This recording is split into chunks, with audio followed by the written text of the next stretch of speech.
The flying ship's arrival startled Azure City's players. Many of the powers that had come to watch Azure Chamber of Commerce's competition were stunned. Aside from how rare flying ships were in God's domain, its colossal size was shocking enough. Flying mounts, which most players thought were gigantic, looked like children in comparison. Which power owns that flying ship? Doesn't showing up like this seem like grandstanding? Has a super guild come to watch the competition? Azure City's players fell into heated discussions as they watched the rapidly approaching flying ship. The various powers members, who had come to spectate Azure's competition, were especially taken aback. Everyone wanted to know who owned the airborne vessel. Flying Mount's aerial combat power was nothing compared to that of a flying ship. Such a vessel was also stronger than Flying Mount's in other aspects. A flying ship could instantly elevate any ordinary guild standing in God's domain.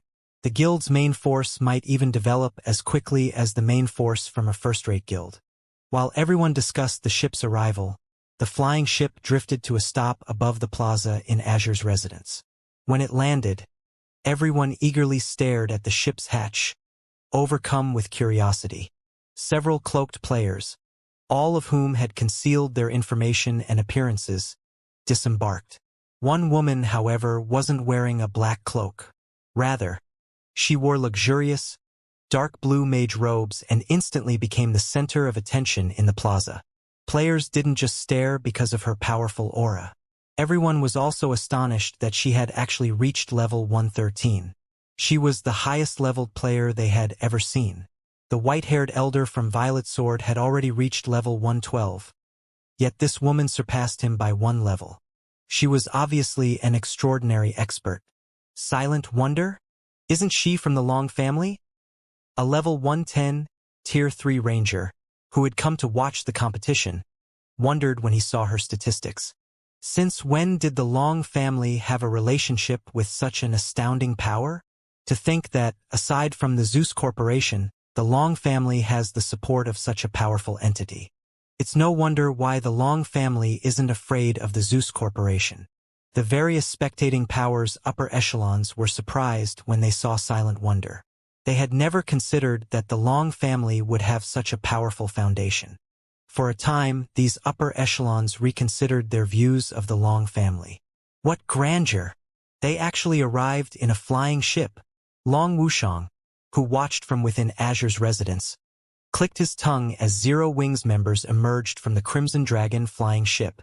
The Crimson Dragon flying ship was Zero Wings' symbol in the east, just as the Netherflame Eagle was Violet Sword's. Only, since information between the two main continents was restricted, few powers in the west knew about the flying ship. Isn't this great, fifth uncle? At the very least, our momentum isn't any slower than the others, Burning Owl said, smiling. Violet Sword was too overbearingly famous. The fact that the Super Guild had escorted Solitary Frost's group to Azure City atop a Netherflame Eagle was enough to sway Azure's neutral elders and Grand Elders. Some had even initiated negotiations with Solitary Frost's and his companions' families. What's the point of this meaningless display now? Actions speak louder than words. In the end, Long Wushang disdainfully dismissed. Zero Wing might have a lot of influence on the eastern continent, but the same couldn't be said in the west. Meanwhile, the Azure Chamber of Commerce's main area of development lay in the west, which was also the Zeus Corporation's home ground. Zero Wing couldn't do anything to help Azure. Little Qian, your opponent has finally arrived, a level 111, Tier 3 female assassin announced, glancing at Yen Xiaoqian. By the looks of it, she's grown a lot stronger. You have a tough fight against her.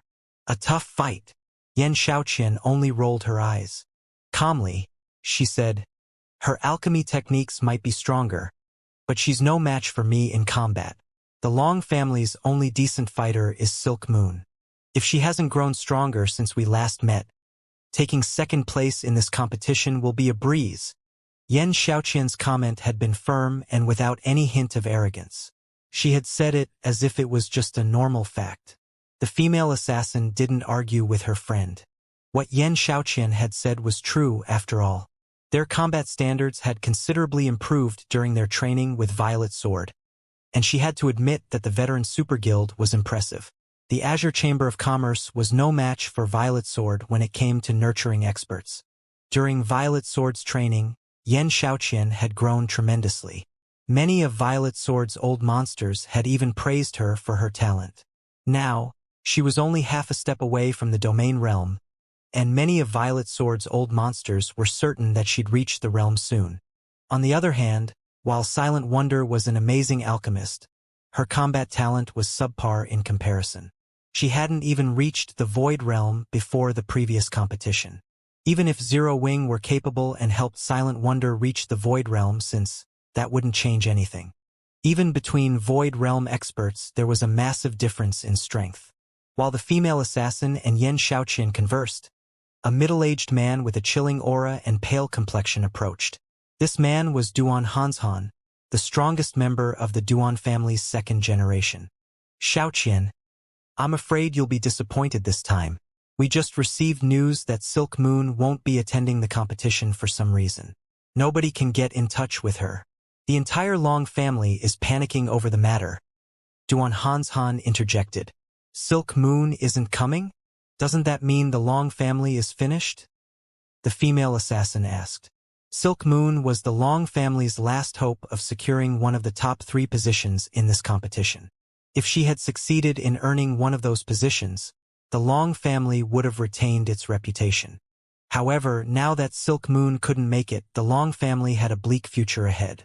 The Long family currently held the right to rule the Azure Chamber of Commerce, but the younger generation would determine the guild's future. If the Long family's successors weren't up to the task, who would trust the family to run Azure? Soon, both the Zeus Corporation and the Chamber's various shareholder families would use the Long family's ineptitude as an excuse to reclaim Azure's ruling rights. That's why all of you need to perform well. We mustn't allow any member of the Long family to take one of the top 3 positions. This isn't just the family's requirement, but the Zeus Corporation's as well. As long as you succeed, you will all have another opportunity to train with Violet Sword, Duan Hanshan said seriously. Top 3? Doesn't that only leave Burning Owl as a threat? The female assassin surmised, turning to look at the distant Burning Owl, who wore an ugly expression. Burning Owl was undoubtedly a peak expert. None of them had been a match for his combat standards in the past, but after training with Violet Sword, the 5 individuals from the various shareholder families had joined the ranks of peak experts. Moreover, they had engaged in live combat against a large number of Violet Sword's peak experts. If Burning Owl was their only opponent, the group had a high chance of securing all 3 top positions in this competition. Once they succeeded, they'd all be able to return to Violet Sword, making this an incredibly valuable opportunity. Their training with Violet Sword had cost a lot of manpower and resources, a cost that the Azure Chamber of Commerce couldn't currently afford. If not for the Zeus Corporation's request, Violet Sword wouldn't have bothered training them at all. Time is almost up. Let's head to the arena, Duan Hanshan said after taking a look at the time. He then led Yan Xiaoqian and the female assassin toward the battle arena in the heart of Azure City. With the Azure Chamber of Commerce hosting its annual competition, many of Azure City's players had swarmed the battle arena in hopes of watching the battle. However, Azure had stationed several thousand experts around the building to stop the flood of approaching players. Azure had no intention of allowing uninvited players to view the competition. As the various invited powers entered the battle arena, the uninvited public grew envious. Although Azure City's battle arena was much smaller than the one in Stone Forest City, its interior had been magnificently decorated. Even Shifeng was a little impressed as he entered the building's main lobby. The main lobby had been paved with mana ore, and the instant he stepped inside, the mana he felt was considerably denser than outside. Moreover, artisans had carved all sorts of images into the lobby's walls. These engravings might not seem special to ordinary players, but players who knew combat techniques would easily recognize them. Every engraved image depicted a different combat technique. Of course, these combat techniques were incomplete. Learning techniques from these engravings would be many times more difficult than learning them from complete legacies. It would take an absolute genius to learn anything from these carved walls. From what Shifeng could tell, Anyone that mastered these incomplete combat techniques would gain a massive strength boost.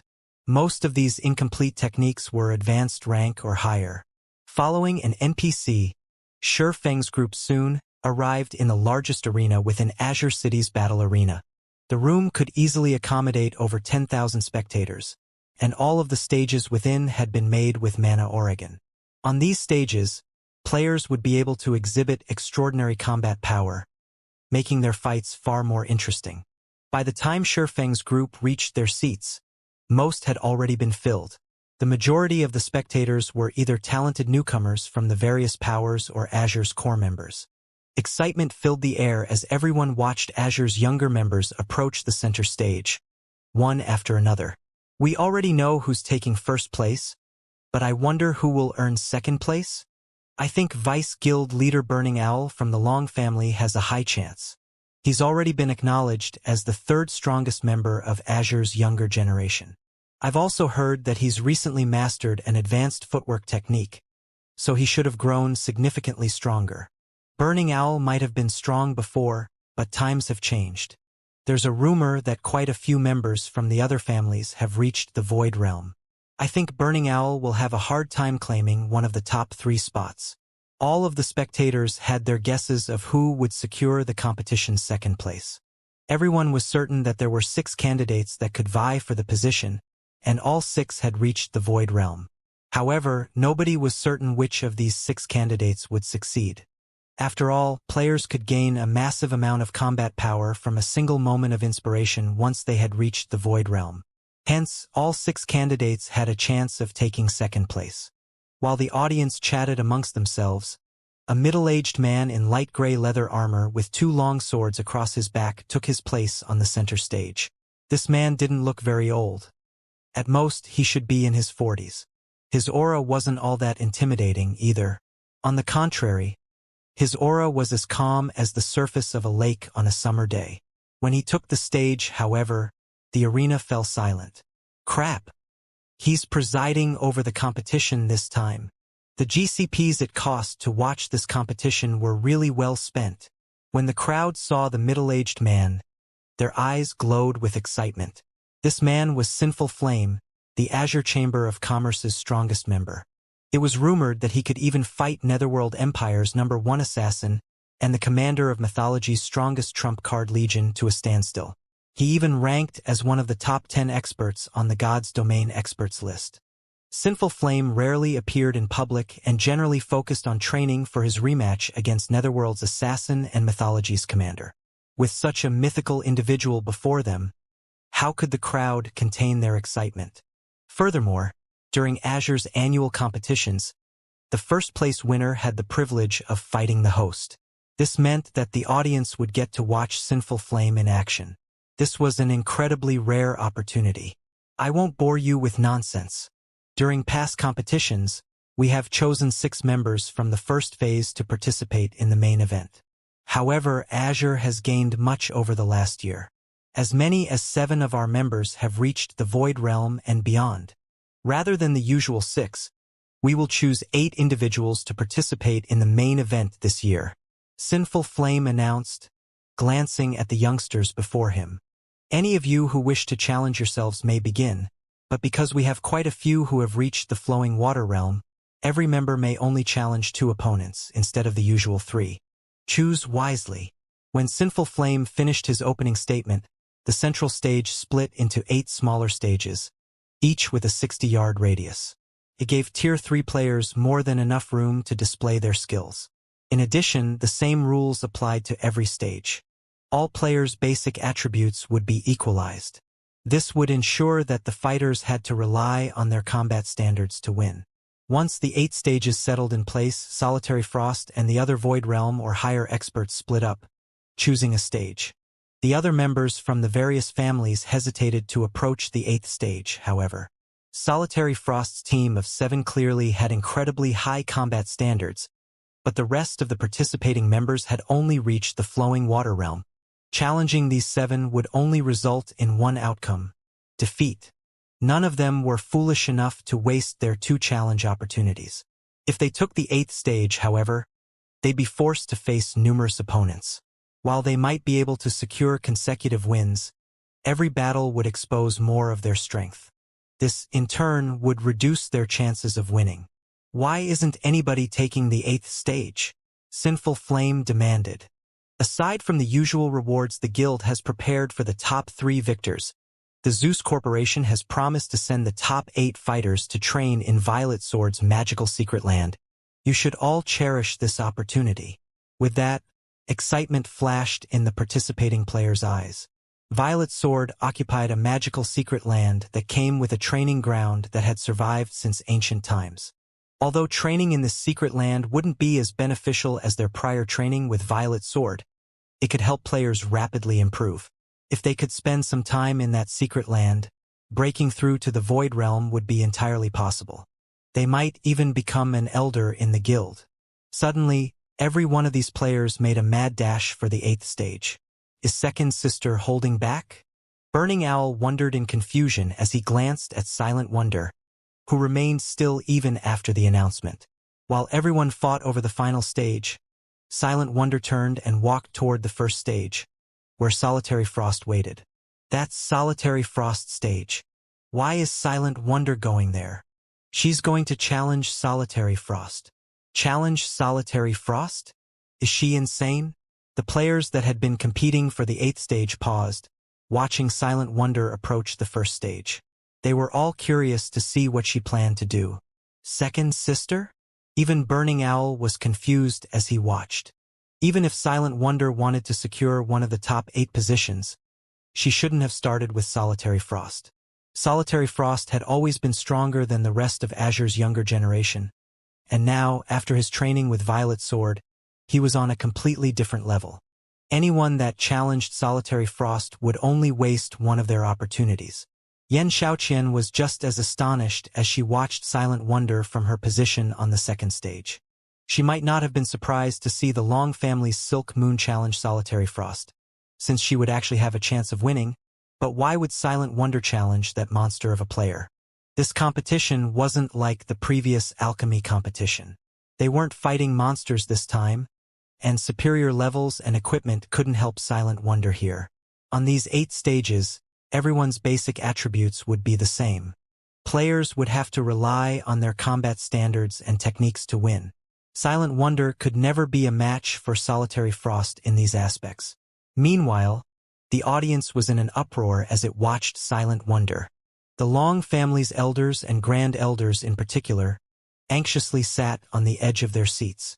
They had, more or less, given up any hope of securing one of the top 3 spots.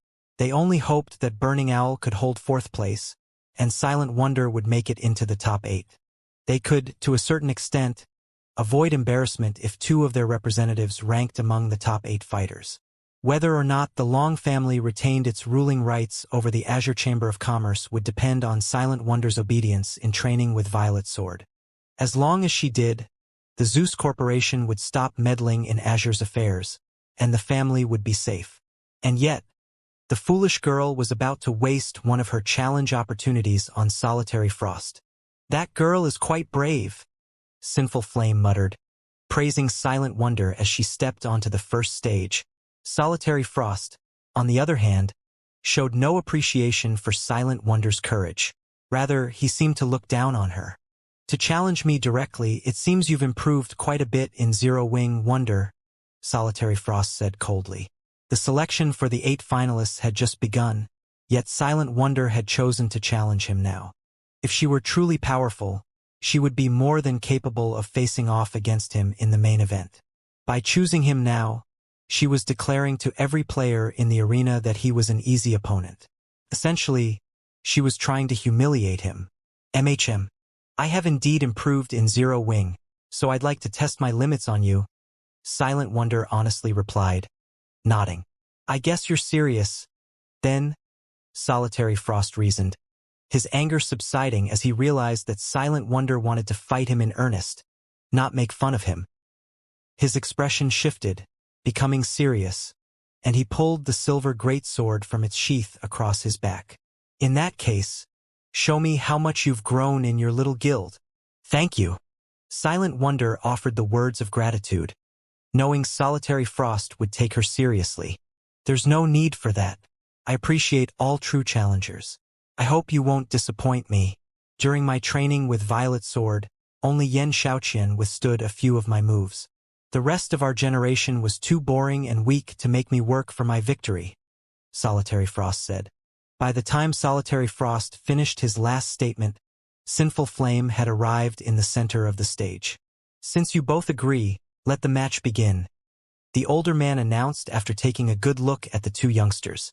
A roar of excitement swept through the spectator stands when the crowd heard Sinful Flame announce the start of the match. They had never thought Solitary Flame would take Silent Wonder's challenge seriously, and they couldn't contain their enthusiasm. And here I thought I'd have to wait until the main event to watch a Solitary Frost and Burning Owl duke it out. Thanks to Silent Wonder, I'll get to watch Solitary Frost in a serious battle now. I wonder how many minutes Silent Wonder will last. Minutes? Aren't you giving her a little too much credit? I doubt even Burning Owl will last more than 10 moves against Solitary Frost. The various Powers members had heard plenty about Solitary Frost. Many of them had even come just to see how powerful the boy, who had fought the famous Wildfighter to a standstill, was. Wildfighter was a legend among berserkers, and getting a chance to see such an individual in action was almost impossible.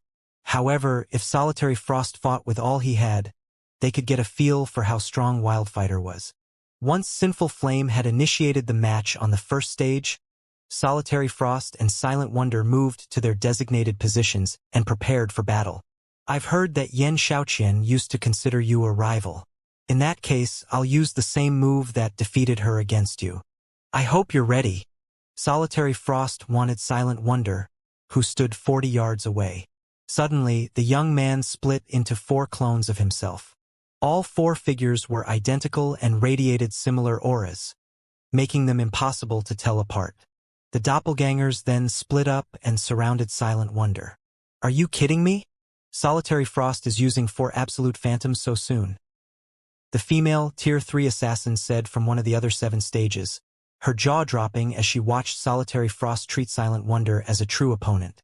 Yen Xiaoqian, who stood on the stage next to Solitary Frost's, revealed a grim expression. As well, Solitary Frost's 4 absolute phantoms was an incredible challenge to overcome for magical class players like her. The 4 doppelgangers weren't altogether fakes. One could only deal damage to Solitary Frost by attacking all 4 at once, and that wasn't the move's most frightening aspect. The true danger lay in the fact that Solitary 9 could control all of his doppelgangers with as much precision as he controlled his own body. Using doppelgangers in combat was immensely difficult in God's domain. Controlling 2 bodies simultaneously would even reduce a peak expert's combat power. Ordinary domain realm experts would be lucky if they could control 3 bodies without sacrificing some of their performance. However, Solitary Frost could control all 4 doppelgangers without reducing any of their combat power. Of course, landing an attack against a domain realm expert without using a skill or spell was just as difficult. Domain realm experts could perceive all movement within their vicinity, after all. Relying on their keen senses, they could preemptively evade and launch counterattacks. Fighting Solitary Frost's 4 absolute phantoms would be as challenging as facing 4 domain realm experts simultaneously. For peak experts, this move was an absolute nightmare. And once a magical class player allowed a melee player, especially a domain realm expert, to move within attack range, it was game over. Amazing! Silent Wonder exclaimed, admiring Solitary Frost's perfect control. Face my 4 absolute phantoms.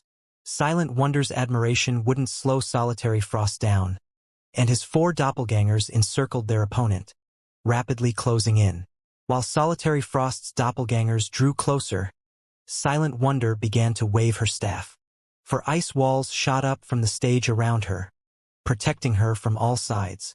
Ice walls? She doesn't actually think such a low-tier defensive spell can stop Solitary Frost's attack. Does she?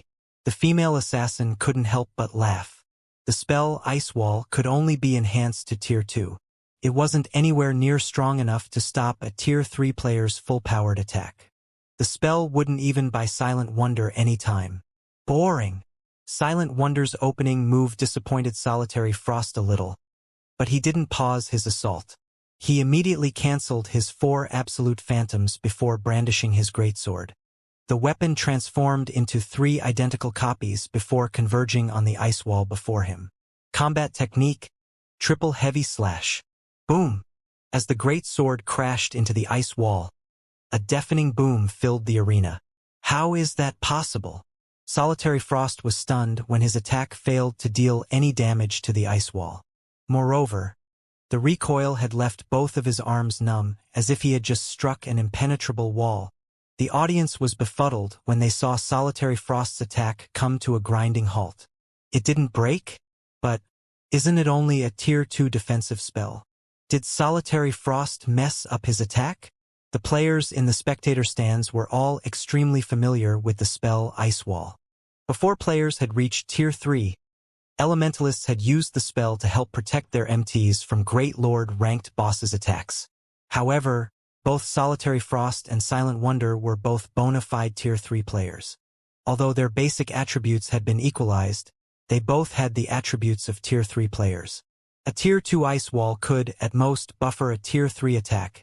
It shouldn't be able to stop such a blow, let alone one empowered with a combat technique.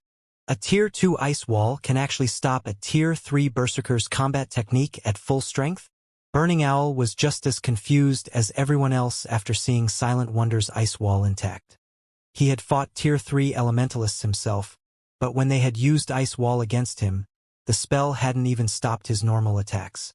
He had tested this multiple times and never once failed to shatter an ice wall. Meanwhile, Yen Xiaoqian stared at Silent Wonder in astonishment. Mana! Yen Xiaoqian exclaimed, sensing the dense mana radiating from Silent Wonder. She's already unlocked her mana body's full potential. Yen Xiaoqian wasn't the only magical class player to notice the sudden spike in mana around Silent Wonder. The only explanation any of them could think of was that the Elementalist had fully unlocked her mana body. She actually unlocked her mana body? Amazing! Not even the super guilds have any members with a fully unlocked mana body yet. It seems my trip here wasn't in vain. I'll get to watch an expert with a fully unlocked mana body in battle. Everyone in the spectator stands began to talk about Silent Wonder. Their opinions of her had all changed. Rather than seeing her as just another member of Azure's younger generation, they saw her as a true powerhouse. Ha ha ha! Good. Wonderful. We might actually have a chance of claiming one of the top 3 positions now. Long Wushang, who sat among the audience, laughed joyously as he watched Silent Wonder. After failing to contact Silk Moon, the Long family had given up any hope of securing one of the top 3 positions in this competition. Now that they knew Silent Wonder had unlocked her mana body's full potential, however, securing one of those spots was almost certain. There was a massive strength difference between an expert with a fully unlocked mana body and one without. Tier 3 experts with fully unlocked mana bodies were almost half a tier stronger than ordinary Tier 3 experts. Every participant in this competition, excluding Solitary Frost, had, at most, reached the Void Realm. Although Silent Wonder had only reached the half-step Void Realm standard, she could easily defeat Void Realm experts with this advantage.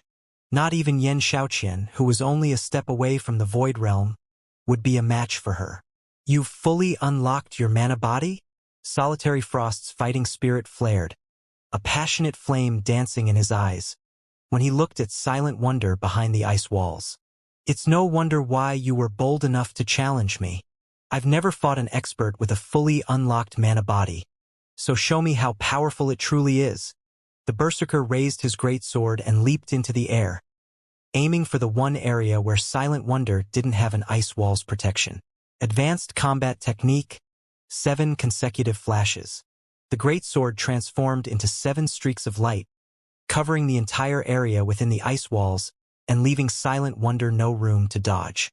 In response, Silent Wonder used Blink, immediately appearing 30 yards away and evading Solitary Frost's attack. With a wave of her staff, she then summoned over a dozen magical arrays around her opponent. The arrays released a barrage of flame spears, each with enough power to rival a Grand Lord of the same level. As if Solitary Frost had anticipated this move, he tightened his grip on his greatsword and twisted in the air. Tier 3 skill, Berserk Dance. Solitary Frost rapidly rotated in the air, his great sword leaving arcs of crimson light in its wake that blocked the incoming flame spears. He executed Berserk Dance with over a 90% completion rate even from that position. Is he a monster? Shocked, Burning Owl stared at the crimson sword lights surrounding Solitary Frost. While Tier 3 skills were quite powerful, achieving a high completion rate with them was very difficult. Even as a Void Realm expert, Burning Owl could only execute the Tier 3 Berserk Dance with around an 85% completion rate, and that was only with optimal conditions. Despite activating the skill in midair, however, Solitary Frost's completion rate was over 90%. Meanwhile, just as Solitary Frost was about to land, earthen spikes shot up from the ground below him. A two-pronged assault? That might be useful against peak experts, but it will do nothing against Solitary Frost. The female assassin standing on the nearby stage said, sneering at the magical attack. A domain realm expert could perceive everything within their surroundings. Even a perfectly timed ambush would be useless against such an expert. The instant they took action, the targeted domain realm expert would discover the attack. Still calm, the berserker brandished his greatsword and shattered the first round of earthen spikes. He then used his momentum to evade the second wave of spikes. Landing, Solitary Frost used Flame Charge, dashing toward Silent Wonder. Rather than make a beeline for his target, however, he combined a complex footwork technique with his charge. The berserker split into 6 afterimages, rushing toward Silent Wonder from different directions. Advanced footwork, mirage steps. His execution was flawless, and the afterimages were impossible to tell apart. In a fraction of a second, he was within 15 yards of the elementalist. It's over. Your mana body might have tremendously increased your casting speed and power, but you lack control of your surroundings. You still can't use your advantage to its fullest. Solitary Frost roared as he moved within 10 yards of Silent Wonder. He then swung his greatsword. Tier 3 taboo skill, Triple Flame Scythe. 3 flaming crescents threatened to devour Silent Wonder with even more power than that of a Grand Lord of the same level.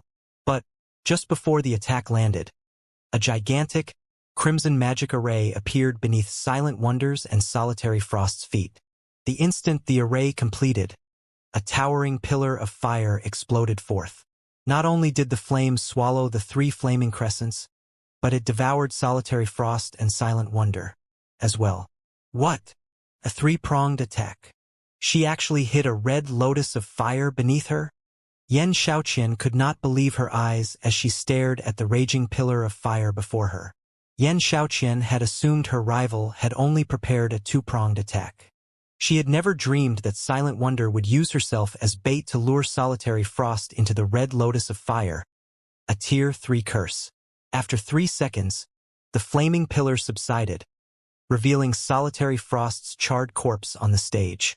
Although Silent Wonder hadn't emerged from her own attack unscathed, she still had 1/3 of her HP remaining due casting Flame Shield earlier.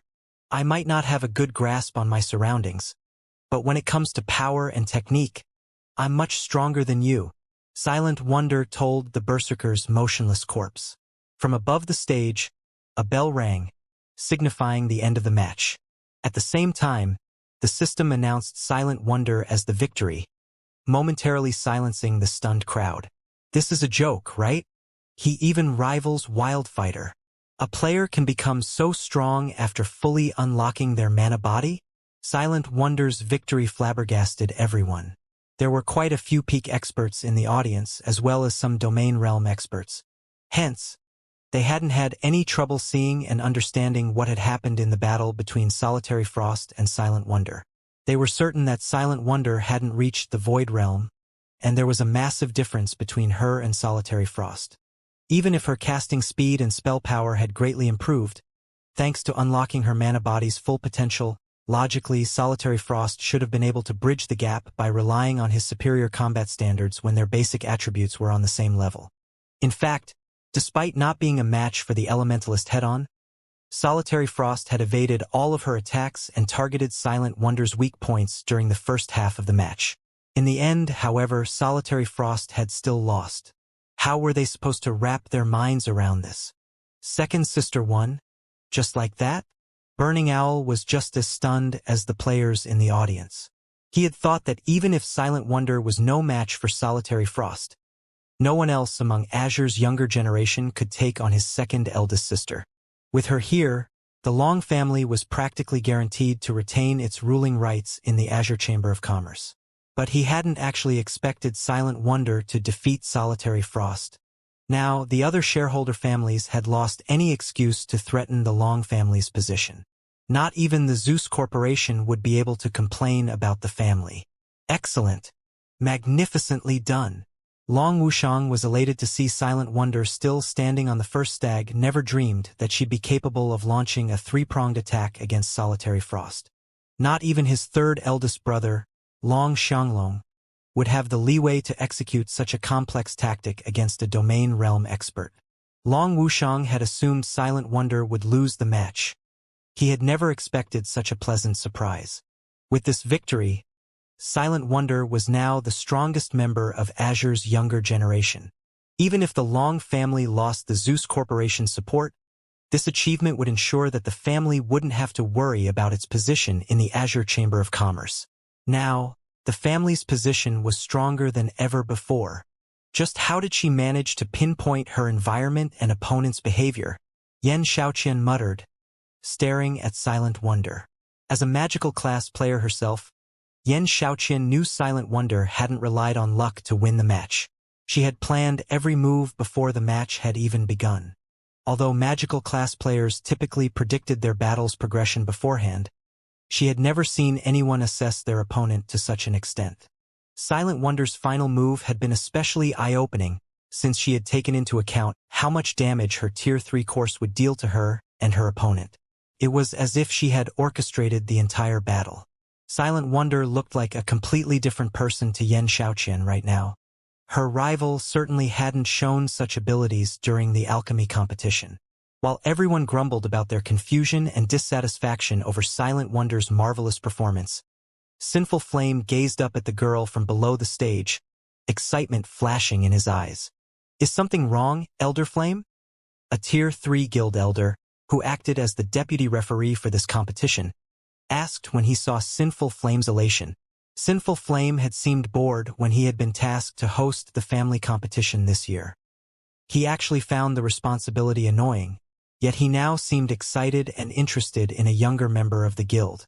It was unbelievable. Sinful Flame had been unfazed when he learned that Solitary Frost had reached the domain realm. Silent Wonder, on the other hand, hadn't even gotten that far.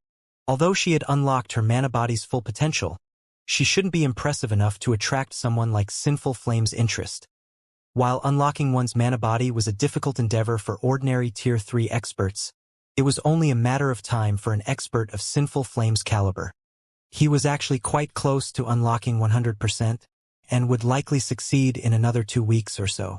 Hence, he shouldn't consider fully unlocking one's mana body that much of an achievement. The spiritualization realm. She's reached the spiritualization realm, and she's made considerable progress in it, Sinful Flame declared. It seems the younger generation is full of exceptional geniuses. The spiritualization realm? The Tier 3 elder was confused.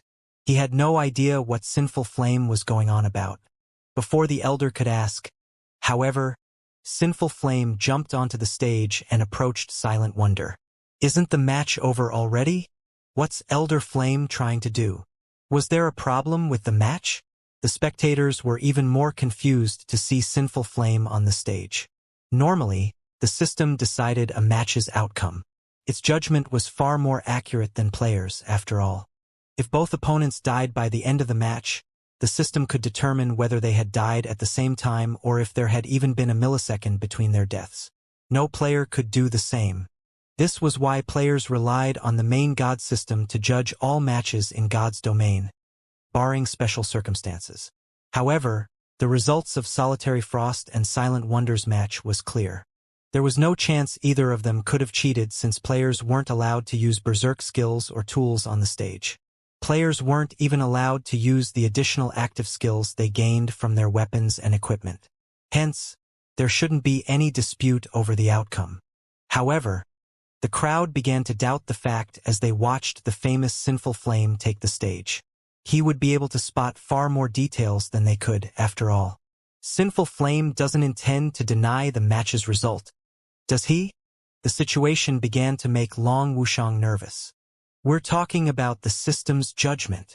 Silent Wonder's performance had involved many surprising aspects. If Sinful Flame had seen some peculiarity, his celebration would have been premature. Could she have actually cheated? In contrast, Duan Hanshan was overjoyed to see Sinful Flame interfere. He had thought his hopes of dethroning the Long family were lost, but it seemed that might not have been the case. While everyone discussed the matter in hushed whispers, Sinful Heart turned away from Silent Wonder and addressed the audience. Everyone, you have seen the match's outcome for yourselves, so you all know just how powerful Solitary Frost was. Without a doubt, he is the participant in this competition, Sinful Flame said. Now that Silent Wonder has defeated him, I'm sure you all realize who will win first place. Hence, I have a suggestion. Rather than waste time with the rest of the qualifying matches, why don't we host a more meaningful competition? Indeed, it doesn't make much sense to continue the qualifying matches. Going straight into the main event isn't a bad idea. It's a pity that the first match was the most interesting. My seat isn't even warm. Yet the competition is already over. Every player in the crowd nodded, agreeing to Sinful Flame's suggestion. Since Silent Wonder had proven herself stronger than Solitary Frost, the top 8 positions were as good as decided. Continuing the qualifying matches would be pointless. It would be much more interesting to proceed to the Peak Experts matches. Since Silent Wonder is the undisputed first-place winner of this competition, according to our regulations, I will face her later. How would you all feel about watching that match? Sinful Flame asked the crowd once the audience had agreed to his first suggestion. What? Sinful Flame is actually eager to fight Silent Wonder. He hadn't seemed very interested in when he had expected to face Solitary Frost. Yet he looks like he's looking forward to the fight with Silent Wonder? Just how strong is she to get a reaction like this from him? Could Sinful Flame intend to learn more about his mana body by fighting Silent Wonder? The man's sudden suggestion took everyone by surprise. Although Silent Wonder's combat power had been astonishing, her combat standards were significantly weaker than Solitary Frost's, not to mention Sinful Flame. The only advantage she had was her fully unlocked mana body. That advantage was also the only reason anyone could think of that would pull such a reaction from Sinful Flame. Even now, no one knew how many experts with fully unlocked mana bodies the various superpowers had, if any. Most of the superpowers Tier 3 experts hadn't even begun to unlock their mana bodies. Of course, one might make some progress if they fought a player who had unlocked their mana body's full potential. What is Sinful Flame thinking? He's challenging a junior. Duan Hanshan could only glare at Sinful Flame, furious over the man's spontaneous act. Silent Wonder's victory over Solitary Frost had already boosted the Long family's prestige. The outcome practically ensured the family would retain its right to rule over Azure.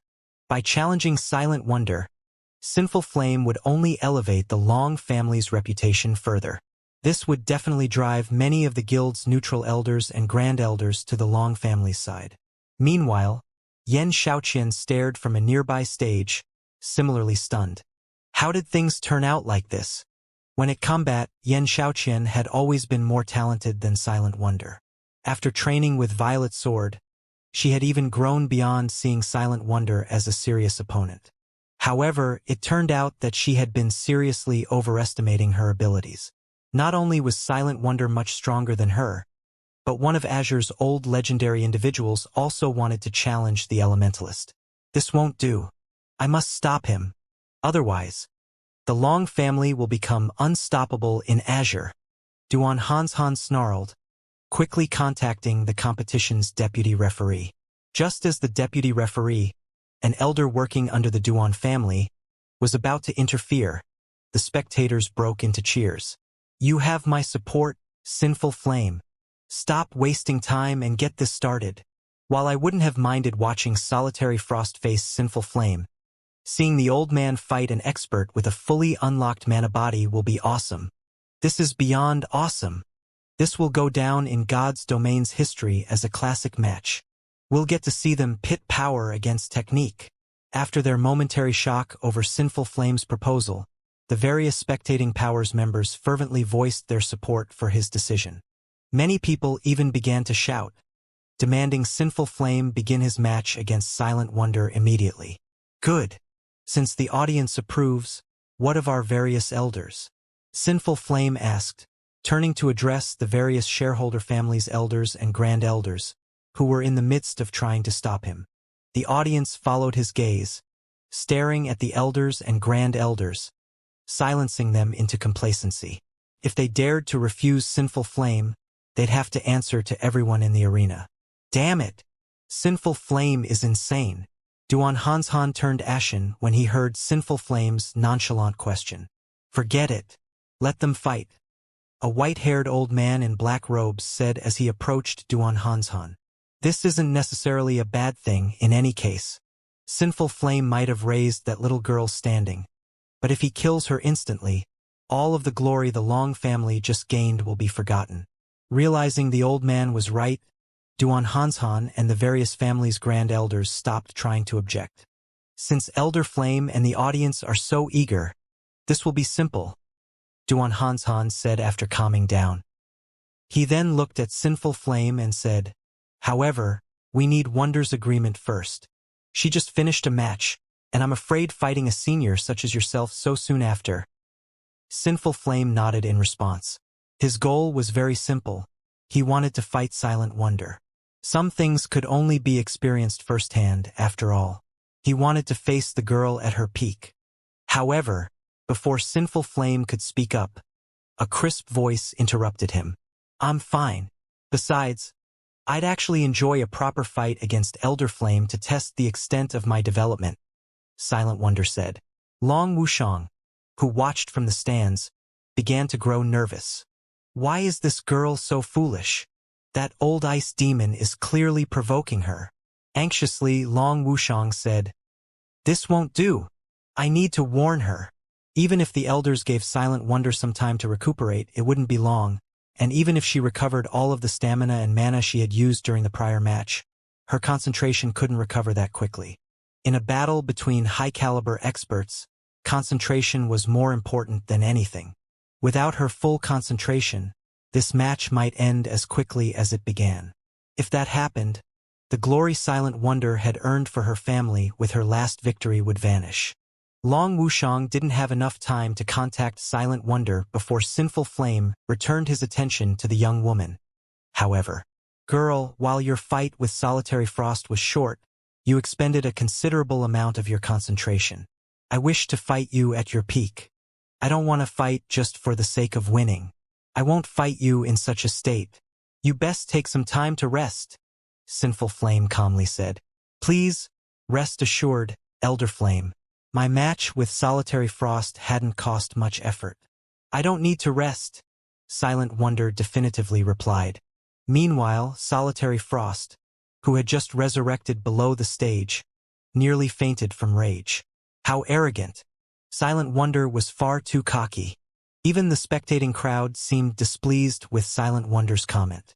While her match with Solitary Frost hadn't lasted long, it had been a soul-stirring battle, yet Silent Wonder spoke as if she hadn't given it her all.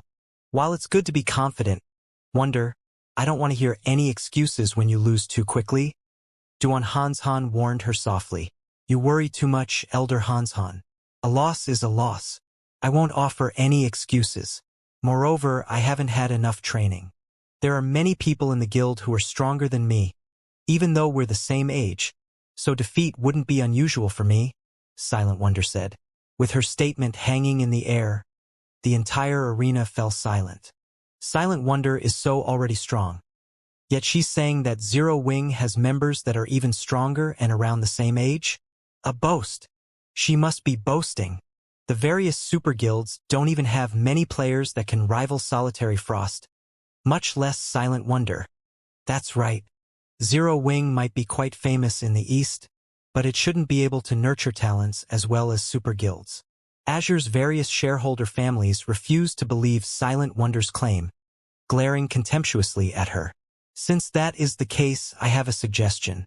Seeing as Wonder's concentration hasn't fully recovered, why don't we send one of Zero Wing's young talents in her place? I'm sure Elder Flame will still benefit.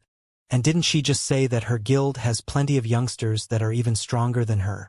Duan Hanshan suggested, sneering at Silent Wonder. When Duan Hanshan finished speaking, the arena fell silent again.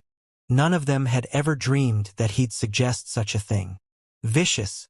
Truly vicious. It'll be very hard for Silent Wonder to take back her claim now. It's her own fault for boasting. She actually gave Old Ice Demon a chance to strike. I wonder if she'll stick by what she said? Zero Wing must be freaking out right about now. Azure's various shareholder families snickered at the young woman on the first stage. They acknowledged that she had become much stronger than they were, but excessive bragging was annoying. The family's younger members found it particularly obnoxious. These younger members hadn't had anything against Silent Wonder, but now that she had insulted them, they were eager to watch her make a fool of herself. Meanwhile, excitement shot through the audience like lightning. They couldn't wait to see how Silent Wonder would get herself out of this predicament. This is interesting. Zero Wing is the guild that arrived aboard a flying ship, right? I wonder if Zero Wing is as strong as Silent Wonder claims? If it is, this upcoming match will be quite a spectacle. It's definitely just an empty boast. Silent Wonder will likely fumble as she tries to take back her words. I doubt we'll see a match between Zero Wing and Sinful Flame. Sinful Flame is a legend in the Azure Chamber of Commerce. The fact that he's willing to face one of Azure's up-and-coming talents is already a miracle. He'll likely refuse to fight an outsider. Curious, the audience turned to Sinful Flame. Sinful Flame was quite famous in the virtual gaming world, but he rarely fought other players. The challenge he had issued Silent Wonder was already an incredibly rare opportunity. Trying to convince him to fight an unknown outsider would likely be a major challenge. As everyone expected Sinful Flame to refuse, he turned to Silent Wonder and asked in earnest, "Are you telling the truth?" The crowd turned their gaze to Silent Wonder. This was her chance to retract her previous statement. If she claimed it had been a joke, she could get away with just a little embarrassment. But if she insisted, her prestige would go down the drain. It's true. If Elder Flame doesn't mind, you can challenge one of them, Silent Wonder said, nodding. Everyone shook their heads in disapproval. Sinful Flame had given her an opportunity to save herself, yet she chose to stick with her claim to elevate Zero Wing's reputation. Ha ha ha! Xiaoqian. Silent Wonder must really be insane. Does she think Zero Wing is God? Does she think that just any random young talent can fight Elder Flame? The female Tier 3 assassin said, laughing. However, Yan Xiaoqian, who stood on the stage next to the female assassins, did not respond.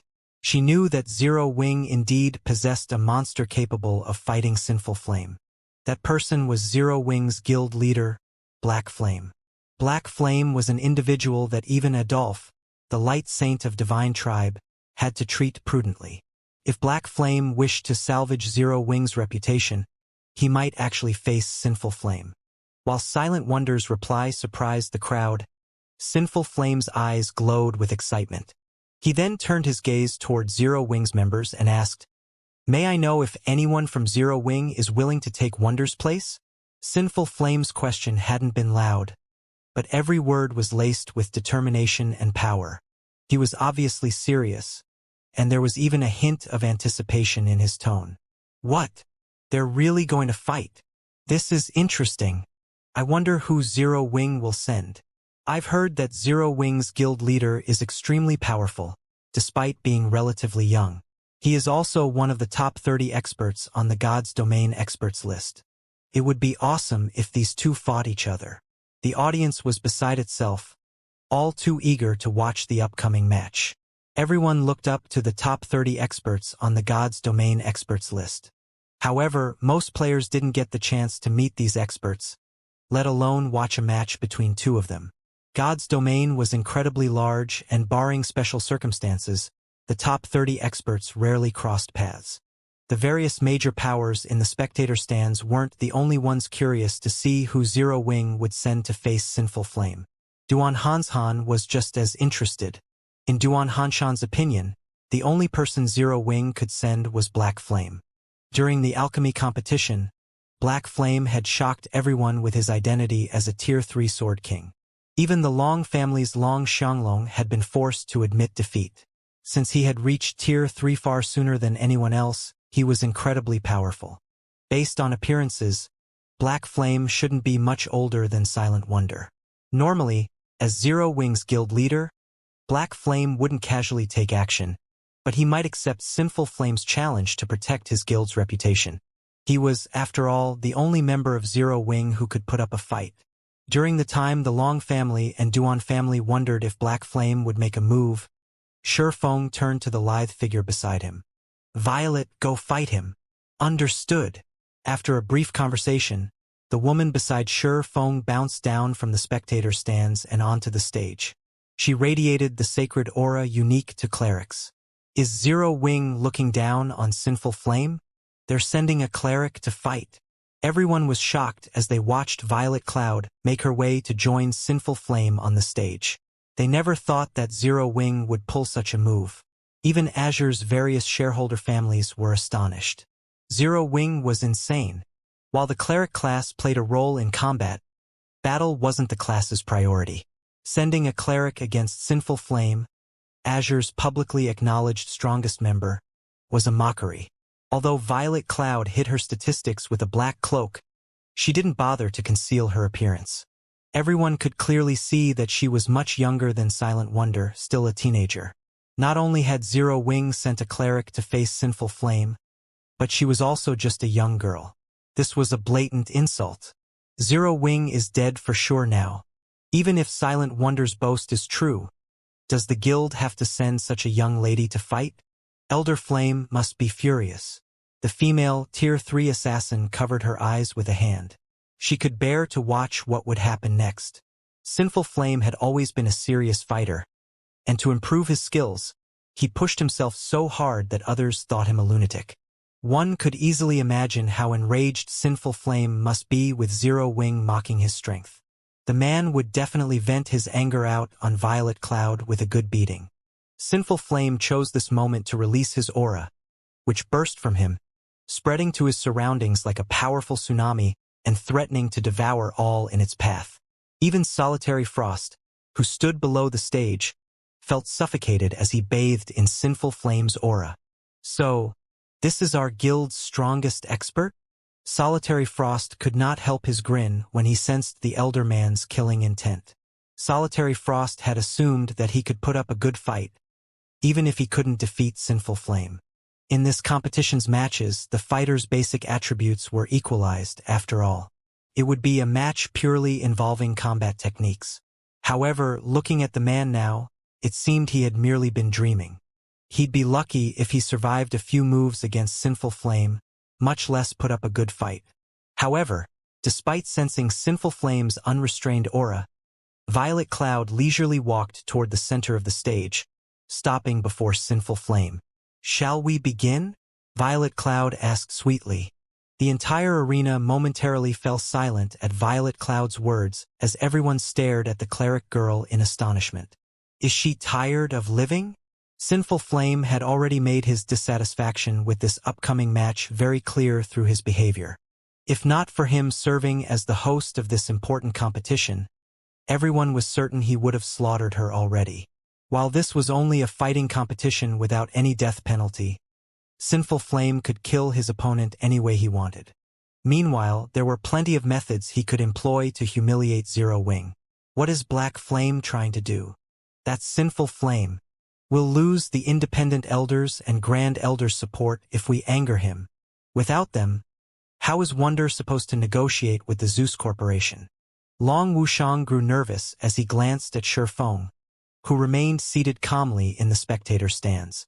Silent Wonder's progress up to this point had astounded Long Wushang. However, if they wished to change the Zeus Corporation's mind, they definitely could not do so without the support of Azure's independent elders and grand elders. Meanwhile, Sinful Flame could be said to be the representative of these independent elders and grand elders. By sending a cleric to fight Sinful Flame, Zero Wing would not only suffer a humiliating defeat at Sinful Flame's hands, but also thoroughly offend the man.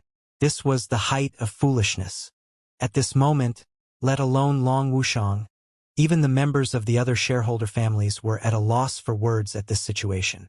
While it might seem a little shameful, Black Flame clearly could have stepped up to fight. In that case, Sinful Flame would enjoy himself thoroughly and more or less support Silent Wonder. However, as if thinking that it hadn't been arrogant enough, Zero Wing had actually sent a young cleric out. The guild had to be tired of living. Meanwhile, as everyone was saying a silent prayer for Violet Cloud, Sinful Flame put some distance between himself and the young cleric. You attack first. I'll give you only one chance. Let me see whether you are as strong as Wonder said. If you turn out to be a sham, I'll let you have a taste of hell. Sinful Flame said coldly as he looked at Violet Cloud. I can attack first? Violet Cloud asked strangely. That's right. If your performance doesn't meet my expectations, I'll make you regret ever standing on this stage. Sinful Flame confirmed, nodding. Then, I'll really attack now, Violet Cloud said tentatively, seeking confirmation once more. Stop with all the nonsense. I already said I'll let you attack first, so do it. This is your only opportunity. After Violet Cloud repeatedly sought confirmation, Sinful Flame very nearly lost what little patience he had left. However, before Sinful Flame could finish his words, Violet Cloud suddenly took out her staff and started chanting an incantation. Immediately, with Violet Cloud as the center, a silvery gray, twofold magic array appeared on the stage and sucked in a massive amount of mana from the arena. After this phenomenon continued for 3 seconds, the ambient mana inside the venue had become distinctly thinner. Before anyone could react to this drastic change, 22 shadow blades appeared around Violet Cloud, rotating around her and making her look like the goddess of darkness incarnate. The cleric also released a frightening aura rivaling that of mythic monsters of the same level. Everyone inside the arena could sense their basic attributes decreasing rapidly. Is she a monster? What kind of domain skill is this? Aside from my basic attributes, I can also feel my physique getting heavily suppressed. It's as if this entire space is rejecting my existence. Everyone was stunned by this situation. After all, Violet Cloud looked nothing like a sacred cleric now but more like the embodiment of darkness. Moreover, everyone could clearly sense that the space within the entire arena currently centered around her. It was as if she could decide the life and death of everything inside the venue with just a thought. Before everyone could properly react to this situation, Violet Cloud looked at Sinful Flame, 40 yards away from her, and said, I'll start now. After saying so, she lightly waved her staff. The 22 shadow blades immediately transformed into a black hole that shot towards Sinful Flame. Bronze combat technique, spatial smash. In the next moment, everything in the wake of this black hole was reduced into nothingness. The black hole's destructive power was something not even a mythic monster of the same level could receive. A bronze combat technique. How is this possible? When Duan Hanshan saw this scene, he gaped in shock. It was simply impossible for players to exhibit power at the Tier 4 standard just by relying on an ordinary Tier 3 spell. The only explanation for this situation was that Violet Cloud had executed a bronze combat technique. As to why Duan Hanshan assumed the combat technique she used was at the bronze rank instead of the advanced rank, it was because only bronze combat techniques could grant players the power to transcend tiers. However, mastering a bronze combat technique was simply too difficult. In fact, most domain realm experts in the game still hadn't managed to do so. Now, however, a little girl who was only at the Void Realm had actually executed a bronze combat technique successfully. This was simply incredible. At this moment, Solitary Frost was also astonished by this scene. A bronze combat technique. Even until now, he still hadn't managed to master a single bronze combat technique, yet a little girl much younger than himself had. Moreover, Violet Cloud had even executed her bronze combat technique so perfectly. Now, Sinful Flame's only option was to receive her attack directly. There was simply no way he could dodge that attack of hers. Splendid! When Sinful Flame first saw the approaching black hole, surprise flashed in his eyes. In the next moment, though, excitement replaced that surprise. He swiftly unsheathed the two long swords he carried on his back and merged them into a greatsword. He then swung the greatsword at the empty space before him. Tier 3 Taboo Skill, Space-Tearing Blade. Advanced Combat Technique, Quadruple Phantoms. In the next moment, a frightening amount of mana burst out of the greatsword. As Sinful Flame swung the greatsword, the weapon split into 4 copies of itself before merging once more, the merged weapon cutting apart even space itself. Boom! When sword and black hole collided, a powerful explosion shook the entire arena. For a moment, a violent quake rocked the venue, the intense shockwave sending the players standing below the stage, stumbling several steps back. A 30-yard wide crater also appeared on the mana or stage. To everyone's surprise, though, both Sinful Flame and Violet Cloud emerged unscathed from the clash. Crap! Who is she? She actually stopped a full-powered attack from Elder Flame. Wonder was telling the truth? The members of Azure's various shareholder families goggled in shock when they saw Violet Cloud unharmed. The battle no longer looked like a contest between players. It was practically a battle between two giant monsters. Every one of their actions could shatter space and transform the terrain around them. Impossible! What kind of guild is this Zero Wing? When Duan Han saw Violet Cloud continuously using her shadow blades against Sinful Flame, preventing the latter from approaching her, immense shock filled his heart. Previously, Duan Han viewed Zero Wing merely as a guild seeking to gain the Azure Chamber of Commerce's support. However, Silent Wonder and Violet Cloud were now monstrously strong, despite neither of them having very high combat standards. One wouldn't be able to find such powerful youngsters even in super guilds. This was especially true for Violet Cloud. By relentlessly attacking with her shadow blades, she kept Sinful Flame at least 10 yards away at all times. This was a feat that was impossible even for Duan Han, yet Violet Cloud, who was only one of Zero Wing's young talents, managed. However, as the fight on the stage intensified, the concentration both sides consumed also grew. This was especially true for Violet Cloud. Her control over her shadow blades started to decline. What a pity! Your understanding of the spiritualization realm is clearly leagues above mine. You have even given me plenty of inspiration. Unfortunately, your mental perception is still too weak. You are incapable of properly taking advantage of your superior understanding and maximizing your combat power. You are also incapable of minimizing your concentration consumption. At this rate, you'll last for at most another dozen seconds or so before being incapacitated, Sinful Flame commented while blocking Violet Cloud's relentless onslaught. This isn't an outcome I wish to see either. Originally, I intended to save this trump card for my rematch against those two people, but I'll give you a taste ahead of time. After saying so, Sinful Flame changed his footwork, his body suddenly splitting into 12 copies of itself. Bronze footwork. Shadow prey. In the next moment, Sinful Flame's 12 doppelgangers continuously flickered, rendering all of Violet Cloud's attacks ineffective. In the end, she could only watch as he closed in on her. However, as Sinful Flame moved increasingly closer to Violet Cloud, the shadow blades surrounding her suddenly disappeared.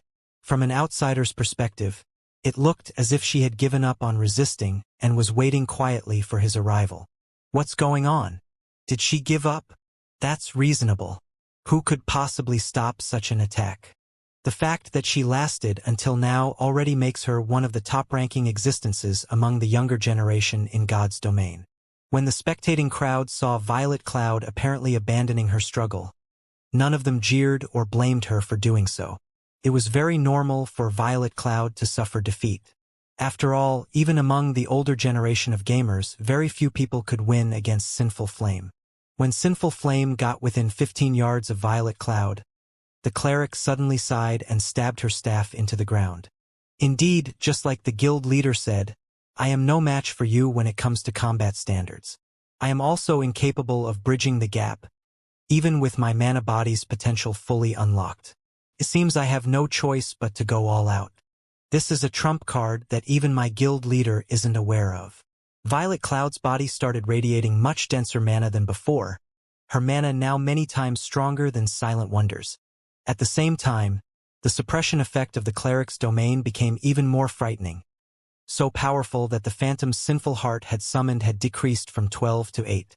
This sudden turn of events flabbergasted everyone inside the arena. Didn't she fully unlock her mana body already? Why is the density of her mana still increasing? Wasn't she using her mana body to fight before? Upon sensing the powerful torrent of mana spilling forth from Violet Cloud's body, let alone the peanut gallery, even Shifeng, who had been sitting calmly in the spectator stands all this time, revealed a look of astonishment on his face. Mana burst. Violet actually broke through the limit so quickly? Shifeng muttered to himself in shock as he gazed at Violet Cloud. His shock much greater than what anyone else present in the arena felt. Breakthrough? Guild leader. What did Violet break through? Aqua Rose, who had overheard Shifeng's mutterings, could not help asking. From Shifeng's reaction, she deduced that he knew what Violet Cloud had done to become so powerful. At this moment, Aqua Rose wasn't the only person curious about this situation. The other Zero Wing members also turned to Shifeng with eyes wide with interest. They all wished to know what Violet Cloud had done to boost the density of her mana to such an extent, surpassing even that of ordinary tier for NPCs. Violet broke through the shackles of the mana body, surpassing the 100% limit and entering a new realm. Shifeng explained when he saw the looks of anticipation everyone was giving him. Breaking through the limits of the mana body was something he longed to accomplish. It would improve his chances of completing his Tier 4 promotion quest and the Divine Dragon's trial. However, he never thought that Violet Cloud would actually beat him to it. He also had to admit that Violet Cloud was truly talented. Her reaching Tier 6 in the past had definitely not been a fluke. She was far more talented than the expert players who had reached Tier 6 with the help of a guild. Guild leader, doesn't the mana body reach perfection after hitting 100% potential? How can it go beyond 100%? Fire Dance asked in astonishment. After her mana body reached 100% potential, Fire Dance had gotten a sense of perfection from it. When she manipulated her mana body and used skills and spells with it, she felt that there was no longer any room for improvement. Hence, she found it truly hard to imagine that she could break through such a state. At this moment, aside from Fire Dance, Gentle Snow, Alluring Summer, Shadow Sword, Cola, and the others were also puzzled. Their mana bodies should have achieved perfection after reaching 100% potential. Even if the mana bodies could still improve, that should only happen after they had broken through the Tier 3 bottleneck and reached Tier 4. I believe some of you have achieved a completion rate beyond 100% when using skills and spells. Similarly, 100% potential is not the end for the mana body, but a new beginning. Only, the difficulty of unlocking a mana body past the 100% threshold is much greater. You can say that not even one player out of 10,000 Tier 3 experts is capable of it. Shifeng explained as he gazed at Violet Cloud with some yearning. Although I don't know how far beyond the limit Violet managed to go, it seems this fight is over. Over? Can Violet win this match? Aqua Rose asked. When she heard Shifeng saying so, she returned her attention to the stage Violet Cloud and Sinful Flame stood on. At this moment, the suppression from Violet Cloud's domain skill had reduced the number of phantoms Sinful Flame created from 12 to 8.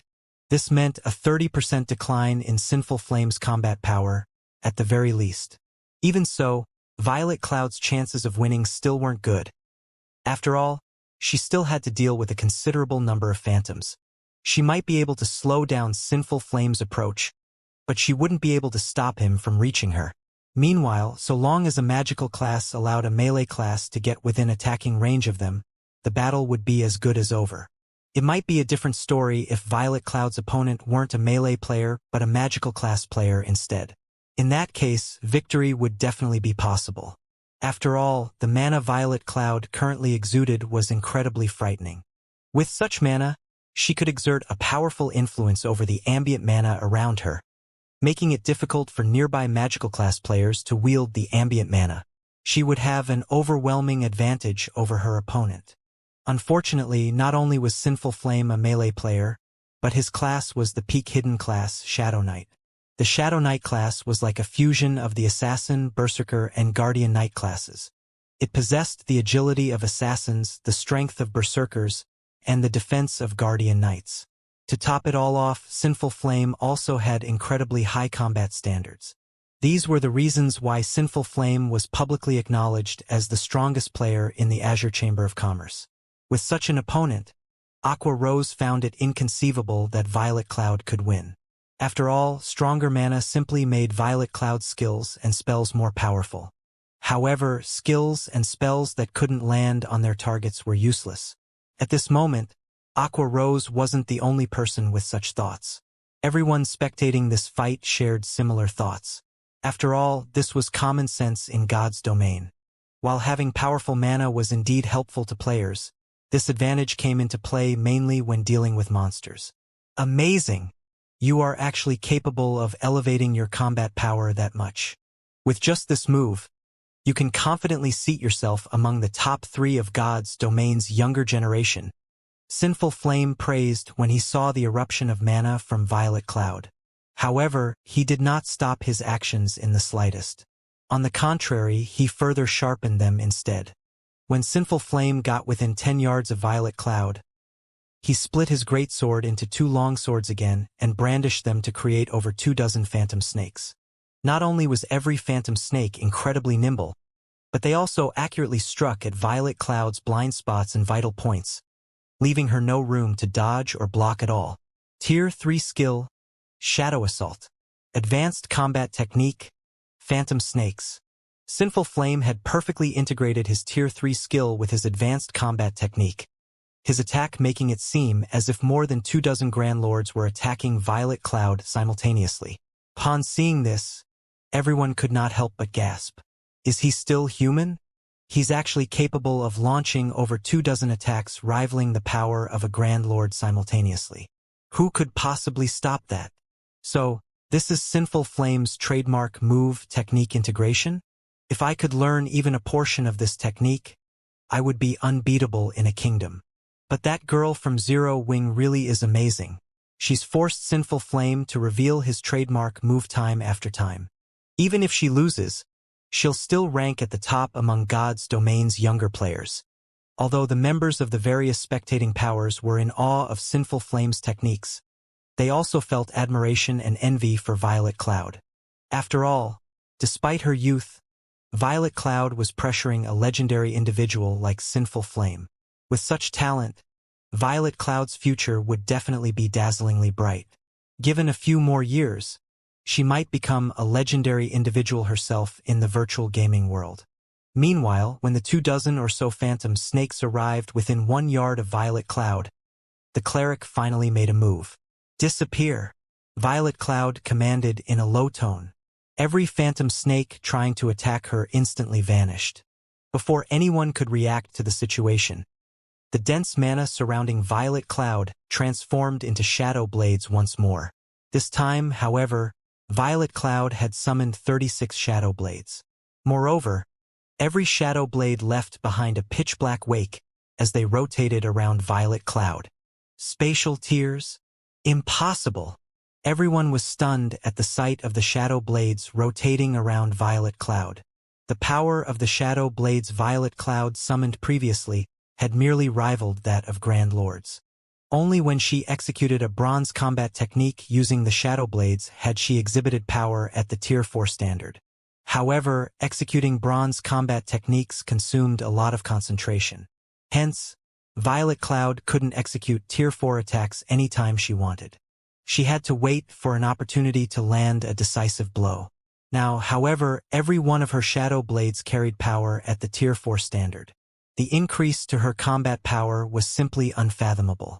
In other words, even without resorting to a combat technique, Violet Cloud could casually unleash attacks at the Tier 4 standard. Moreover, she now had 36 shadow blades under her command. At this moment, let alone the spectating audience, even Sinful Flame himself could not help being stunned by this situation. During the brief instant Sinful Flame was dazed, the 36 shadow blades surrounded him and stopped just an inch away from him. Now, any strange movement on his part would bring his body into contact with the shadow blades, subjecting him to a Tier 4 attack. However, Violet Cloud did not do anything more. She simply restrained Sinful Flame at his current position and looked at him quietly. Ha! You really hid your strength deeply, little girl. All right, I admit defeat. Sinful Flame sighed when he saw that sneaking out of the Shadow Blade's encirclement was impossible. Previously, Violet Cloud could execute only one Tier 4 attack at a time, so he could still put up a fight. Now, however, the young lady controlled 36 Shadow Blades carrying power at the Tier 4 standard. Moreover, judging by the girl's complexion, controlling the blades apparently did not require much concentration. With this, he really had no way to continue fighting. As soon as Sinful Flame admitted defeat, the stage bell rang, signifying the end of the match. Violet Cloud's name was displayed above the stage, along with the word, winner. The entire arena fell silent as everyone stared at Violet Cloud. I'm dreaming, right? Sinful Flame actually lost. This is too absurd. Are you sure that girl's not an old monster in disguise? That shouldn't be the case. I feel that she might be a disguised NPC of Zero Wings. Otherwise, how could a measly Tier 3 player control 36 blades with power at the Tier 4 standard? It took a long time for the match's results to sink in. However, when everyone snapped out of their daze, they could not help but question this match, feeling that Violet Cloud wasn't human.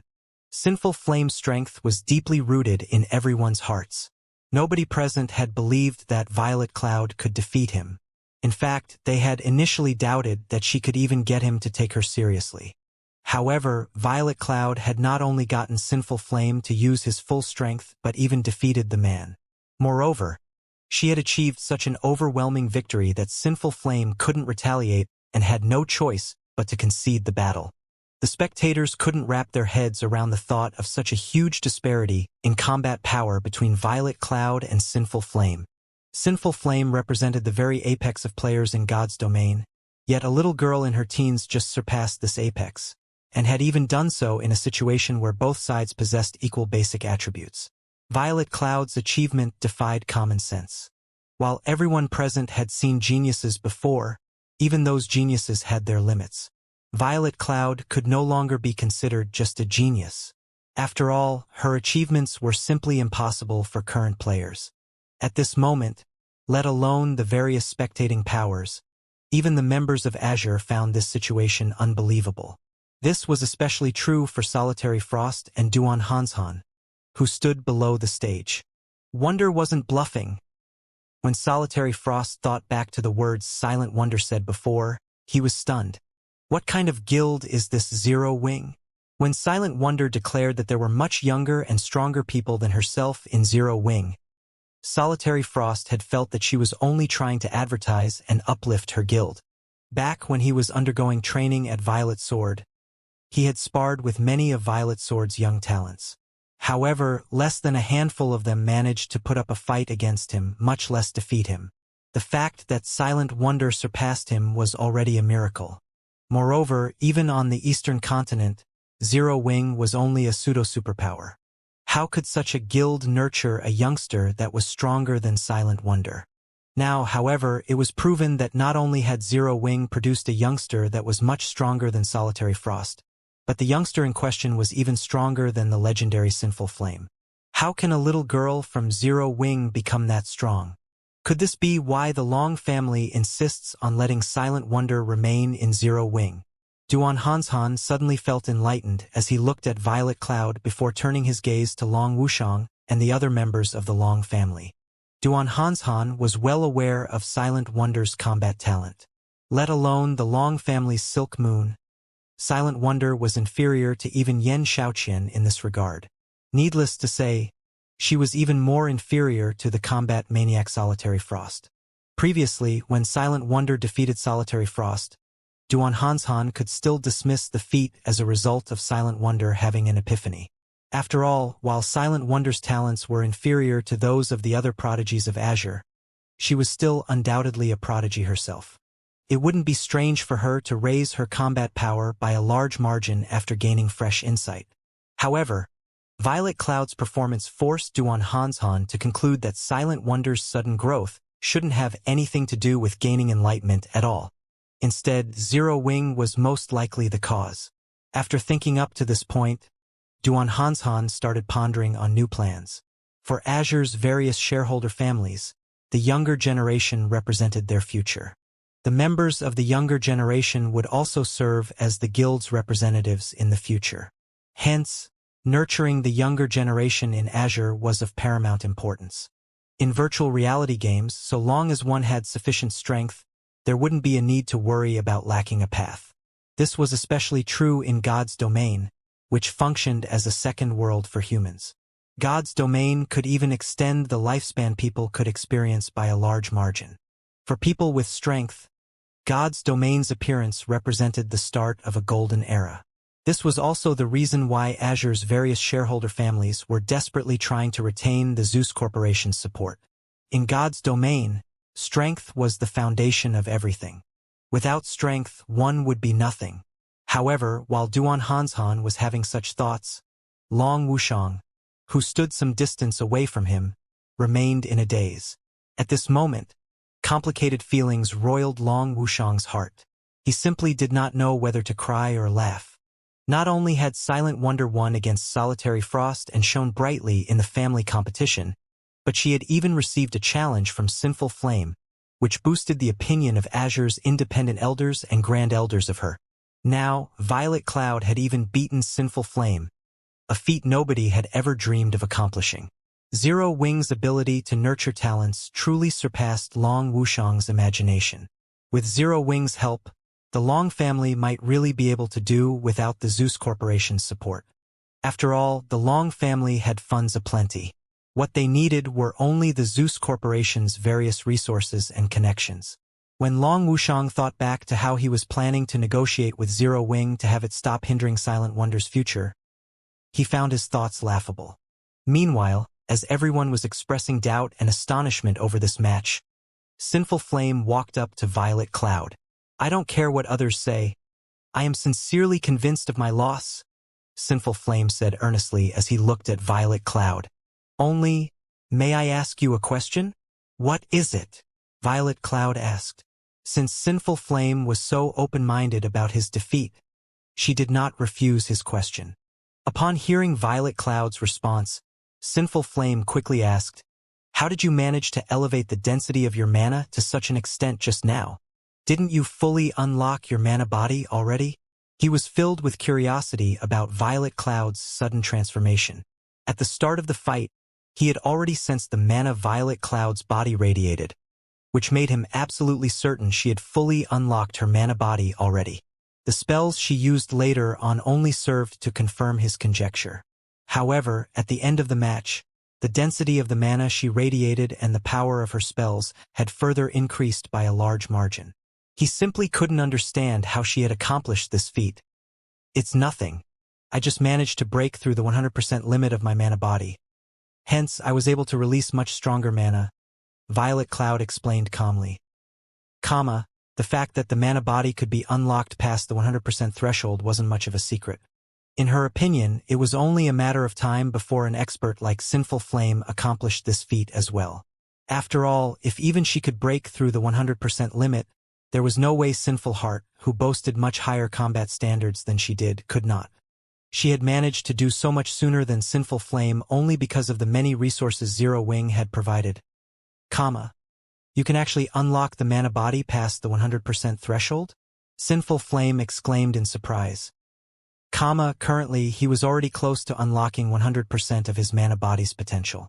In his opinion, 100% should mean perfection. Moreover, the system should have set it to be so as well. It never occurred to him that the mana body could be unlocked beyond 100%. Violet Cloud's words opened the doors to a whole new world for him. "Then, is there anyone else in your guild that has managed to exceed 100%? Sinful Flame asked. Having experienced the strength players would gain from having a mana body unlocked beyond the 100% threshold, he knew that such players wouldn't be capable of truly fighting against Tier 4 existences.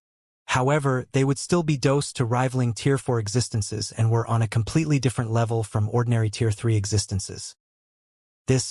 I don't know, but there are a few other people who are roughly equal in strength with me. There are also quite a few people stronger than me," Violet Cloud replied after giving the matter some thought. "There are still a few others that are stronger than you?" Sinful Flame reflexively turned to look at Sherfong and the other Zero Wing members seated in the spectator stands. When he heard Violet Cloud's words, he suddenly felt as if his worldview was collapsing. Violet Cloud was already inhumanly strong, yet Zero Wing actually had a few more experts that were stronger than her.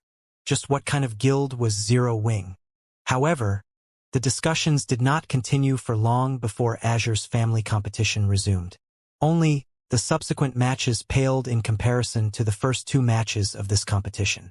And to everyone's disappointment, nothing surprising occurred.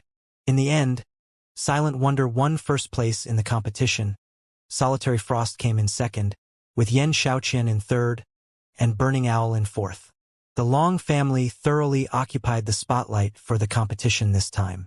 Many of Azure's independent elders and grand elders even started engaging Silent Wonder in small talk, the scene rendering the members of the other shareholder families speechless. Some families were even wondering if they should approach the Long family. Solitary, what should we do? How do we explain this to the instructor? Yen Xiaoqian asked Solitary Frost, who was standing quietly beside her, when she saw Silent Wonder surrounded by Azure's independent elders and grand elders. What else can we do but tell the truth? Solitary Frost sighed. If you are afraid of telling him, I'll do it. Following which, Solitary Frost contacted Violet Sword's instructor Tori and braced himself to report everything that had happened in the family competition. Holy Flame City, Violet Sword's residence.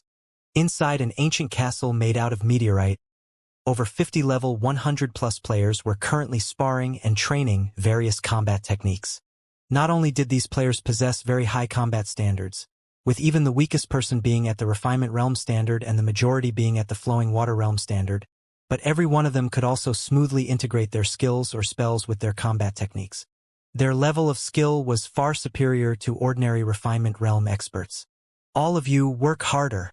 Activating the Ancient Star Castle costs a lot of mana stones, and only a limited number of people can train inside it each time. If you can't pass this week's integration test, then the others waiting in line will replace you? A dark gray armored, middle-aged man with a knife scar on his face shouted as he monitored the players' training inside the castle. Instructor Wildfighter, your requirements are too high. Not everybody is like Solitary Frost, able to perfectly integrate advanced combat techniques into our spells in just 1 week. A red-headed woman in blue mage robes, standing beside the middle-aged man, said while shaking her head, I have already lowered my requirements significantly. They only need to gain a basic foundation in integrating advanced combat techniques with skills or spells in 10 days. If it were Solitary Frost, I would have given him 3 days maximum. However, even though they have spent more than half of their given time, these newcomers are still stuck integrating basic combat techniques. It seems the guild's new recruits are becoming weaker with each passing generation, Wildfighter said in dissatisfaction as he eyed the group of players training before him. They are far inferior to our generation. Our generation? The red-headed woman revealed a bitter smile at Wildfighter's words. The commander was the only monster that came out of our generation. I don't think that everyone else in our generation was much better than these newcomers. Why are you being humble? Your talent is not the slightest bit inferior to Solitary Frost's. It's just that you were made to learn too many things at once. In contrast, Solitary Frost's training is very specific. Otherwise, you would have become the commander of the guild's second trump card legion by now, Wildfighter said, rolling his eyes at the red-headed woman. The redhead's name was Crimson Star. She was someone the secret pavilion had nicknamed the Thousand Hand, which, at the same time, she was one of the vice-commanders of Violet Sword's strongest trump card legion. In terms of combat standards, she was not the slightest bit weaker than Wildfighter. In fact, if the two of them were to have a duel, his chances of winning would be below 30%. Regardless, it seems you think very highly of Solitary Frost. You even held back during the previous match and let him finish with a draw to boost his confidence and pride, Crimson Star said. Don't say anything about this matter.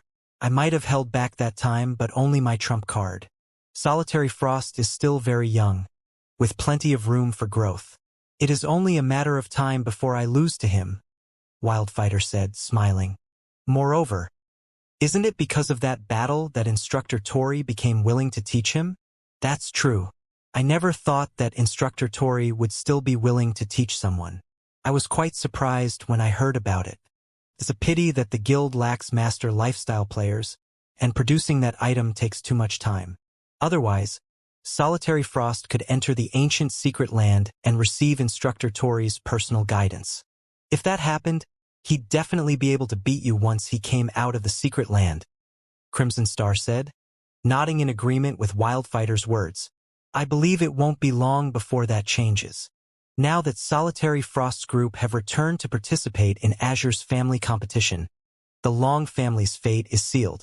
If the Long family still wishes to retain its ruling rights over Azure, they will have to listen obediently and produce that item for us. Otherwise, the Zeus Corporation will hand Azure's ruling rights to another family, Wildfighter said in a definitive tone. I heard that the Long family has a very powerful genius called Silk Moon. Her strength has always been second to only Solitary Frost. If Silk Moon secures second place in the competition, the Long family might not submit to us, Crimson Star commented. Rest assured, Instructor Tori personally provided Yen Xiaoqian with guidance and helped raise her strength considerably. So long as Silk Moon hasn't reached the domain realm yet, she'll be no match for Yen Xiaoqian, Wildfighter stated confidently. Solitary Frost might be an exceptional genius, but Yen Xiaoqian wasn't much inferior to him, either. Only, she devoted much of her time to alchemy, so she couldn't capitalize on her talent in combat. However, after receiving guidance from Tori, her strength had definitely reached the peak of Void Realm experts. I don't know whether Silk Moon has reached the domain realm or not, but I stumbled across a rumor stating that the Flamebearer is instructing Silk Moon.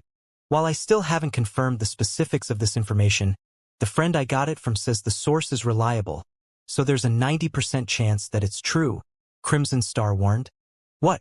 Silk Moon actually caught the eye of the Flamebearer? How is that possible? Even when Instructor Tori personally requested the Flamebearer to guide the commander, the Flamebearer still rejected his request. How could that little girl catch the Flamebearer's eye? Wildfighter was surprised at the information Crimson Star revealed. The Flamebearer was a legend of sorts in the virtual gaming world. Nobody knew the Flamebearer's identity. Nobody even knew the Flamebearer's age. However, there was no doubt about the Flamebearer's existence, as the Flamebearer was responsible for nurturing quite a few of the virtual gaming world's shining stars. According to rumors, even Mythology's guild leader had received guidance from the Flamebearer, which enabled him to surpass his peers and develop Mythology into one of the 5 great super guilds. Now, however, a little girl from the Azure Chamber of Commerce was rumored to be receiving guidance from the same Flamebearer as well. In terms of talent, Silk Moon was much worse than Solitary Frost and the current commander of Violet Sword's strongest trump card Legion. Yet the Flamebearer had actually chosen to guide her. Wildfighter couldn't bring himself to believe this. I don't know, but rumor has it that the Flamebearer has a unique way of selecting people to nurture. Maybe Silk Moon has some special qualities of her own, Crimson Star said, shaking her head. In reality, she was also curious as to why the Flamebearer would choose Silk Moon. If Silk Moon really is receiving guidance from the Flamebearer, then Yen Xiaoqian is in danger, Wildfighter said worriedly. Wildfighter did not doubt that Solitary Frost would secure first place in Azure's family competition, even if Silk Moon received guidance from the Flamebearer. After all, there was a qualitative difference between the Domain Realm and the Void Realm, preventing players from jumping from the Void Realm to the Domain Realm within a short period. Otherwise, Domain Realm experts wouldn't be so rare. However, while securing first place wasn't a problem for Solitary Frost's group, securing second place would. After all, Yen Xiaoqian still hadn't reached the Domain Realm yet. While Wildfighter and Crimson Star were having their quiet discussion, a white-haired old man entered the training hall. Upon noticing this old man, Wildfighter and Crimson Star promptly went up to greet him. This was because this old man was none other than Instructor Tori, a legendary figure in Violet Sword. However, as soon as Tori arrived, a chilly aura filled the training hall. Even Wildfighter and Crimson Star shuddered involuntarily upon sensing this aura. Instructor Tori, didn't you send Solitary Frost's group to take part in Azure's family competition? Did something happen? Wildfighter asked, curious. Judging by the chilling aura Tori released, he could tell that something was amiss. I went but had to leave for some business. However, as soon as I was done with my work, I received a message from Solitary Frost stating that they lost in Azure's family competition. Someone from the Long family secured first place. Tori snarled. They lost? Solitary Frost lost? How is that possible? Wildfighter was stunned by Tori's words. He promptly asked, could it be the Long family's Silk Moon? No. I heard that it's the Long family's second young lady, Silent Wonder, Tori replied, shaking his head. It's not Silk Moon? Wildfighter's eyes widened in shock at this revelation. For a moment, he suspected that Tori was lying to him. Isn't Silent Wonder an alchemy expert? Moreover, according to previous reports, she's only at the Flowing Water realm. How could she possibly win against Solitary Frost? In a competition where only combat standards mattered, how could a Flowing Water realm expert defeat a Domain realm expert? Now that the Long family has secured first place, doesn't that mean they will have a stable hold on Azure's ruling rights? Crimson Star asked, frowning. Master lifestyle players were crucial for Violet Sword's development, especially Master Alchemists. Meanwhile, Silent Wonder, who was only half a step from becoming a Grandmaster Alchemist, was someone Violet Sword urgently needed. You don't need to worry about that. I believe the Zeus Corporation will deal with this matter. When the time comes, the Long family will have to submit, even if they don't want to, Tori said coldly. However, Solitary Frost's group has truly disappointed me. They actually lost to a little girl who hasn't even reached the Domain realm yet. It seems I have been too lenient toward them. After they return, tell them that they don't have to meet me. Have them properly reflect on themselves. He had never once worried about Violet Sword's plan failing. Moreover, he never imagined that the group would lose to someone with significantly inferior combat standards despite him providing Solitary Frost and the others with direct guidance. This was simply humiliating. Wildfighter was shocked when he heard Tori's words. Hurriedly, he tried to persuade Tori, saying, Instructor Tori, isn't this a little... However, before Wildfighter could say anything more, a Tier 3 assassin rushed toward them. Reporting. Someone calling themselves Zero Wings guild leader has arrived outside our residence and wishes to negotiate with our guild's upper echelon regarding the Azure Chamber of Commerce's matters. Do you wish to meet him? The Tier 3 assassin said respectfully. Zero Wing? Isn't that the guild Silent Wonder has been staying at all this time? Wildfighter commented, his curiosity piqued. What are they here for? Could they be here to convince us to change our plans for Azure? An unknown guild wants to meet us? What kind of guild do they take Violet Sword for? Glaring at the Tier 3 assassin, Tori ordered coldly. Tell them to get lost. Tori's harsh rejection drove a chill down everyone's spines. The players in the hall felt an intense pressure bear down on them, and some of the Refinement Realm trainees could barely even move. Instinctual fear welled within the Tier 3 assassin that had reported Zero Wing's arrival. If he hadn't been certain that he wasn't Tori's target, he would have likely turned and fled. Instructor Tori has such high hopes for Solitary Frost's group? Crimson Star was surprised to see the frosty look on Tori's face. Tori had stopped teaching people over a decade ago. She and the current commander of Violet Sword's strongest trump card legion had been a part of his last student group. The commander had been Tori's favorite pupil. Tori had even gone to great lengths to seek the Flame-Bearer's help in training the commander. Hence, Violet Sword's upper echelons had been stunned when Tori had agreed to train Solitary Frost's group. Crimson Star assumed Tori had only agreed out of respect for the Zeus Corporation, but seeing his reaction now, it seemed he had honestly wanted to help Solitary Frost's group grow stronger. If he hadn't been so invested, he wouldn't have been so furious about their defeat. I'm afraid that sending them away isn't wise, Instructor Tori. Zero Wing might not have much power on the Western continent, but it can compete with many superpowers on the Eastern continent.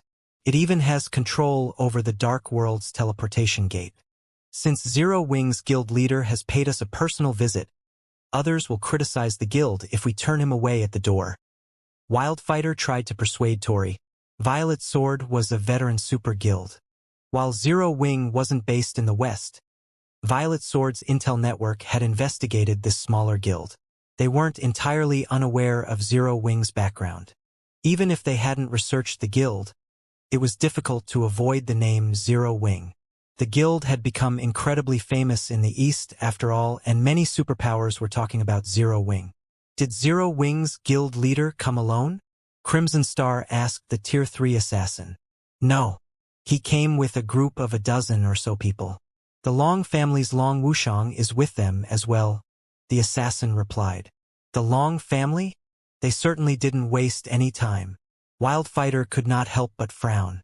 After learning that the Long family's second young miss had won Azure's competition this year, Wildfighter knew it would be difficult making the family obey. Now, Azure's strongest younger member was from the Long family, and after all was said and done, the Zeus Corporation was merely one of the Chamber's shareholders. It wasn't the largest shareholder. Once the rest of the shareholders saw the Long family's potential, they would offer it their support. Threatening the Long family's dominance in Azure would become incredibly difficult. Read more at Ellis Novel. Because of this, the Long family now qualified to negotiate with Violet Sword, and it had only been a matter of time before the family sent a representative.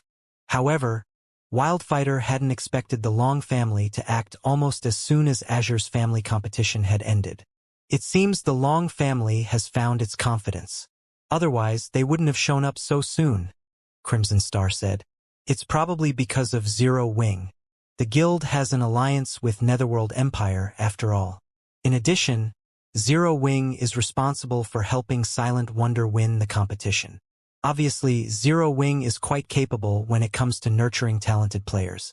The Long family must think it'll do fine on its own, without support from Violet Sword or the Zeus Corporation, Wildfighter assumed. The most important developmental aspects for any guild were talented experts and resources. While Azure did not lack experts, it didn't have nearly as many resources as a veteran super guild like Violet Sword. If Azure wished to continue its development, it would have to ally with the super guild. This was exactly what Azure's various shareholder families and Grand Elders were pushing for. However, if Azure no longer had to worry about nurturing its talented members, neither the Long family nor the Chamber itself would bother to ally with Violet Sword. Violet Sword was already demanding a high price for this alliance, and the partnership would basically transform Azure into one of Violet Sword's vassals. None of Azure's shareholders wanted this, but they had to agree due to the immense pressure the Zeus Corporation placed on them to agree. This is interesting. Show them to the reception room and make them wait for a while, Tori decided. I'm interested to see what ability Zero Wing has to make the Long family so confident. Understood. The Tier 3 assassin breathed a sigh of relief as Tori calmed down. He then ran back to the residence's entrance. Meanwhile, a crowd had formed outside of Violet Sword's residence, embroiled in a heated discussion regarding Zero Wing's members. The group of players was just too eye-catching. Two gigantic flying mounts stood behind Zero Wing's members. An eagle, with arcs of electricity dancing across its body, and a skeletal dragon, radiating bursts of cold.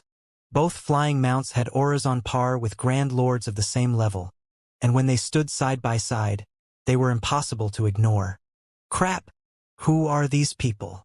They actually have two mounts that rival Violet Sword's Netherflame Eagle. What an amazing guild! Violet Sword only has two extraordinary flying mounts. Yet these people have two as well. At this stage of the game, flying mounts were still unattainable for most of God's Domain's players. Even the various large guilds only had a few flying mounts, and most of those were common. Even so, it was enough to allow them to flaunt their strength. Meanwhile, the various super guilds would go crazy for extraordinary flying mounts, which could hold their own against Grand Lords of the same level. Not everyone could say the same. Even most Tier 3 experts would have to flee from such a monster. Only with a team of Tier 3 experts could take down Grand Lords of the same level. However, not only could a guild easily hunt Grand Lord-ranked field bosses with an extraordinary flying mount, but they could also broaden their sphere of activity, visiting far more dangerous locations in search of resources. While passersby quietly discussed Zero Wing's two flying mounts, Long Wushang, who waited at the entrance to Violet Sword's residence, began to grow nervous. He had never thought Shifeng would go through with his claim and travel to Violet Sword as soon as Azure's family competition ended. The swordsman hadn't even given Violet Sword any time to calm down after learning of its defeat. The competition's outcome had as good as ruined the Zeus Corporation and Violet Sword's plans to take control of the Azure Chamber of Commerce. Needless to say, they'd be furious, and they'd definitely blame Zero Wing, the guild that had played a major role in foiling their plans. Although the Long family and Zero Wing now qualified to negotiate with Zeus and Violet Sword, they shouldn't push for negotiations while the other side was still fuming. Not only would they fail to change the corporation and super guild's minds, but they might make the situation worse. Wonder, can you persuade your guild leader? I know he wants to negotiate with Violet Sword, but he shouldn't do so during such a precarious time. Long Wushang whispered to Silent Wonder. At this rate, not only will negotiations fail, but Violet Sword might end up hating us. We'll lose our advantage in Azure. Azure's elders and grand elders did not particularly mind whether Azure partnered with Violet Sword or not, but becoming enemies would be a different story. If that happened, everything would be over for the Long family. Too many of Azure's key resource areas were located within Violet Sword's territories, among others. If Violet Sword decided that it no longer cared about those resource areas, the other super guilds wouldn't hesitate to fight to claim the areas. I'll try my best, Silent Wonder said. She agreed with her elder's sentiments. Zero Wing had barely any power in the West, while Violet Sword could easily deal a major blow to the Azure Chamber of Commerce. Furthermore, Zero Wing couldn't avoid Violet Sword if it wished to develop on the Western continent. She did not wish to see her guild face Violet Sword's wrath over her. However, just as Silent Wonder was about to approach Shifeng, a Tier 3 assassin emerged from Violet Sword's residence and walked up to Shifeng, apologizing. Sorry for the long wait, guild leader Black Flame. Please, follow me. All right, Shifeng replied, putting away his Thunder Eagle. He then followed the assassin into the residence, giving Silent Wonder no chance to intervene. Upon entering the Super Guild's residence, both Long Wushang and Silent Wonder were stunned. Not only were the Violet Sword members in the residence very high-leveled, but quite a few of them were also Tier 3 experts. Moreover, they spotted over 100 Refinement Realm experts with a glance. When they reached the castle that acted as the residence's core, they were even more stunned as they felt such dense mana that it had condensed into a white fog. The entire castle felt ancient. All of the Super Guild's members who entered and left the castle radiated astonishingly powerful auras, while quite a few were even stronger than Azure's young geniuses. So, this is Violet Sword. Silent Wonder was amazed as she watched the dozen or so young, Tier 3 experts walk into the castle. Even a random group of players had so many Refinement Realm and Flowing Water Realm experts. Furthermore, this was only one of Violet Sword's many residences, and the guild had several training grounds. If Violet Sword gathered all of the new recruits, the sight would be awe-inspiring. Please come in, the Tier 3 assassin leading the way said as he gestured to the guild hall before him. When he noticed Long Wushang's and Silent Wonder's astonishment, he felt pleased and proud. Overall, Violet Sword might not be as powerful as the 5 great super guilds, but it was just as capable of nurturing talented players, which the guild was quite proud of. No ordinary super guild could compare. After a moment, the Tier 3 assassin led Shifeng and his companions into the top-floor reception room in the guild hall. 3 players, Tori, Wildfighter, and Crimson Star, already waited in the room. However, none of them bothered to conceal their auras, and the combined energy felt stifling. They were obviously trying to intimidate Zero Wing's representatives. Sure enough, Long Wushang could not help but shake his head when he saw the 3 people. He knew these negotiations wouldn't end well. There wasn't even a point in continuing this facade. The pressure of their combined auras was simply too powerful. Even peak experts would struggle to breathe in the reception room, much less weaker players. In Long Wushang's opinion, aside from Shifeng, Silent Wonder, and Violet Cloud, withstanding these aggressive auras would be troublesome for their party. Meanwhile, the Tier 3 assassin from Violet Sword sneered at this sight. Zero Wing might be a pseudo-superpower, but Violet Sword was no ordinary super guild, and Zero Wing had no place trying to instigate negotiations on a whim. This room is really stuffy. Aqua, why don't you guys remove your cloaks? It'll be cooler for you that way, Shifeng calmly suggested, never taking his eyes off of Tori and his two comrades. Hearing Shifeng's suggestion, the Tier 3 assassin continued to sneer at the group. Do they think they can withstand the instructor's auras just by removing their black cloaks? The black cloak merely concealed some of a player's statistics but couldn't hide a player's aura. Everyone in God's domain knew this. Of course, there were tools that could conceal a player's aura, but those tools were extremely expensive and not practical. Furthermore, expert players could conceal their auras with their own skills. They didn't have to rely on such tools. Even Long Wushang gave Shifeng a strange look. He couldn't understand what the man was trying to do. By removing their black cloaks, Aqua Rose and the others would only expose their statistics. That wouldn't help them withstand these three monsters' auras. Tori, Wildfighter, and Crimson Star were all instructors in Violet Sword. Anyone that could become a Super Guild's instructor would also be a Grand Elder, absolute upper echelons in the guild. Super Guilds also acquired top-tier weapons and equipment each day. A veteran Super Guild like Violet Sword had likely seen every kind of weapon and equipment piece the game had to offer. Now that Violet Sword was in a fit of rage and intent on striking fear into their group to chase them away. Not even full sets of top-tier weapons and equipment would be enough to change these three instructors' minds. During the time the Tier 3 assassin and Long Wushang wondered what Shifeng intended, Aqua Rose and the others removed their black cloaks. When they saw these players' statistics, the assassin and Long Wushang nearly fainted from shock. Level 117. The moment the black cloaks were gone, these players' auras burst forth like erupting volcanoes. The ambient mana rapidly gathered around them, creating a mana vortex that thinned the rest of the mana in the room. When the Tier 3 assassin and Long Wushang realized that these auras rivaled that of mythic monsters, they instinctively stepped back to a tolerable distance. Meanwhile, Tori's group stared in astonishment when they saw Aqua Rose's and her companions' levels. Level 117. How is this possible? Even our guild's leveling maniac has only reached level 114. How did they get so powerful? Wildfighter exclaimed in the team chat, overwhelmed with shock as he stared at Zero Wing's players. Their levels weren't the highest in the guild, since they normally trained Violet Sword's new recruits.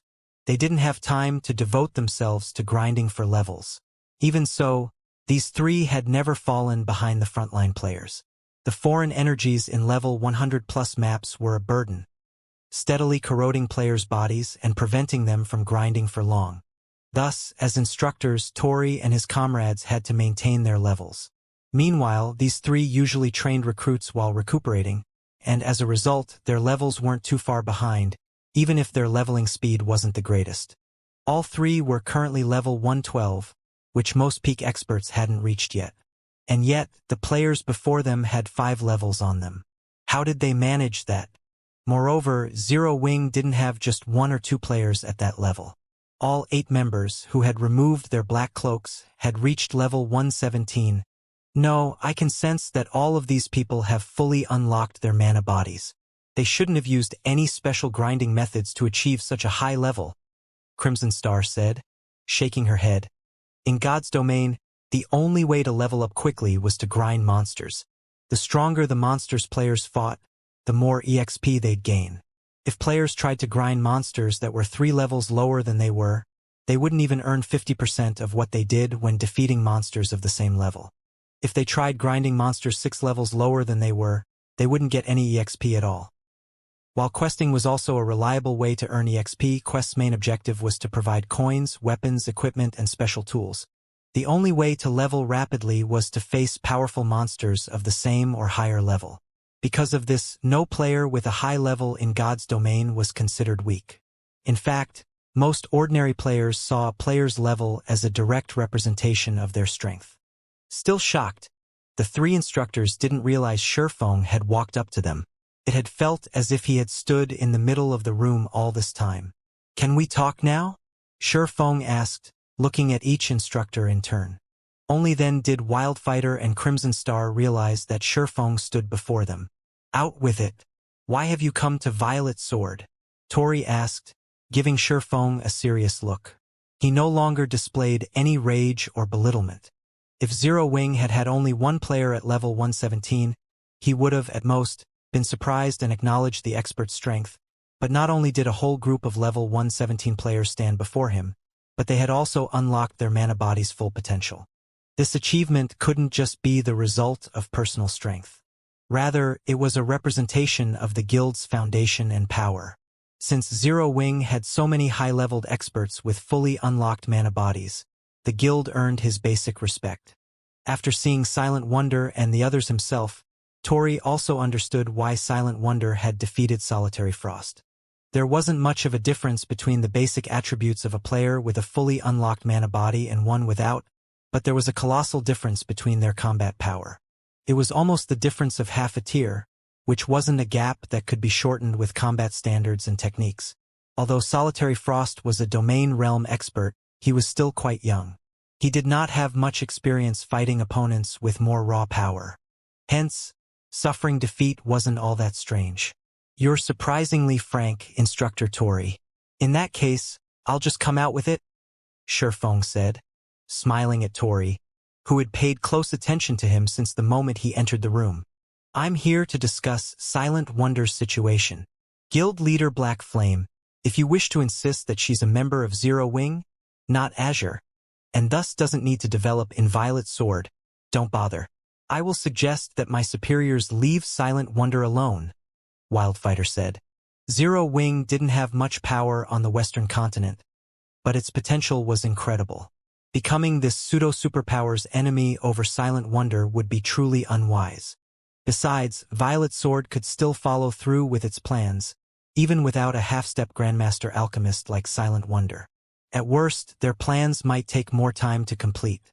Moreover, the Zeus Corporation was the main reason that Violet Sword had insisted on obtaining Silent Wonder, and the corporation had simply made the demand because the Long family had refused to cooperate fully with Zeus's plan to unify the powers under its command. The Zeus Corporation only wanted to make an example out of the Long family and was using Violet Sword to do so. Long Wushang was stunned to hear Wildfighter give in so quickly. The matter had been dealt with just like that. The Long family had negotiated with the Zeus Corporation and Violet Sword many times, yet the two had refused to concede. They had even gone as far as to use Azure's ruling rights to threaten the family.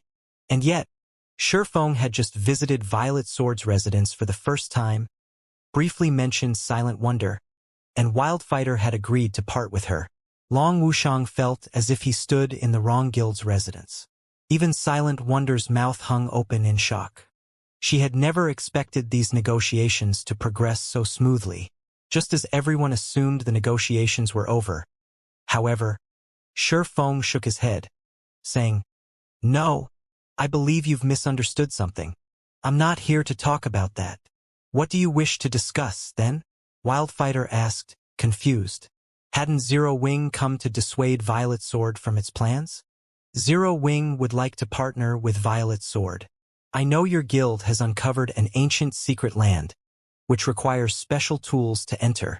I suggest our guilds work together.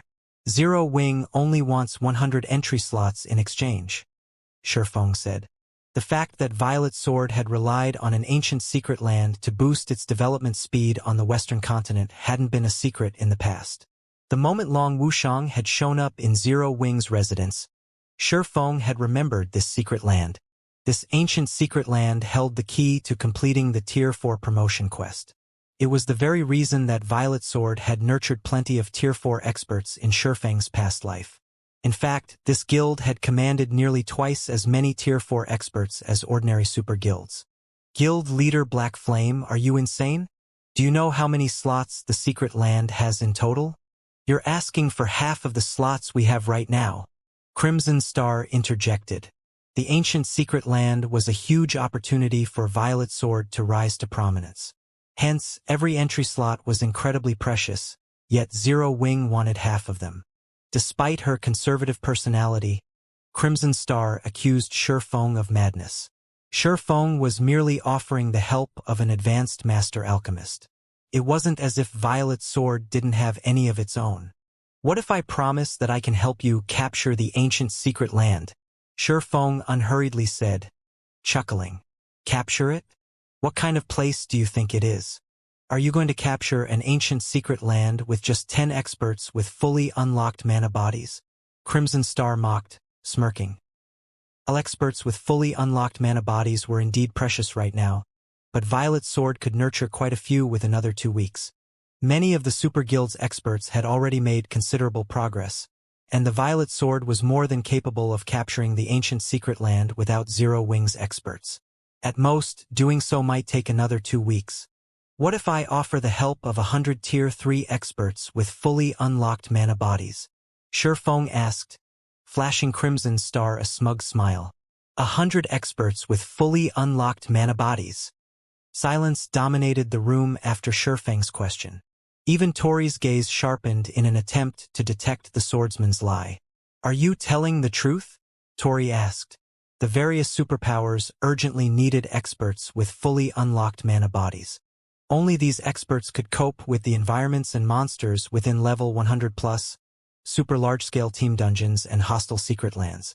Unfortunately, a handful, even just a dozen, experts with fully unlocked mana bodies would be useless during raids. A team of 100 of these experts would be a different story, however. With a full 100-man team, raiding these locations would be possible, and such a team would be invaluable to Violet Sword, which had located an immensely important, ancient secret land. Meanwhile, Long Wushang gaped at Shi Feng from the reception room's entrance. He had never dreamed that Zero Wings foundations were so frighteningly sturdy. 100 experts with fully unlocked mana bodies.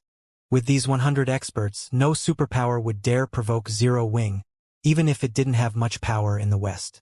If these 100 experts decided to retaliate in the fields or cause a scene in a guild city, the targeted superpower would definitely suffer.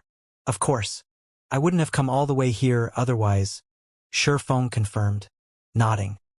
Although Zero Wing only had a little over 24 experts with fully unlocked mana bodies right now, many of the guild's Tier 3 Refinement Realm experts had already reached 85% or higher thanks to the Lost Town special environment. At most, Zero Wing would need 3 more days to gather a full 100-man team. The raid on the ancient secret land wouldn't begin immediately. Violet Sword would need some time to prepare. Without the necessary tools, players wouldn't survive in the secret land, and by the time those tools were ready, Zero Wing should have all the experts it promised. Hence, Shi Feng didn't consider his statement to be a lie. Tori and the other 2 instructors fell silent after hearing Shi Feng's reply. Are we actually going to agree to his offer, Instructor Tori? This ancient secret land is likely unique in God's domain. You already know how astounding the environment is for training. Black Flame is too greedy. We have already split half the entry slots with mythology. If we give another 100 entry slots to Zero Wing, we'll have less authority there than mythology, even if we retain a spot. Wildfighter asked Tori in the team chat. The ancient secret land had a strict entry limit. It was more like an ancient city, isolated from the outside world, than a true secret land.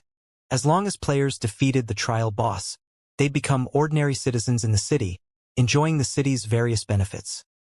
Read more at Ellis Novel to monopolize this secret land. Violet Sword had partnered with mythology, and both guilds had dispatched large armies to barricade the entrance, preventing other powers from entering. Each guild would then occupy half of the available entry slots. Violet Sword had gone to great lengths to secure 200 entry slots. Yet Zero Wing wanted 100 for helping the Super Guild defeat the trial boss. No matter how one looked at it, this didn't seem like a worthwhile transaction. Given another 2 weeks, Violet Sword would be more than capable of taking the trial boss down by itself. The Super Guild didn't need any of Zero Wing's help. Crimson Star nodded in agreement to Wildfighter's comment. Guild leader Black Flame, while your proposal is tempting, you demand too much. I can offer a maximum of 10 entry slots, not one more, Tori said after giving the matter some thought. Even without your help, we will capture the secret land. It only may take us a few days longer. You might be right, but as far as I know, Violet Sword isn't the only power in control of the ancient secret land. Just 1 day could make a massive difference. I'm sure you're aware of this, Instructor Tori. Moreover, I don't just want 100 entry slots. I also want priority over one of the items the trial boss drops. Shifeng coolly declared, nodding. Long Wushang could only stare at the swordsman, utterly flabbergasted. How was this supposed to be a partnership negotiation? Violet Sword had clearly stated that it would succeed, with or without Zero Wing, but instead of reducing his demands, Shifeng had asked for even more, setting his sights on the trial boss's loot. He was simply insane. You're correct. We're not the only guild in control of the ancient secret land right now. But you can't ally with the other guild, can you? Zero Wing has offended mythology often in the past. Wildfighter countered with a grin. Violet Sword is Zero Wing's only prospect for an alliance. We're already being quite generous by offering 10 entry slots. If you don't like it, you'll have to find another way to enter the secret land. Read more at Novel. Zero Wing's conflict with mythology was no longer fresh news.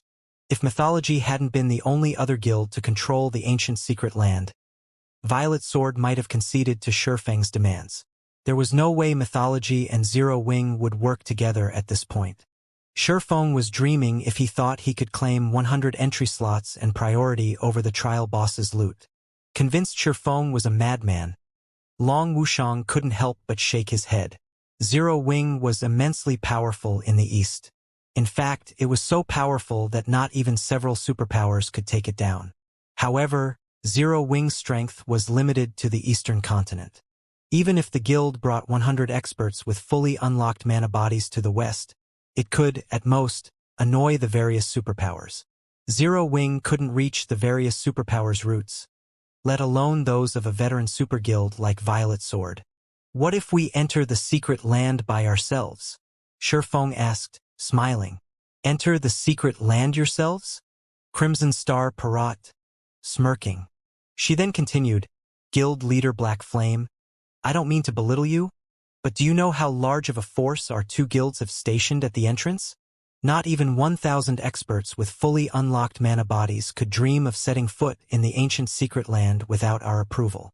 To secure their hold, Violet Sword and Mythology had established a guild city around the ancient secret land's entrance. Without being able to destroy the city, no one would enter the secret land. Silently, Long Wushang nodded his agreement with Crimson Star's statement. He had visited this guild city when the Azure Chamber of Commerce had sent its lifestyle players to Violet Sword. That guild city's defenses were no weaker than the various super guilds' main headquarters. Is that so? Leisurely, Shifeng asked. But what if I have him? With that, Shifeng retrieved a summon guard scroll and called forth Versailles. When Shifeng summoned Versailles into the reception room, the room's mana transformed. So dense, so heavy. The mana inside the reception room didn't feel like mana at all. Everyone in the room felt as if they had been submerged in water and were drowning. A Tier 4 personal guard? How is this possible? Long Wushang and the Tier 3 assassin were stunned when they saw Versailles.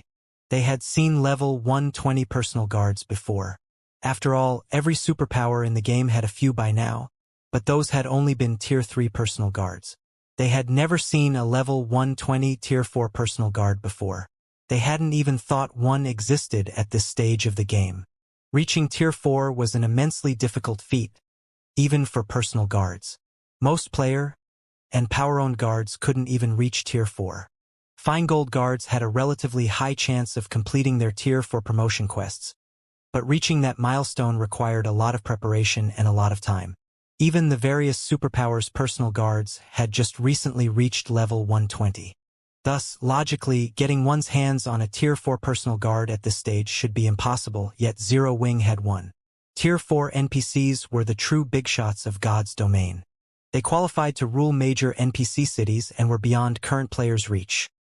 Read more at Novel. A Tier 4 personal guard? It seems the Eastern continent's superpowers have grossly underestimated Zero Wing. Their assumption that your guild is powerless outside of Cold Spring Forest is severely flawed, Tori commented as he gazed at Versailles. Even after seeing the Tier 4 personal guard, he still appeared quite calm. Even so, I do not think that a level 120, Tier 4 secret silver guard can break into our two guilds' city. Although the guild city in question was only basic rank, it was protected by an incredibly powerful defensive magic array. The magic array could endure Tier 4 attacks without any trouble. Otherwise, the city wouldn't have withstood the demonic creature army's invasion. The western continent was far more dangerous than the east. Towns and cities faced frequent demonic creature assaults. These armies especially loved to target guild towns and cities. It wasn't odd to find 3 to 5 mythic monsters among each demonic creature army, in addition to hundreds of thousands of weaker demonic creatures. Trying to rely on a measly Tier 4 NPC to threaten a guild city jointly operated by 2 super guilds was laughable. Of course, a Tier 4 NPC, particularly a Tier 4 Great Wizard, could destroy an ordinary guild city, but trying to destroy a superpowers guild city with a single Tier 4 NPC was ridiculous. Every guild city a superpower established would have some means of fending off or exterminating Tier 4 beings. Otherwise, there wouldn't be any difference between superpowers and ordinary powers. That's right. A Tier 4 Secret Silver Guard would be invincible in the fields. Unfortunately, it is not enough to threaten a superpowers guild city, Crimson Star said after snapping out of her daze. From near the reception room's doors, Long Wushang nodded in agreement. The strength Zero Wing had just revealed was astonishing. If Zero Wing were dealing with a weaker superpower, that power might concede to Zero Wing's demands. Unfortunately, Zero Wing was dealing with Violet Sword, a veteran super guild that was almost as powerful as the 5 great super guilds. Not even 2 or 3 Tier 4 Secret Silver Guards would be enough to change Violet Sword's mind. Indeed, a Tier 4 Secret Silver Guard would take forever just to blast open a guild city's defensive magic array. Shurfeng agreed. Smiling, he asked, "But what if I have a Tier 4 Fine Gold ranked Great Wizard?" "Impossible. Just having 1 Tier 4 personal guard is a miracle. How could you have another one?" Crimson Star instinctively opposed Shurfeng's calm question. A Tier 4 Secret Silver Guard wasn't strong enough to break a guild city's defensive magic array, but it would be a different story for a Tier 4 Fine Gold Guard. Generally, Fine Gold Guards possessed taboo skills and curses that allowed them to exhibit power beyond their tier. With the power of a Tier 4 taboo skill or curse, even shattering a city's defensive barrier with a single hit would be possible. However, rising from Tier 3 to Tier 4 was a major feat for personal guards. Even personal guards with extremely high growth potential would need to prepare extensively before challenging their Tier 4 promotion quest. Moreover, they still had a high chance of failing, and sending a large number of personal guards to challenge their Tier 4 promotion quest with the hope that some would succeed wasn't feasible for current guilds. When a Tier 3 personal guard wished to challenge their Tier 4 promotion quest, they needed a large number of magic cores, and not just any would do. These magic cores had to come from level 100 plus mythic monsters. Unfortunately, level 100 plus mythic monsters didn't even have a 5% drop rate for magic cores, and only demonic creatures would drop them at all. As a result, even the various super guilds could, at most, afford to send 1 personal guard to challenge their Tier 4 promotion quest. Even if Zero Wing hunted monsters with a Tier 3 Night Division, there were only so many mythic-ranked demonic creatures in Cold Spring Forest. The fact that Zero Wing had nurtured a single Tier 4 personal guard was a miracle, but having 2 was simply impossible. "I might have only 1 Tier 4 personal guard, but that doesn't mean that I can't increase his growth potential," Shurfeng said before revealing a translucent, multicolored fruit. Everyone in the reception room felt physically and mentally restless the moment Shurfeng retrieved the colorful fruit from his bag. Their instincts screamed at them to devour the fruit. "The fruit of life. Who are you?" Crimson Star demanded, staring at the colorful fruit in shock. Shurfeng's Tier 4 personal guard had been surprising enough, yet this man also had the incomparably precious fruit of life. This was unbelievable. The fruit of life was legendary throughout God's domain. People had even called it the holy fruit. Not only could the fruit of life resurrect the dead, but it could also help living creatures recover to their peak and elevate their potential. There were even rumors that players could boost their life ratings significantly by consuming it. If they spotted a fruit of life, even high-tiered NPCs would do everything in their power to claim it, not to mention players. In Crimson Star's opinion, though, this legendary fruit was just that, a legend. It was beyond the reach of players. The only known way to obtain the fruit of life was to harvest it from the elven race's tree of life. However, elves consider these fruits holy. They would never trade or sell the fruit to outsiders. If players wanted their own fruit of life, they could only obtain one by attacking a location that housed a tree of life. However, the elves' trees of life were so heavily guarded that not even Tier 6 gods could reach them. Moreover, most of the various kingdoms and empires' great and grand wizards had learned from elven great and grand wizards. Anyone that dared attack the elves' main headquarters would only make an enemy of these kingdoms and empires. No one under the heavens would be able to save them. Even Tori stared at the fruit in Shurfeng's hand in astonishment. The fruit of life. The various superpowers had been desperately searching for the item after learning about it. Based on what they had learned, there was only one way, other than raiding an elven city, to procure a fruit of life. While the elves refused to trade or sell these fruits, they sometimes offered them as gifts to players who had significantly helped their race. Hence, there were quite a few fruits lying around. Only most of these fruits of life had been given away decades, maybe centuries ago, so no one knew their current whereabouts. Even with the superpowers' powerful information networks, no one had found the slightest clue leading to these gifted fruits of life. And yet, Shurfeng held one in his palm. "Eat it," Shurfeng said, passing the colorful fruit to Versailles. Versailles did not hesitate, excitedly and fanatically taking the fruit. His changed attitude made the room's manner restless. After a deep, sincere bow of gratitude to Shurfeng, Versailles ate the fruit of life as the players in the reception room watched. "You?" Crimson Star's and Wildfighter's eyes went wide as they watched Shurfeng give the fruit of life to his personal guard with no hesitation. What a waste! The fruit of life was an incredibly rare and valuable item, far more valuable than a Tier 4 fine gold guard. That fruit could permanently increase a player's life rating or upgrade a fine gold guard to dark gold rank, drastically increasing the personal guard's chance of reaching Tier 5. Versailles was only a Tier 4 secret silver guard. Even if the fruit of life upgraded him to fine gold rank, and his combat power drastically increased, he wouldn't become much more valuable. Fine gold guards had almost no chance of reaching Tier 5. Meanwhile, players could challenge their Tier 4 promotion quest once they reached level 120, which would significantly decrease a Tier 4 personal guard's value. Using the fruit of life to help a player or personal guard reach Tier 5 would be far more beneficial than using it to boost a Tier 4 NPC's combat power. Not many in God's domain would reach Tier 5. That much was clear after seeing how few players completed their Tier 3 promotion quests. While Crimson Star and Wildfighter mourned the fact that Shurfeng had wasted the fruit, a visible layer of life energy formed around Versailles. Initially, the Tier 4 Great Wizard had been old and decrepit. His aura had been frightening, but it hadn't been able to hide his fading life aura. Now, however, Versailles regained his youthful vigor at a visible rate. Not only was his life aura growing stronger, but he also began to appear younger. After 5 seconds, Versailles had gone from looking like someone in his 70s to someone in his 50s. As soon as the process ended, the mana density in the room skyrocketed. Space started to isolate the room from the outside world, with Versailles as its commander. World creation? How is this possible? Crimson Star's jaw dropped. Instructor Tori could only stare at the Tier 4 personal guard, dumbfounded.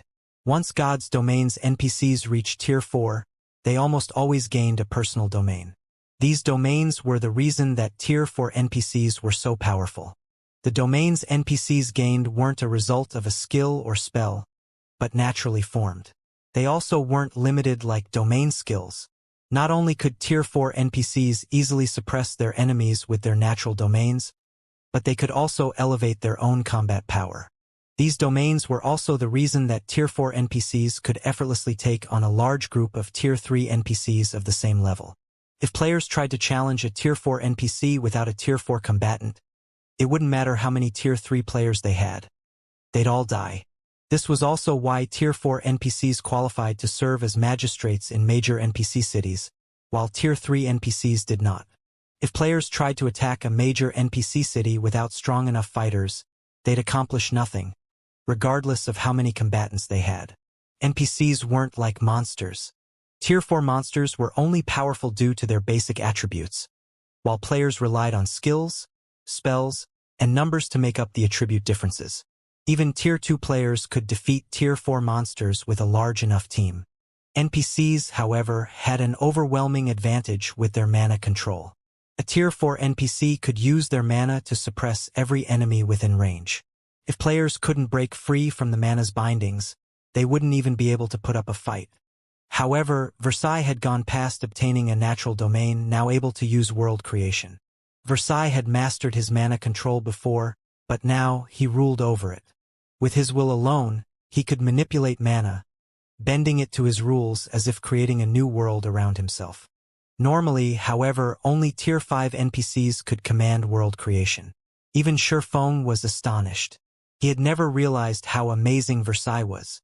While the Fruit of Life could increase an NPC's growth potential, it wouldn't immediately alter the NPC's basic attributes or combat standards unless the NPC had some lingering injuries that weakened them. Any Tier 4 NPC with world creation was a true big shot, only one step away from reaching Tier 5. They were far stronger than ordinary Tier 4 NPCs. The difference between a Tier 4 NPC with world creation and one without was like the difference between a Tier 3 player with a fully unlocked mana body and a player that had yet to accomplish the feat. There was at least half a tier between the two. Elated, Shifeng immediately inspected Versailles' statistics. Versailles. Yifeng's personal guard. Gender. Male age. 76 loyalty. 93. Growth potential. 90 level 120. Class. Tier 4 Great Wizard. Crap. His growth potential is just 1 point away from the Dark Gold rank. When Shifeng saw Versailles' growth potential, realization dawned on him. Now, Shifeng was absolutely certain that Versailles' original growth potential hadn't been Secret Silver rank, but Fine Gold rank. Moreover, he should have been a Tier 4 big shot on the cusp of reaching Tier 5. The Fruit of Life simply wasn't capable of providing such a huge growth potential increase. They were talking about a whopping 16 points. Even the Fruit of Life, known as the Holy Fruit, couldn't boost an NPC's growth potential so massively. The only explanation was that Versailles hadn't fully recovered after drinking the Water of Life and had failed to recover to his full growth potential. Shifeng didn't know what had left Versailles in such a state, but he was overjoyed and ecstatic. He was even happier than when he had obtained a fragmented legendary item. He had already known that Versailles was an amazing Tier 4 NPC, but now, he learned that this personal guard even had world creation. With this, he could accomplish more than ever, including visiting many of the locations he couldn't reach during his previous life. After players reached Tier 3 and fully unlocked their mana bodies, no land in God's domain was beyond their reach. While they could even visit the most dangerous maps, however, returning would be another matter altogether. After all, level 100+ maps made up the majority of the vast continent of God's domain. The human kingdoms and empires only occupied land suitable for their residence, which only included a small fraction of the main continent. There were far more maps that were too dangerous for humans. Tier 3 players were still limited to relatively safe locations. They'd only be attempting suicide if they tried to explore the truly dangerous areas on the continent. They might even have an encounter that would force them to restart their account. Now that Shifeng had a Tier 4 world creation NPC by his side, however, he could visit the game's truly lethal maps. These dangerous locations generally served as the venues for Tier 4 promotion quests and contained many ancient inheritances. When the various superpowers experts had reached Tier 4 and beyond in the past, they had spent much of their time in these areas, rarely returning. They could only continue to grow stronger by exploring these maps. Realizing how much time he had spent gazing at his personal guard stats, Shifeng quickly suppressed his excitement and returned his attention to Tori and his two companions. May I know if Zero Wing now qualifies to negotiate a partnership with your guild? Shifeng asked Tori. Even after a long moment, Tori and his comrades couldn't find a proper response to Shifeng's question. Shifeng was simply too ruthless. To ensure that he'd be able to enter the ancient secret land, Shifeng had wasted a Fruit of Life to upgrade his personal guard to Fine Gold rank. Not even they would dare behave so lavishly. However, they had to admit that this swordsman was extremely fortunate to upgrade his personal guard to a Tier 4 world creation NPC. With this single NPC, Shurfeng could blast through a basic city's defensive magic array. Versailles could cause a huge scene inside the city, allowing Shurfeng and his team to pass into the ancient secret land unhindered. Instructor Tori, Black Flame must be dreaming, Wildfighter said in the team chat. Even if he can break into the city and enter the ancient secret land, he'll only be able to do so a handful of times at most. I refuse to believe he can come and go from our city as he pleases forever. Moreover, mythology will have to bear half of the entry slots we lose because of Zero Wing, significantly reducing our losses. When our two guilds gain Tier 4 experts, his personal guard will be useless, and our guild will still have 200 entry slots. The ancient secret land contained an ancient city independent from God's domain's two main continents. Even if players defeated the trial boss and became citizens, they would need to remain within the city for some time to enjoy its benefits. Players wouldn't gain access to all of the city's benefits when they first reached the city. However, while Zero Wing could get into the ancient secret land, the amount of time its players could stay in the city would be limited. Players could only extend their stay with a special tool. 1 week. Even with this special tool, players could only reside in the ancient secret land for a maximum of 7 natural days. If they did not leave on time, they'd starve to death. The special tool in question also had a 10-day cooldown. In other words, Shurfeng would have to break into Violet Sword and Mythology's guild city repeatedly to continue enjoying the secret land's benefits. Not only were the various superpowers searching for an easier way to unlock their experts' mana bodies, however, but they were also preparing for the Tier 4 promotion quests. This meant that Zero Wing had very little time left to take advantage of the secret land. Crimson Star nodded in agreement with Wildfighter's claim. There was no way their two guilds could form an alliance. After all, Zero Wing couldn't offer enough benefits to warrant 100 entry slots. Tori didn't immediately reply to Wildfighter's proposal. Instead, he closed his eyes and fell deep into thought. After some time, the man's eyes opened, and he looked at Shurfeng, saying, "Guild leader Black Flame, a partnership between our guilds isn't exactly out of the question. Read more at Ellis novel Instructor Tori." Both Wildfighter and Crimson Star were surprised to hear Tori's response. Violet Sword didn't need to agree to Shurfeng's demands, and their guild leader and grand elders would never agree to such laughable conditions. "What are your conditions?" Shurfeng calmly asked. Shurfeng admitted that he had demanded quite a bit, but he had no choice. This was all for the sake of helping Zero Wing's members reach Tier 4. With the guild's current resources, he could only guarantee that a few select individuals would complete their promotion quests. Everyone else's chances were minute at best. If Zero Wing couldn't nurture enough Tier 4 experts, it would struggle to defend its current resources and territory. Too many superpowers targeted his guild, and they were only powerless against Zero Wing now due to the Night Division and its guild city's formidable defenses. However, once the era of Tier 4 dawned, destroying guild cities wouldn't just become possible. It had become common. When God's domain had reached the Tier 4 era in the past, it had been the craziest chapter of the game's history. The various superpowers had fought like madmen, destroying countless guild cities. Many had even been annihilated. This was also one of the reasons that Shurfeng was so desperate to reach Tier 4. Although he could rely on Versailles to force his way into the ancient secret land, that wasn't a long-term plan. Allying with Violet Sword was his best option. He'd only resort to force if the Super Guild refused to work with him. "I only require that you assist us with one thing, Guild Leader Black Flame," Tori said. "So long as you complete this task, we will agree to all of your conditions." "What is it?" Tori's statement piqued Shurfeng's curiosity. He hadn't expected this man to agree to his conditions so easily. "It's quite simple. I just need you to clear the ancient secret land's hero trial," Tori declared.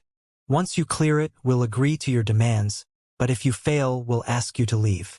When the time comes, our guilds will rely on their own strength to enter the ancient secret land." "The hero trial?"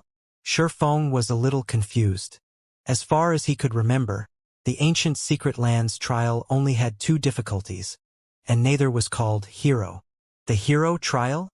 Instructor Tori, That's too risky. We only have one opportunity.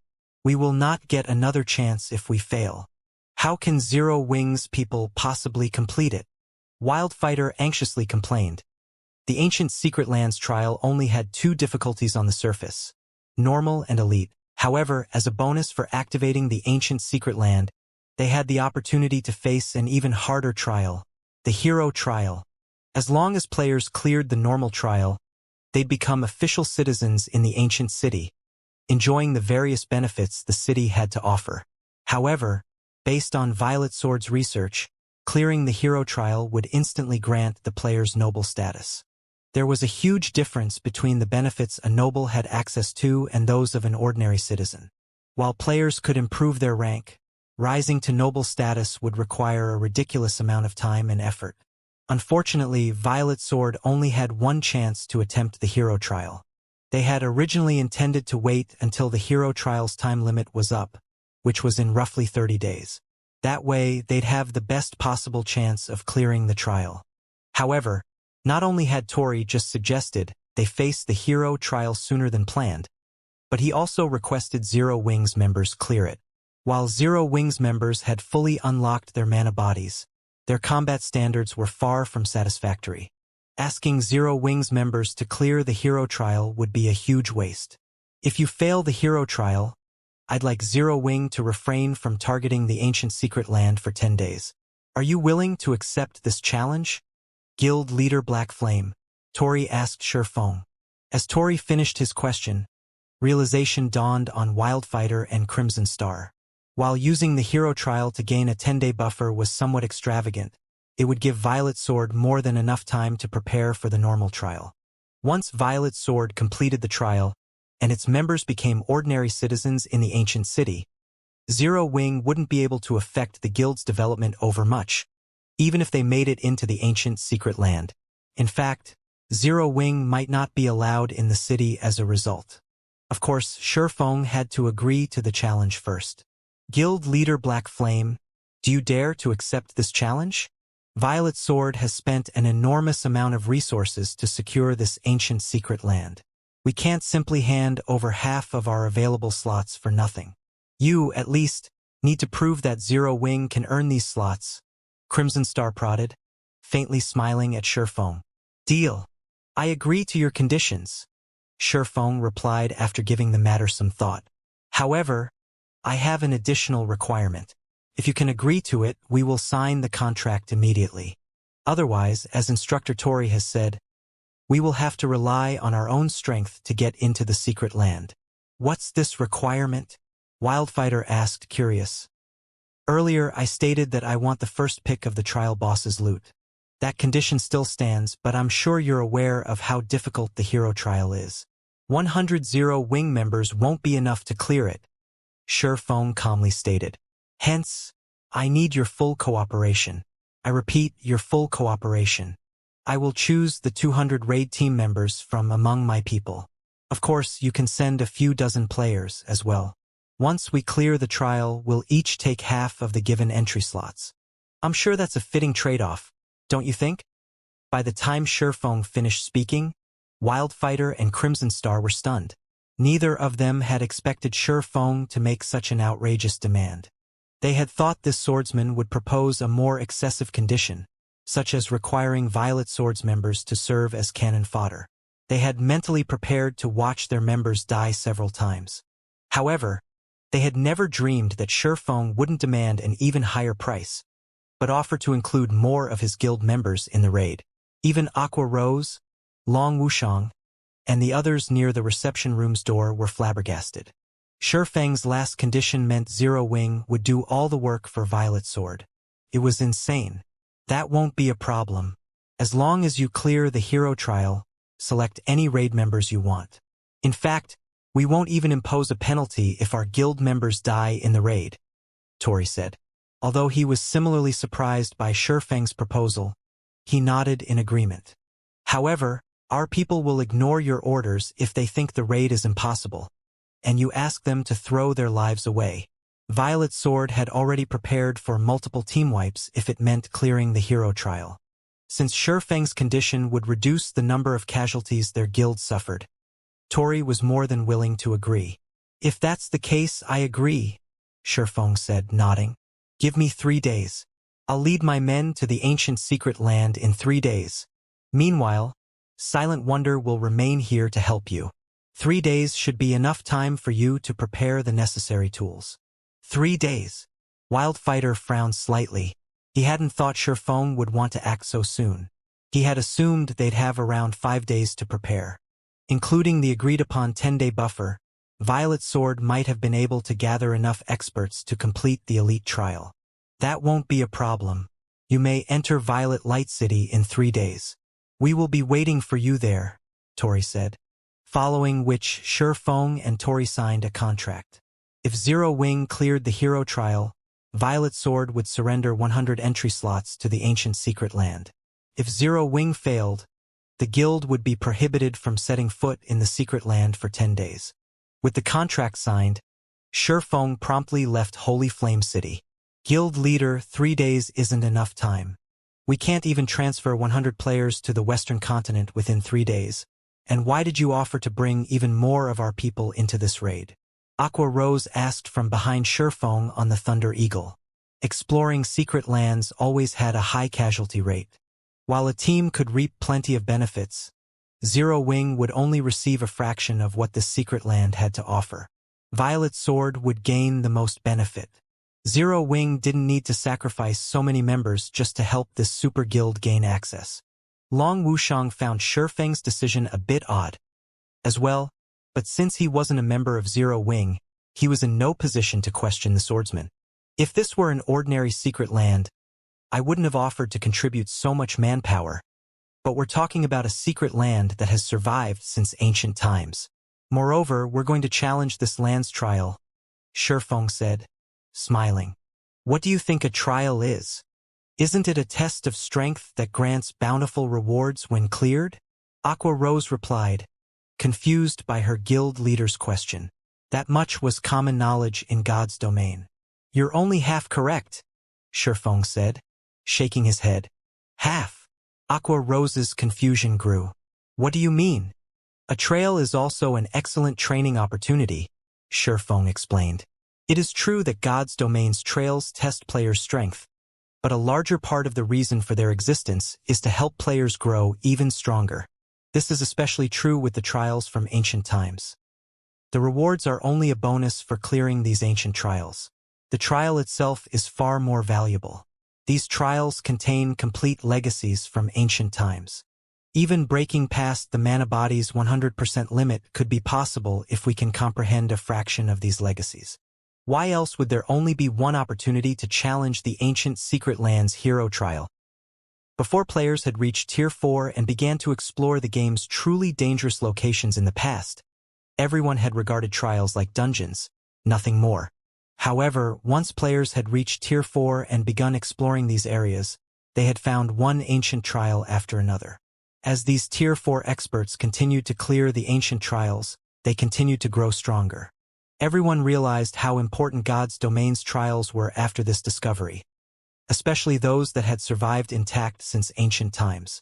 Every ancient trial was a golden opportunity. Since Violet Sword had offered to abandon the chance to challenge the ancient secret land's hero trial, Shifeng had to take advantage of this opportunity. He had even almost failed to contain his excitement and exposed the hero trial's secrets when Tori had stated the condition. If possible, Shifeng wanted to monopolize all 200 raid slots, but Violet Sword would need a representative to claim the ancient city's entry slots, so it would have to send a few players, regardless of its desires. Guild leader, are you saying that we can use this trial to unlock more of our members' mana bodies? Excitement flashed in Aqua Rose's eyes. If this were true, they had just hit the jackpot.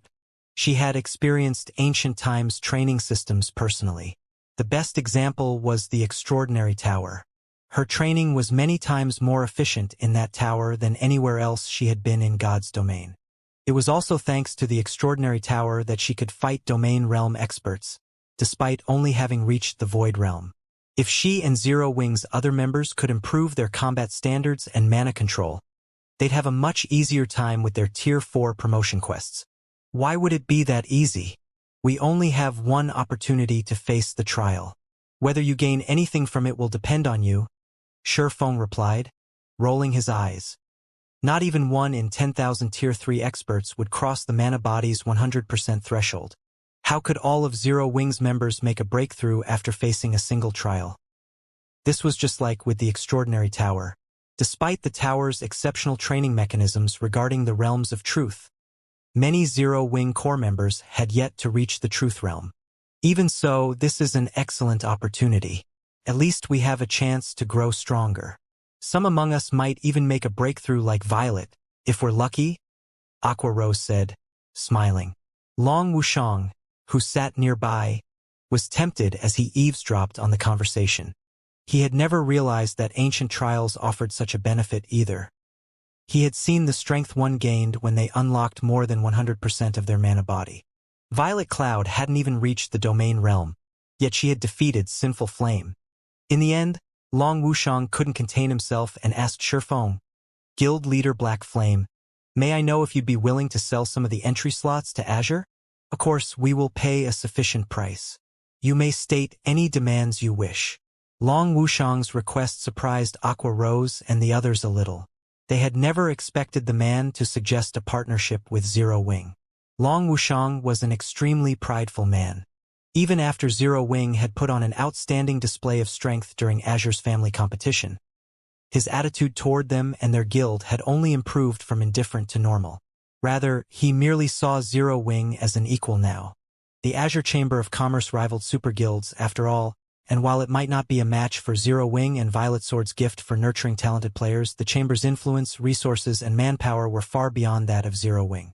Moreover, Azure's family competition this year had only involved the younger members from the 5 main shareholder families. Not all of Azure's young talents had participated. Most of the Chamber's younger experts weren't even from the 5 main shareholder families, and some of them were even stronger than Yan Shaoqian. However, they didn't have the necessary qualifications to participate in the family competitions. Since Azure is willing to cooperate, I don't mind selling a few slots, but how many do you want, Elder Long? Shifeng asked, not surprised in the least by Long Wushang's request. Aqua Rose and the others, on the other hand, didn't realize how important the younger generation was to the various superpowers. To the various superpowers, the younger members were their future. Take the Azure Chamber of Commerce, for example. A large part of the reason for the guild's current achievements was the value it placed on nurturing young talents. In contrast, some first-rate guilds never rose beyond that, despite their many decades of experience, because they didn't value their younger members. Unless first-rate guilds recruited an astonishing genius, they remained first-rate for the rest of their existences. Since Shifeng had exposed the fact that players could potentially grow stronger through the ancient Secret Lands hero trial, he had expected Long Wushang to instantly consider a partnership with Zero Wing, regardless of the man's pride. Long Wushang's instincts as one of Azure's Grand Elders was also why Shifeng had fearlessly informed Aqua Rose of the hero trial's peculiarities. If he hadn't wanted anything, he would have had the discussion away from Long Wushang. Allying with Azure was of the utmost importance since Zero Wing didn't have any power on the western continent, aside from the Starlight Fortress. If Zero Wing wanted to secure a stable foothold in the west, it needed to ally itself with the local superpowers. While Divine Tribe was a powerful ally, the guild's commercial abilities couldn't compare to Azure's. Divine Tribe couldn't offer Zero Wing any assistance with intercontinental travel, either. Moreover, Zero Wing already had a dialogue with Azure due to Silent Wonder. Partnering with Azure would be a safer and more reliable option. Purchasing 30 or 40 slots would be fantastic, but if that's not possible, we'll be happy with 10. As well, Guild Leader Black Flame. Long Wushang hesitantly ventured after giving the matter some thought. The Azure Chamber of Commerce was a massive organization. The guild needed to nurture all of its young talents, including those from the shareholder families and those who weren't. With enough slots, he could help the rest of the guild's younger experts. Of course, if Shifeng refused, he at least had to purchase enough for the 5 main shareholder families. 40. After giving the matter some thought, Shifeng said, "That's fine, but you will have to agree to 3 conditions." "That's fine." Long Wushang's eyes lit up. Eagerly, He continued, "Please, state your conditions. Guild leader Black Flame. We'll even agree to 4 or 5 demands. 40 entry slots would be more than enough for the 5 main family's young talents. But he'd also be able to include the outside experts. If this negotiation succeeded, the guild's neutral elders and grand elders would definitely side with the Long family. First, I want Azure's help with a matter. I need to transport some of Zero Wing's members to the Western continent in 3 days. We'll need 100 or so," Shifeng said. "That won't be a problem. 3 days is more than enough time. When the time comes, just have them gather in the Ten Saints Empire." Long Wushang agreed without hesitation. Intercontinental travel might be difficult for other superpowers, but that was no problem for Azure. Not even transporting 200 players would be a problem. At most, they'd have to spend more magic crystals. For my second condition, I want a medium shipyard and a plot of golden land in the Silvermoon Empire's Ocean Tide City. Shifeng continued. Trade between the 2 main continents would rely on naval transportation in the future. Meanwhile, Ocean Tide City was the largest port city in the Silvermoon Empire. As long as Zero Wing had roots in this city, doing business between the 2 continents would be easy. This won't be a problem either. I'll notify my eldest brother later. You can start conducting business there as soon as the handover procedures are complete," Long Wushang said, not at all surprised by Shifeng's second condition. Zero Wing had barely any territory in the West. If it wished to acquire the Western continent's resources, the quickest way would be establishing itself in the West's port cities. That way, it could travel between the continents more often and transport far more cargo. After all, players could only transport a limited amount of items via teleportation. With contact between the 2 continents still being so difficult, one could resell merchandise from either area for a high price. However, those prices would fall as more powers gained the ability to travel between the East and West. Zero Wing would need to increase its sales volume to maintain a sizable income. Thus, securing a port city in the West was a must for the guild. My third requirement is the most important. I need Azure's complete Void Realm legacy, Shifeng earnestly declared, glancing at Long Wushang. Zero Wing still didn't have a complete Void Realm legacy, and because of that, it wasn't as well equipped for nurturing talented players as the various superpowers. If Zero Wing could acquire a complete Void Realm legacy, the guild's strength would reach a whole new level, becoming a true superpower. That, Long Wushang hesitated. The complete Void Realm legacy is one of the guild's core secrets. We've spent decades refining it. I'm afraid I don't have the authority to agree to that condition. While the 40 entry slots were precious, this was only an opportunity. Trading the secrets the guild had relied on to survive for one chance was absurd. Not even the guild's other elders and grand elders would agree to such an unfair demand. I know it's excessive, but this is a once-in-a-lifetime opportunity. You won't get a second chance. Moreover, we're talking about a legacy that has survived since ancient times. I guarantee it will contain secrets regarding the Tier 4 promotion quests. Shifeng unhurriedly explained. If that reason isn't enough, I can offer an additional benefit. What benefit? Long Wushang asked curiously. Azure's complete Void Realm legacy was one of the guild's most precious secrets. Sharing this secret with another guild would be the equivalent of weakening its foundation. A minor benefit wasn't enough of an incentive. I can help 3 of Azure's experts surpass 100% of their mana body's potential. Of course, the 3 individuals will have to be exceptionally talented. Ordinary experts won't do. What do you think? Shifeng asked, smiling. You're saying you'll help them grow as powerful as Violet Cloud, transcending tiers? Shifeng's offer astonished Long Wushang, and for a moment, he doubted the swordsman's claim. Anyone that had watched Violet Cloud's match against Sinful Flame would likely never forget her strength. She was simply too formidable. Violet Cloud's strength was no longer just a result of combat techniques or standards. She had pure power. Even with the same basic attributes as Sinful Flame, she had emerged victorious. If she had even slightly higher basic attributes, her victory would have been even more outstanding. Yet, Shifeng now informed him that Zero Wing could nurture such monsters. That's right, Shifeng said, nodding. To prove it, I'll even help these 3 players unlock their mana body's full potential in a day. Are you willing to accept my offer, Elder Long? Wait a minute, please. I need a moment to process this. I'll have to discuss the offer with my guild's grand elders first. As well, Long Wushang said. He could have viewed Shifeng's offer as nonsense, but now, he couldn't afford to brush it if Azure could really have 3 young monsters like Violet Cloud. It wouldn't have to worry about its future. That won't be a problem, Shifeng said. Take your time, but I will need an answer within 2 days. Please wait a moment, Guild Leader Black Flame. I will contact my 3rd brother now and push the Grand Elders to make a decision as soon as possible, Long Wushang said, nodding. He then contacted Long Xianglong and appraised him of the situation. When Long Xianglong heard about Shifeng's offer in Azure's residence, he, too, was astonished. What did you say? Zero Wing can help us nurture 3 monsters on par with Violet Cloud? How is that possible? Azure Chamber of Commerce's residence, meeting room. Normally, it was very difficult to find Azure's Grand Elders gathered in a single location, yet nearly every one of them had convened in the top-floor meeting room, and they all looked impatient. Xianglong, why did you call us here so urgently? You know how busy we are right now. All of the various superpowers are frantically searching for ways to unlock their experts' mana bodies. If we fall behind now, we'll suffer later. A woman in exquisite white mage robes complained. That's right.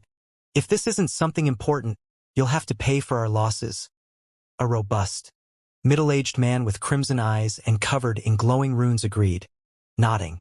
Despite such rude questioning, Long Xianglong didn't explode in a fit of rage.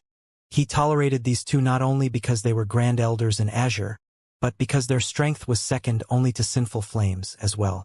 They were even stronger than Long Xianglong, the Long family's most formidable expert. Along with Triumphant Howl, they were Azure's 3 monsters, and each represented Azure's non-family members. Why isn't Triumphant Howl here yet? Long Xianglong asked, glancing at the empty seat beside the 2. You know him. Unless the guild is going to war or is at risk of destruction, he doesn't care about anything besides leveling, the crimson-eyed man said. Forget about him. Why did you call for us here? All right then. With 80% of the guild's Grand Elders present, we should have enough people to make a decision, Long Xianglong said, sighing. While Azure's 3 monsters were incredibly powerful, they were also free spirits. They hated restrictions and rarely listened to the ruling family's representatives. What exactly has happened, Lunatic Long? You actually used a Grand Elder mobilization order. Has something gone wrong with Violet Sword over Silent Wonder? Duan Hanshan demanded, smirking at Long Xianglong. Duan Hanshan had already learned about Shifeng taking Silent Wonder to Violet Sword's residence the moment Azure's family competition had ended in hopes of settling the dispute between the Long family and the Super Guild. However, he doubted the issue would be so easily resolved.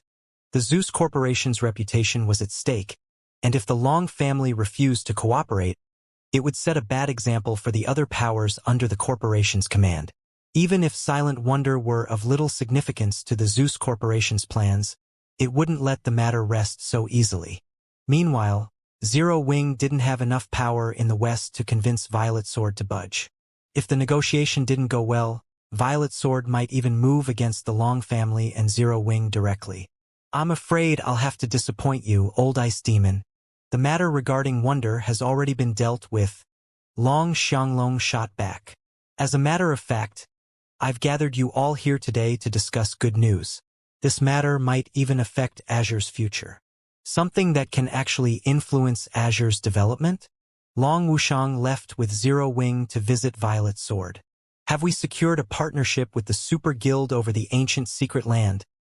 The white-clad woman asked, a hint of anticipation flashing in her eyes.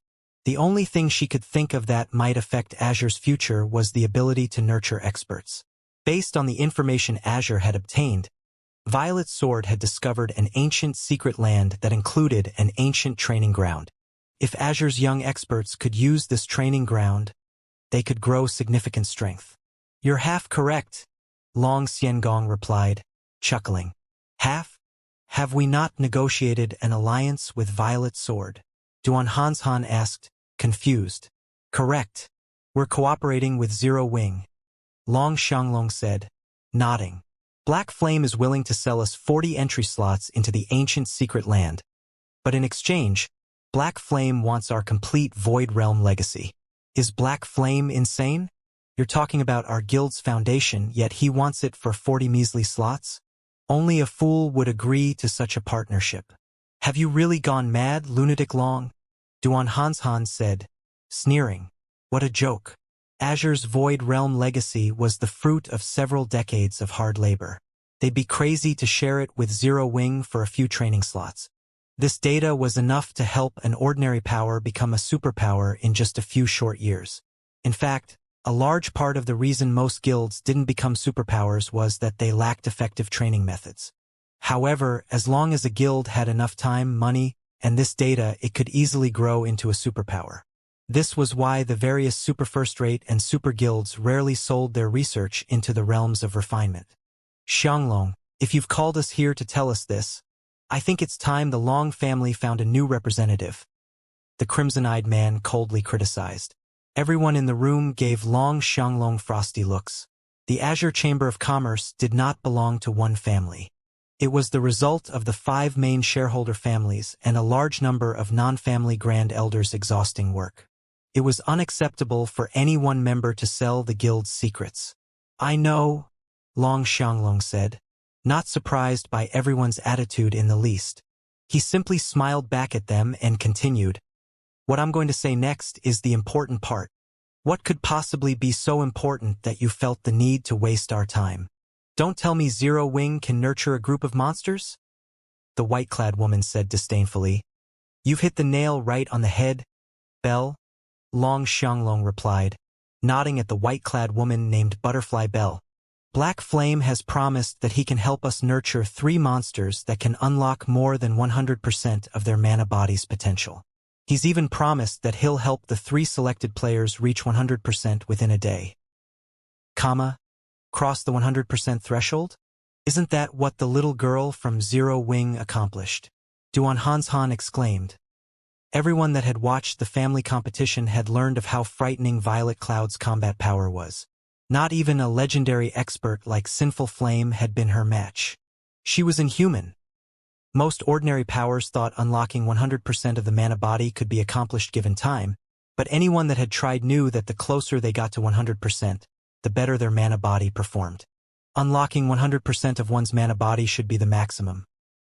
However, Violet Cloud, who had broken past 100%, was definitely an extremely talented genius, and anyone that tried to replicate the feat would only be met with failure. Yet, Zero Wing declared that it could nurture inhuman experts like Violet Cloud. I heard the girl talk about it before. It seems she's not unique in Zero Wing. She even mentioned stronger members of the guild. Sinful Flame suddenly spoke up. Based on her expression at the time, I doubt she was lying. Zero Wing should have more monsters that have crossed the 100% threshold. Everyone fell silent after listening to Sinful Flame's interruption. These elders and grand elders were already impressed that Zero Wing had nurtured a monster like Violet Cloud. But she had to be an exception. That fact would be more or less acceptable, but they had just been told that Zero Wing had more monsters like the girl. How could they possibly believe this? Regardless of how unbelievable it was. However, Sinful Flame was a reliable source. This is why I've gathered you all here. What is everyone's opinion of this? Do we accept the offer or not? Long Xianglong asked after sweeping his gaze across the crowded reception room. Everyone in the meeting room remained silent, a fanatic light flashing in their eyes after listening to Long Xianglong's declaration. If Black Flame is telling the truth, and he can help 3 of our experts break past the 100% threshold, I think the matter should be negotiable, the crimson-eyed man said. That kind of strength would be extremely helpful during future promotion quests. If we can introduce a few Tier 4 players before the other superpowers, we'll have a head start when raiding mythic field bosses and forbidden lands that have gone untouched. We might even be able to occupy ancient ruins before anyone else has a chance. I concur. While our core secrets are essential, We'll need stronger combatants than we have now if we wish to further Azure's development. If we have a group of Tier 4 experts early on, the other superpowers won't dare target our key resource spots. Butterfly Bell said, nodding. In God's domain, the strong were revered. A strong individual might not benefit a guild when it came to resources, but they were a powerful deterrent for potential enemies, especially if those players were Tier 4 powerhouses. At this stage of the game, no one would dare think of attacking a guild city if it housed a Tier 4 powerhouse.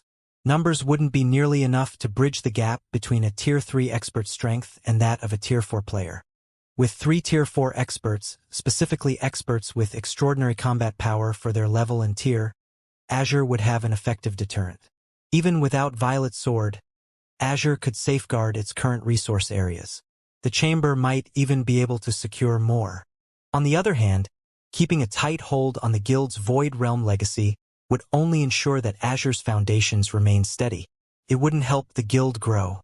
Upon hearing the Crimson-Eyed Man's and Butterfly Bell's words, the independent Grand Elders promptly nodded in agreement. One couldn't make an omelet without breaking eggs.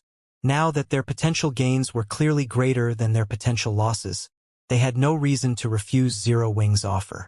I have no arguments against accepting Black Flame's offer, but how do we choose which 3 members to send? Duan Hanshan asked Long Xianglong. Interested to hear his answer, the Grand Elders turned toward the Long family's representative. Long Xianglong had summoned them here to discuss this topic, and Silent Wonder was a member of Zero Wing. The Long family was in the best position to negotiate this deal. These 3 training slots were incredibly valuable. If these 3 players broke past their mana body's 100% threshold, they'd rise to the apex of God's domain, even if they were merely Void Realm experts. Whatever faction these experts belonged to would gain quite a bit more authority within the Azure Chamber of Commerce. In fact, the slots distribution might cause a massive authoritarian shift in the guild. I realize what you're all thinking, Long Xianglong said, chuckling as everyone gave him serious looks. Rest assured, the Long family won't try to claim one of the slots for an unworthy candidate. Black Flame has already informed us that no random player will do. The 3 selected individuals must have incredible potential to make a breakthrough. As usual, the 5 families will have priority in selecting 2 players, and if one of their selections isn't a match for the Independence Reserve member, that player will take their place. What does everyone think? Taking the initiative, Butterfly Bell said, in that case, I nominate Boss Flame. We all know his strength and potential. I'm sure everyone can imagine how helpful he'd be to the guild if Boss Flame grows even stronger. As for the younger generation, Solitary Frost is unmatched, and we don't have anyone who can surpass Silk Moon's talent. What are your thoughts? The independent Grand Elders silently nodded their agreement to the suggestion. Normally, such opportunities were reserved for the younger generation, but Sinful Flame was Azure's strongest expert. If he could increase his strength, not only would he become a better deterrent for Azure, but he could also solidify the independent Grand Elders' authority. They didn't mind giving up a training slot for this. Duan Hanshan said nothing to oppose the idea. Rather, he was strongly in favor of the suggestion. Earlier, he had worried that the Long family would unfairly try to claim one of the 3 slots. That would leave Solitary Frost competing for the remaining slot reserved for the 5 families. While the young player had almost no chance of losing, nobody could say for certain that the independent faction of the guild didn't have something hidden up their sleeves. Now that Solitary Frost had been selected for one of the 3 slots, however, he had no issues with the arrangement. I'm afraid Silk Moon won't do. We still haven't been able to reach her, Long Xianglong said, shaking his head. Although Black Flame has given us a 2-day time limit, we should make our decision as soon as possible, just in case. I suggest we give the 3rd slot to Yen Xiaoqian. She's almost as talented as Silk Moon. What does everyone think? Everyone in the room stared at Long Xianglong, astonished. Even Duan Hanshan's jaw almost dropped. These training slots were invaluable, yet Long Xianglong wanted to give all 3 away. Moreover, he had just suggested the Duan family claim one. The Long family and Duan family had a ceaseless feud. Now, however, Long Xianglong had just suggested one of his rival's younger members take the 3rd slot. It was unbelievable. Inwardly, Long Xianglong could only smile bitterly as he watched shock and confusion sweep through the room. He did not wish to give this slot away, either, but unfortunately, with Silk Moon absent, the Long family's only other suitable candidate would be Long Xianglong himself. Due to his rocky relationship with Zero Wing, however, he definitely couldn't go. His pride wouldn't let him. While he could have suggested they send Burning Owl, trying to convince the other Grand Elders of the boy's potential would be difficult. Azure had quite a few stronger players that were Burning Owl's age, after all. Since the Long family was going to lose its slot no matter what, he might as well do the Duan family a favor.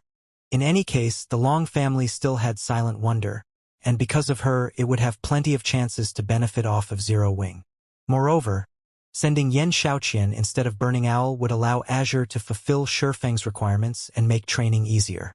Her potential had already been acknowledged as only second to Solitary Frost's. Lunatic Long, we have no problems with this arrangement if you don't, Butterfly Bell calmly said. None of the other Grand Elders objected to Long Xianglong's proposal. Yen Xiaoqian was quite talented and only half a step away from the domain realm. She was undoubtedly the best candidate after Silk Moon. That settles it, then. I'll contact Black Flame after this, Long Xianglong announced, concluding the meeting. He then turned to Duan Hanshan and continued, Old Ice Demon, please prepare Solitary Frost and Yen Xiaoqian. Once we sign the contract with Zero Wing, send them to the Starlight Fortress.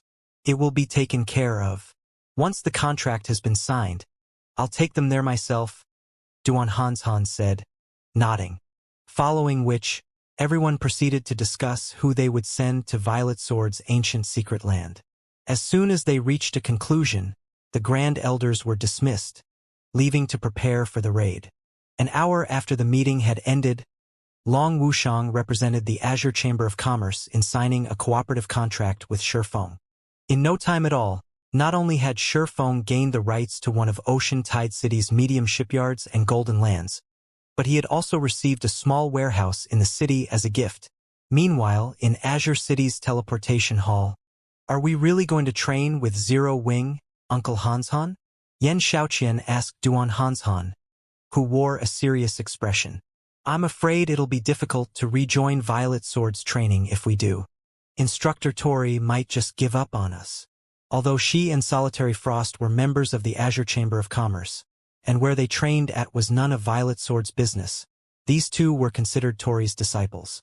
Training with Zero Wing would be a slap in the face to Tori, as if they were declaring that Zero Wing's training was more valuable. While Violet Sword's training is amazingly effective, this is a unique opportunity. Do you think securing these slots was easy? I doubt you'll get a chance like this in the future. Moreover, only Zero Wing can provide this kind of training right now, Duan Hanshan informed her coldly. Uncle Hanshan, I agree with Xiaoqian. It is only a matter of time before we unlock our mana body's full potential, but opportunities to improve our combat standards and techniques are difficult to come by. We went to great lengths to earn Instructor Tori's guidance. If he finds out that we left to train with Zero Wing, I doubt he'll agree to train us anymore, Solitary Frost said. While he admitted that Zero Wing was quite capable when it came to helping players unlock their mana body's potential, passing up a chance to improve their combat standards and techniques for a chance to unlock their mana bodies a few days sooner was a waste. The only reason he had lost to Silent Wonder, in his opinion, was that he had yet to unlock his mana body fully. If he had, defeating her would have been a piece of cake. With enough time, anyone could unlock their mana body's full potential. Hence, he firmly believed that improving his combat standards and techniques was the true path to power. You're only going to Zero Wing to unlock your mana body. You're not there to learn techniques. It doesn't clash with Instructor Tori's training. I'm sure he won't have an issue with this, Duan Hanshan replied. It's getting late. We should hurry to the Starlight Fortress. We shouldn't make Zero Wing wait too long. With that said, Duan Hanshan led Solitary Frost, Yen Xiaoqian, and a few dozen Azure members through the teleportation array and to the closest NPC town to the Starlight Fortress. A long line of players, including tens of thousands, waited to enter the magnificent, ancient fortress. There were also quite a few Tier 3 players among them, creating a spectacular, stunning scene for first-time visitors. Azure's 40-man team stood at the front of the line, gazing at the Starlight Fortress in curiosity. "There are so many Tier 3 experts here," one of Azure's Tier 3 players exclaimed, glancing at the line of players behind him. Tier 3 players were still incredibly rare, and even the various major powers considered their Tier 3 experts mainstays in the guild. However, Tier 3 experts were a common sight in the Starlight Fortress. Almost 1 out of every 10 players was a Tier 3 expert. It was amazing. I've heard that quite a few experts have come to the Starlight Fortress for the Demon God's legacy, but aren't there a little too many here? A level 110 Tier 3 male Guardian Knight, another Azure member, commented. He could sense that many of the Tier 3 experts he saw were Refinement Realm experts. Some had even reached the Flowing Water Realm as he had. The mana here feels different, too. It's very calming, and it somehow feels complete. Standing here, it's easier to sense mana than elsewhere, a level 109, Tier 3 female elementalist said. "If I could rest and train here, my mana control would improve far quicker than training in the outside world." While Azure's young talents chatted amongst themselves, Solitary Frost and Yen Shaoqian stared at the fortress, just as surprised by its mana as everyone else. "So, this is 3 supreme elements mana? It really is extraordinary," Yen Shaoqian muttered as she sensed the flow of mana around her. At the same time, realization also dawned. It's no wonder why so many of Zero Wings members have fully unlocked their mana bodies. If they live in such an environment, their mana control will only grow stronger with time. They'll also have a much easier time unlocking their mana body's potential. The Starlight Fortress's mana, which contained the 3 supreme elements, was no longer a secret to the various superpowers. Only, none of the superpowers had bothered to expose this secret to the public. Naturally, independent players with keen senses had kept their mouths shut, as well, since they wanted to take full advantage of the fortress's benefits.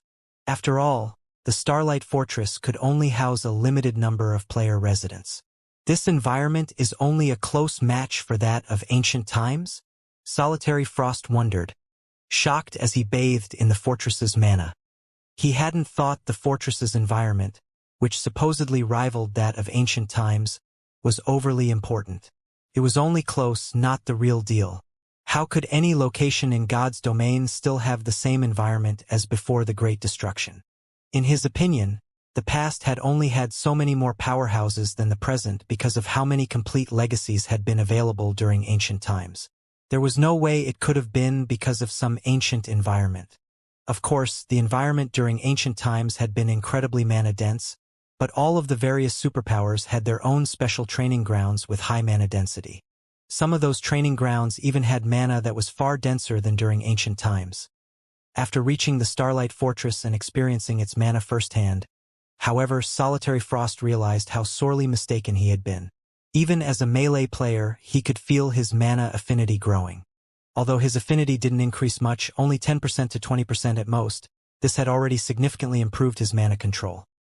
At his standards, as long as he found a good place to train within the Starlight Fortress, he'd likely unlock his mana body's full potential within just 10 days. It was no wonder how Zero Wing had nurtured so many experts with fully unlocked mana bodies. The Starlight Fortress's environment even astounded Duan Hanshan. Damn it! This isn't what I was told. According to the Intelligence Department's report, the mana here should only help players with sharp perception of mana unlock their mana bodies, not ordinary Tier 3 experts. When Duan Hanshan glanced back at the players waiting to enter the fortress, he couldn't help the urge to pummel Azure's Intelligence Department. Duan Hanshan didn't realize that Azure's intelligence reports had been, for the most part, accurate regarding the fortress's environment when it had first opened, but as time had passed, and the Starlight Fortress's magic array had continued to absorb more of the 3 supreme elements mana from its surroundings, the fortress's mana had steadily improved. Now, even Tier 3 experts who barely noticed mana could reap immense benefits from the Starlight Fortress's environment. As Azure's members fell into a heated discussion over the fortress's mana, a crimson-eyed, blonde woman in silver light armor and carrying a runic greatsword emerged from the fortress. The players in line fell silent the moment they noticed this woman. She was none other than Phythalia, the Starlight Fortress's manager. Phythalia had taken care of many Tier 3 experts and teams that had tried to cause trouble outside of the Starlight Fortress. Just 2 days ago, she had single-handedly annihilated a Superpowers 100-man, Tier 3 team. After her terrifying display of strength, some players who had still considered causing trouble abandoned the notion. Phythalia's inhuman strength was a direct result of unlocking her mana body's full potential, and now, not even ordinary domain realm experts could be her match. Greetings. You must from the Azure Chamber of Commerce. Guild leader Black Flame is currently preoccupied, so I will lead you to the Fortress Lord's mansion, Phythalia gently announced. How is this possible? Solitary Frost's eyes twitched when he saw Phythalia approach to welcome their group. He and Phythalia were old acquaintances. He had constantly tried to challenge her, and they had clashed several dozen times. Unfortunately, he had lost every match. He had hoped to challenge Phythalia again after his training with Violet Sword. However, he had never dreamed that she'd be responsible for helping Zero Wing welcome them to the Starlight Fortress. This was the commander of Divine Tribe's Divine Him Legion they were talking about. Commander Phythalia, I didn't expect to find you here. I thought you'd have gone to the Demon God's shrine like every other expert, Duan Han said, similarly surprised to see Phythalia. The Demon God's shrine in Star Valley had become a main training ground for domain realm experts due to the few special secret lands that were connected to the shrine.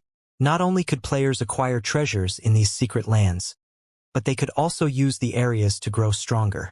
Of course, only domain realm experts and incredibly strong peak experts could take advantage of these benefits. Due to the powerful monsters and traps within the secret lands, even ordinary peak experts would meet a swift end if they tried to explore them. Moreover, entering the Demon God's shrine wasn't an easy task. One would need a lot of manpower to secure enough entry passes, and to make matters worse, each pass was a single-use item. Generally, only superpowers near Star Valley chose to send their experts to the Demon God's shrine. However, Phythalia was different. Divine Tribe had the only temporary residence within the Starlight Fortress. Entering the Demon God's shrine should be a piece of cake for her. While the Demon God's shrine is useful, training in the Fortress Lord's Mansion's battlefield is far better. It's a pity that the battlefield can only accommodate a limited number of people, or I'd use it constantly, Phythalia said, a bitter smile forming as she shook her head. At the same time, she flashed Azure's members an envious look. Due to the recent partnership between Azure and Zero Wing, Shurfeng had decided to allow these young talents to train in the Fortress Lord's Mansion's large battlefield for free for a few days. There's a better place than the Demon God's shrine? The news astonished Solitary Frost. For experts of his and Phythalia's caliber, growing stronger by training was incredibly difficult. The fact that the Demon God's shrine could help domain realm experts was amazing.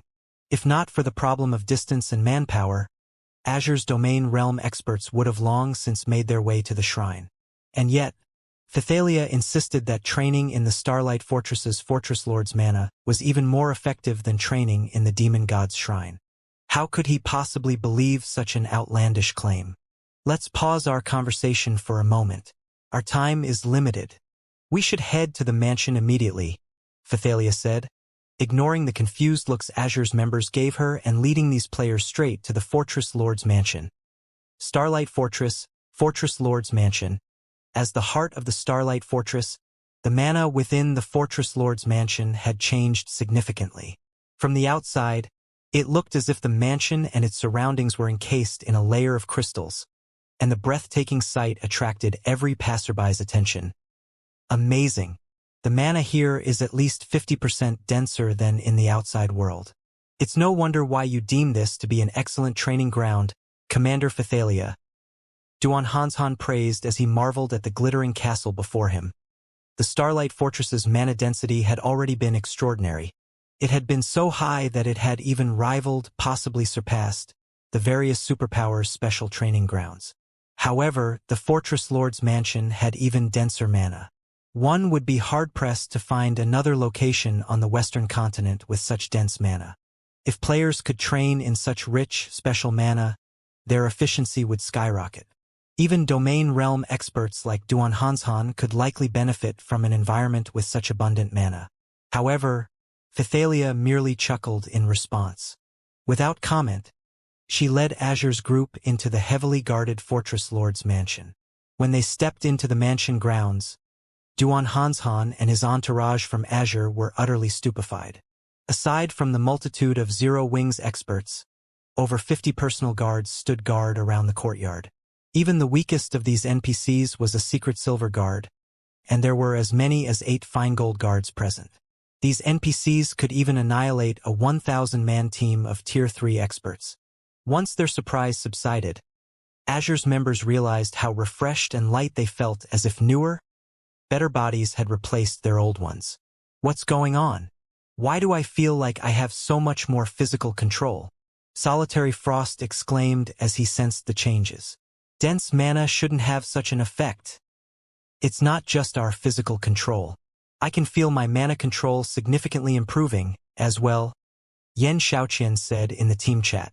It's no wonder why Guild Leader Black Flame is so confident that he can help us fully unlock our mana bodies quickly and cross the 100% threshold. They had experienced plenty of mana-rich environments before, including places with denser mana than the Fortress Lord's mansion, yet none of those places had affected them in this way. They hadn't moved past the mansion's front courtyard. Yet Yen Xiaoqian sensed a tremendous increase to her combat power. If she could train here for a while, she was confident that she'd reach the domain realm in no time. Her mana control would reach a whole new level as well. Sensing the changes, Duan Hanshan turned to Phythalia and asked, Commander Phythalia, didn't our agreement with Guild Leader Black Flame only entail 3 training slots? Has there been some mistake? According to Azure's agreement with Sure Phone, Azure would receive 40 entry slots into Violet Sword's ancient secret land.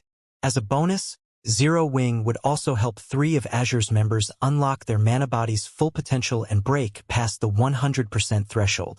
Aside from Sinful Flame, Solitary Frost, and Yen Xiaoqian, Azure's members had only come to the Starlight Fortress to prepare for the trip to the ancient secret land and undergo some simple training beforehand. However, Phythalia had led their entire team to this sacred training ground. There must have been some misunderstanding. There's no mistake. All of you will train here for the next few days. As for the 3 slots, those trainees will go somewhere else. Unfortunately, I don't qualify to go with them, Phythalia said, chuckling. The Fortress Lord's mansion was a one-of-a-kind training environment, so it wasn't unexpected that Duan Hanshan would misunderstand. If possible, Divine Tribe would negotiate for a long-term alliance with Zero Wing to train in the Fortress Lord's mansion, but it had a limited number of combat rooms. To ensure its own members could continue their development, Zero Wing could only afford to lease a few of these rooms. The only reason that Zero Wing was willing to splurge and lend 40 combat rooms to Azure's members was the high price the chamber had paid. What? The 3 candidates won't be trained here? Duan Hanshan was a little shocked. He still had his doubts that Sure Phone could help Sinful Flame, Solitary Frost, and Yen Xiaoqian unlock their mana body's full potential in a single day, much less help them cross the 100% threshold. However, after witnessing the Fortress Lord's mansion, Duan Hanshan wondered if the feat were actually possible. After all, this environment drastically improved players' physical and mana control. Azure certainly had nothing like this. Not even Violet Sword had such a wondrous training environment. However, Phythalia had just clearly stated that this precious area wasn't the 3 candidates' training going somewhere even better. How could Duan Hanshan possibly accept such a concept as truth? Even Solitary Frost and Yen Xiaoqian wondered if the commander were playing some trick, using this as an opportunity to boost Zero Wing's reputation. After giving the matter some thought, however, they quickly dismissed these assumptions. Phythalia had no reason to lie to them. Not only was she the commander of Divine Tribe's 2nd strongest trump card legion, but she was also a famous expert in the West. Why would she lie about such a trivial matter? You're finally here. Our guild leader has been waiting for you for quite some time. The 3 people selected for training, please follow me. Everyone else, please wait outside. While Azure's members were dazed, a man wearing Zero Wing's guild emblem approached from the castle. However, Neither Duan Hanshan nor his team had noticed his presence. Felt as if this man didn't actually exist. Yan Tianxing? How is he so strong? Aren't his combat techniques basically a match for those three monsters? Duan Hanshan gave the man before him a suspicious look. According to the report he received on Zero Wing, Yan Tianxing was only an ordinary domain realm expert, yet he had obviously made considerable progress in the domain realm. Yan Tianxing was now entirely capable of standing toe-to-toe with Butterfly Belle and her comrades. Uncle Hanshan, should we go? Yan Xiaoqian asked. Go on. Make sure you listen to Elder Flame later. Understand? Duan Hanshan said, nodding. He had only seen Zero Wing as a guild with no foundation, relying entirely on its guild leader for its success. In fact, most superpowers assumed Zero Wing's overall combat power was only on par with ordinary superpowers. However, when it came to other aspects such as nurturing talented players, Zero Wing couldn't even compare. The guild would need a miracle to become an ordinary superpower in the future. However, Duan Hanshan realized how wrong he and the various superpowers had been after entering Starlight Fortress's Fortress Lord's mansion. Understood. Yan Xiaoqian and Solitary Frost replied, standing at attention. Please, lead the way. Sinful Flame turned to Yan Tianxing once Duan Hanshan had finished instructing the two youngsters. Follow me. Yan Tianxing responded with a nod. Yan Tianxing then led Sinful Flame's three into the mansion's lobby and to the legacy room, which was located in the heart of the mansion. Two level 122, tier 3, fine gold guards stood before the legacy room. Not even Sinful Flame would dare make a rash move before these two personal guards. When the doors parted, Sinful Flame and the two young experts noticed a man standing in the legacy room. He was manipulating the room's magic array, and all of the elemental mana within flowed around him. As the man continued his work, the mana around him grew astonishingly dense, eventually condensing into a white mist. Elemental control. Mana mist. How is this possible? Yan Xiaoqian stared with wide eyes, shocked, at the man within the room. The term elemental control was foreign to ordinary players and most expert players. Normally, players would only understand what elemental control was after they had reached tier 3 and started attempting to unlock their mana bodies. To achieve elemental control was to exert precision control over every type of mana. To accomplish that, one had to understand the properties of the different types of mana in existence.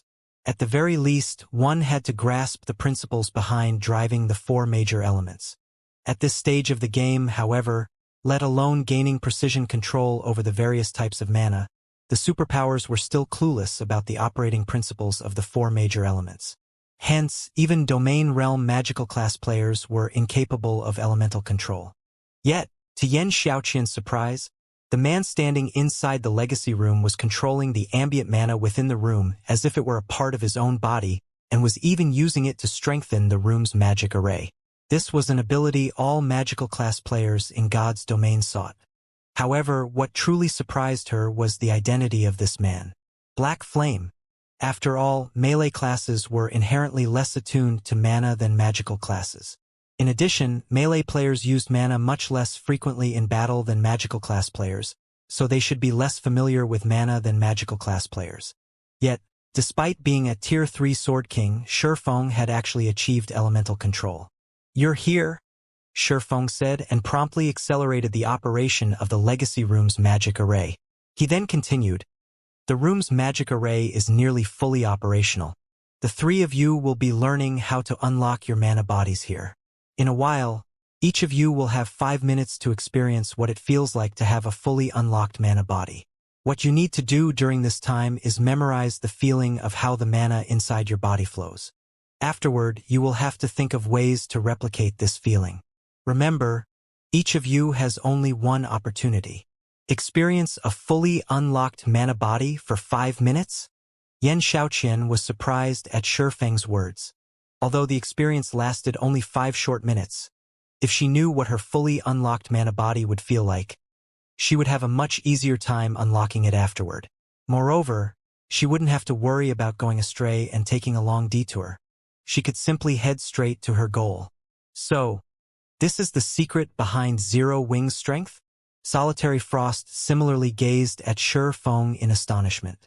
Currently, the various superpowers of God's domain were already struggling to find a location that could help players improve their mana control. Zero Wing, however, could allow players to experience how it felt to have a fully unlocked mana body for 5 minutes. The guild was standing on a completely different playing field from the various superpowers. It's no wonder Zero Wing has so many experts with fully unlocked mana bodies. If the other superpowers were to find out about this, they'd most likely die of envy. Sinful Flame took a closer look at the legacy room upon hearing Shi Feng's explanation. While players could fully unlock their mana bodies given enough time, the sooner a player did so, the sooner they could venture into locations that remained forbidden to ordinary Tier 3 players and obtain opportunities there. They would also have more time for other things. After all, exploring the mana body took up a lot of time and energy. Hence, shortening this exploratory period was also something the various superpowers were currently working on. After fully activating the legacy room's magic array, Shi Feng turned his gaze to Sinful Flame and the others and asked, "All right, who's first?" "I'll go first. Solitary Frost and Yan Xiaoqian will enter after me," Sinful Flame said. Both Solitary Frost and Yan Xiaoqian nodded in agreement, neither of them dissatisfied by Sinful Flame's decision, as they understood that the first person to experience the legacy room would benefit the least. After all, none of them knew what it felt like to possess a fully unlocked mana body, so they didn't know what they should do to maximize the benefits from the legacy room. By going in later, they would have Sinful Flame's opinions and suggestions for getting a better experience. "Very well. Elder Flame, please," Shi Feng said as he walked out of the legacy room and gestured for Sinful Flame to enter. Once Sinful Flame entered the legacy room, its doors promptly shut. Silence then fell over the antechamber. Solitary Frost and Yan Xiaoqian could not help growing nervous and curious as they eyed the closed doors. Even now, they remained dubious of being able to fully unlock their mana bodies within a day. After all, the further one unlocked one's mana body, the more difficult additional progress became. This wasn't a feat that could be accomplished just by briefly experiencing having a fully unlocked mana body. Trial and error required a lot of time. Meanwhile, as Solitary Frost and Yan Xiaoqian were entertaining such thoughts, 5 minutes flew by. In the next moment, the doors to the legacy room slowly opened, and dense mana poured out the doorway. Both Solitary Frost and Yan Xiaoqian were stunned when they saw Sinful Flame walk out. They could tell that the dense mana coming from the room actually belonged to Sinful Flame. Moreover, the aura Sinful Flame radiated was suffocatingly strong. "Elder Flame, did you fully unlock your mana body?" Yan Xiaoqian exclaimed in disbelief. She knew that, previously, Sinful Flame had unlocked his mana body's potential to only a little over 80%, so reaching 100% should still take him quite some time. Now, just 5 minutes after entering the legacy room, he had already fully unlocked his mana body. How could she believe this? At this moment, let alone Yan Xiaoqian, even Shi Feng was surprised by this situation. Originally, he had intended to use the remaining 3 slots to the legacy room on Zero Wing's experts that had good potential. However, in order to obtain Azure's trust and its Void Realm legacy, he had no choice but to give them to Azure. Even so, Azure's 3 candidates should still emerge from the legacy room a little way off from fully unlocking their mana bodies. After all, unlike Fire Dance and the others, Sinful Flames 3 did not get to experience the trial inside the legacy gate and gain a significant amount of knowledge relating to the mana body. Hence, Shi Feng had been prepared to give them 3 of the ancient potions he had obtained from Poison City. Coupled with the effects of the Fortress Lord's Mansion's combat rooms, those should make it possible for Azure's 3 candidates to fully unlock their mana bodies within 1 day. Shi Feng never thought that Sinful Flame's talent would be this high. Sinful Flame had actually succeeded in fully unlocking his mana body after just 1 trip into the legacy room. His talents were terrifying. During the brief moment Shi Feng was in shock, Sinful Flame turned to look at Solitary Frost and Yan Xiaoqian and advised, "Once you two are inside, don't use the methods you previously used to operate your mana body to experience your fully unlocked mana body. Instead, Just focus on sensing how the mana inside your mana body flows. There are many mistakes in the methods we researched. If you insist on using your previous notions to experience your fully unlocked mana body, you'll have a difficult time gaining any improvements. Moreover, while inside, I sense that reaching 100% potential isn't the end for the mana body, but a new beginning. Even though I have fully unlocked my mana body now, I can feel that it is still inferior to the mana body I had inside the room. However, my talents are limited, so I only managed this much for now. Just like guild leader Black Flame said, give everything you have into memorizing the sensations you feel while inside the room and don't think of anything unnecessary. Only by doing so will you be able to gain a greater harvest. You might even cross the 100% threshold through this opportunity. Upon hearing Sinful Flame's words, Yen Tianxing, who stood to one side, nodded his head thoughtfully. As for Solitary Frost and Yen Xiaoqian, they glanced reflexively at Shi Feng in embarrassment. Previously, they hadn't placed much importance on Shi Feng's words, treating them as mere chatter. They had failed to realize that Shi Feng was actually giving them pointers. In reality, even Shi Feng was startled by Sinful Flame's words. After all, he hadn't been giving any serious advice before, just stating the basic method for utilizing the legacy room. Of course, Shi Feng did not show his surprise on his face, simply nodded silently at Sinful Flame's words, following which Solitary Frost and Yen Xiaoqian also entered the legacy room one after another. Time flowed like running water, and 3 days went by quickly. In an ancient forest in the faraway Silver Moon Empire, Violet Light City stood on a mountaintop, overlooking the entire forest. The city teemed with mythologies and Violet Sword's members. Instructor Tori and the others from Violet Sword had arrived quite some time ago and were currently standing above the city's front gate. Instructor Tori, everyone's ready. Now, we're just waiting for Zero Wings members, Crimson Star reported as she approached Tori. I heard that Mythology partnered with several superpowers. Their raid team attempted the elite trial yesterday.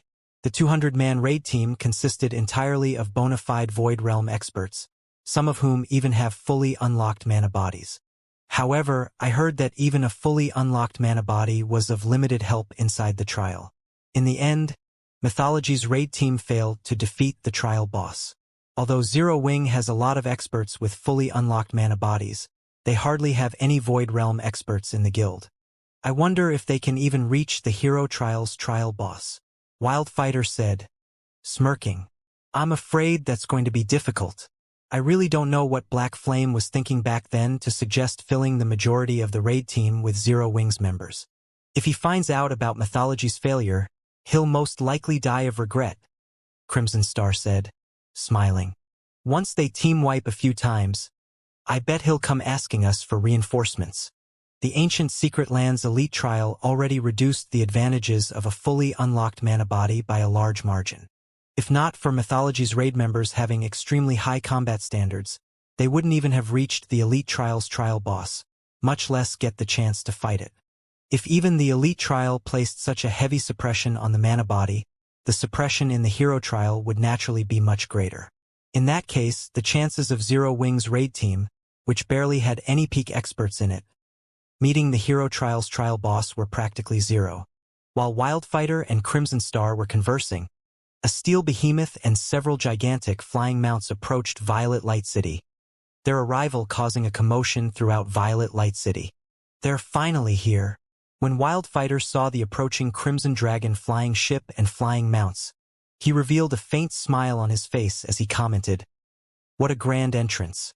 It's a pity that they don't know just how much suppression the Ancient Secret Lands trial places on the mana bodies of players. In the end, they'll just be wasting their time and energy. Too bad we have to waste our chance to challenge the Hero Trial as well," Crimson Star said, sighing. Although Violet Sword had managed to produce the necessary tools for prolonging players' survival inside the Ancient Secret Land ahead of schedule, thanks to Silent Wonder's help, and caught up to Mythology's production speed, Violet Sword had also lost an opportunity to surpass Mythology. Based on their understanding of the Ancient Secret Lands Elite Trial, they were bound to conquer it if given another 10 days or so. However, the privileges players would obtain from the Elite Trial were far inferior to those of the Hero Trial. This matter is no longer relevant. Although we will be losing our opportunity to challenge the hero trial, mythology won't necessarily be able to clear it, either. In the end, our guilds will end up even, Tori said calmly. Looking at the Crimson Dragon flying ship slowly descending from the sky, he continued, rather than us, Zero Wing will be the one in great trouble if it fails to conquer the hero trial. That's right. Zero Wing has most likely made the worst possible decision this time, Wildfighter said, nodding in agreement with Tori's words. Zero Wing had dispatched over 100 experts with fully unlocked mana bodies to challenge the ancient secret land this time. While this would indeed increase Zero Wing's reputation, it would also attract plenty of hidden dangers to the guild.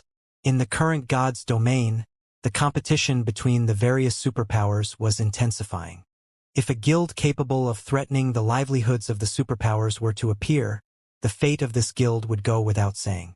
After today, quite a few superpowers would probably join hands to exterminate this rising threat. Of course, if Zero Wing overcame the hero trial, then it would have a much easier time dealing with those future problems. Conversely, failure would mean a nightmare for the guild. According to the report we received, Zero Wing has come to an agreement with Azure. In exchange for borrowing Azure's strength, Zero Wing has agreed to nurture some of Azure's young talents. If, on top of Azure's help, Zero Wing asks us to send in a large number of peak experts, Zero Wing might actually have a fighting chance of defeating the trial boss, Crimson Star said. The only question now is whether Zero Wing will make this request or not. Azure's leaders have gone insane. While Zero Wing's top combatants are indeed exceedingly strong, how could Zero Wing possibly be a match for Violet Sword in nurturing talents? Because of this matter, many in the guild's upper echelon are very dissatisfied with Azure, Wildfighter said in exasperation. The guild leader also declared that we are to stop nurturing Azure's young talents from now on. With this, Azure has basically severed Solitary Frost's and Yen Xiaoqian's futures. Tori revealed an ugly expression at the mention of this matter. As for Crimson Star, she shook her head and sighed when she thought about the futures of those two talents. Setting aside Azure's other members, Solitary Frost and Yen Xiaoqian were people capable of catching Tori's eye. They had the potential to become legendary figures in Azure. This was just like the commander of Violet Sword's strongest trump card Legion. Back then, the commander had similarly caught Tori's eye.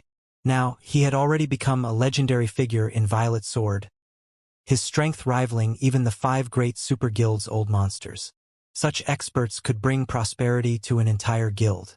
Moreover, Solitary Frost and Yen Xiaoqian's youth meant they could guarantee stability for Azure for the next 2 or 3 decades. Now, however, Azure had personally severed the futures of these two people. During the time Wildfighter and the others were conversing with each other, the Crimson Dragon flying ship and the flying mounts landed before Violet Light City's main gate. A short moment later, cloaked players could be seen alighting from the Crimson Dragon flying ship and flying mounts. These players had used their black cloaks to conceal only their statistics. They did not bother covering up their appearances and guild emblems, so it was very easy to discern their identities. It seems Azure is taking its partnership with Zero Wing quite seriously. It actually sent Sinful Flame along on this expedition, Crimson Star exclaimed when she saw Sinful Flame jumping off one of the flying mounts. Sinful Flame was well known throughout the Western continent. His combat standards and combat power were extraordinary, and even in Violet Sword, one would be hard-pressed to find an expert who could match him. Normally, legendary figures like Sinful Flame would have a high degree of freedom in their guilds. Only when the guild encountered truly troublesome matters would they take action. Sure enough, Solitary Frost has come as well. If he finds out that Floating Light gained an opportunity to receive special training in the ancient secret land because of Azure's actions, he'll most likely die of envy. Wildfighter sighed when he noticed Solitary Frost among the Azure members present. Aside from the trial challenges, the ancient secret land also housed a few special locations offering incredible training environments. Only, the price to enter these special locations was stupendous.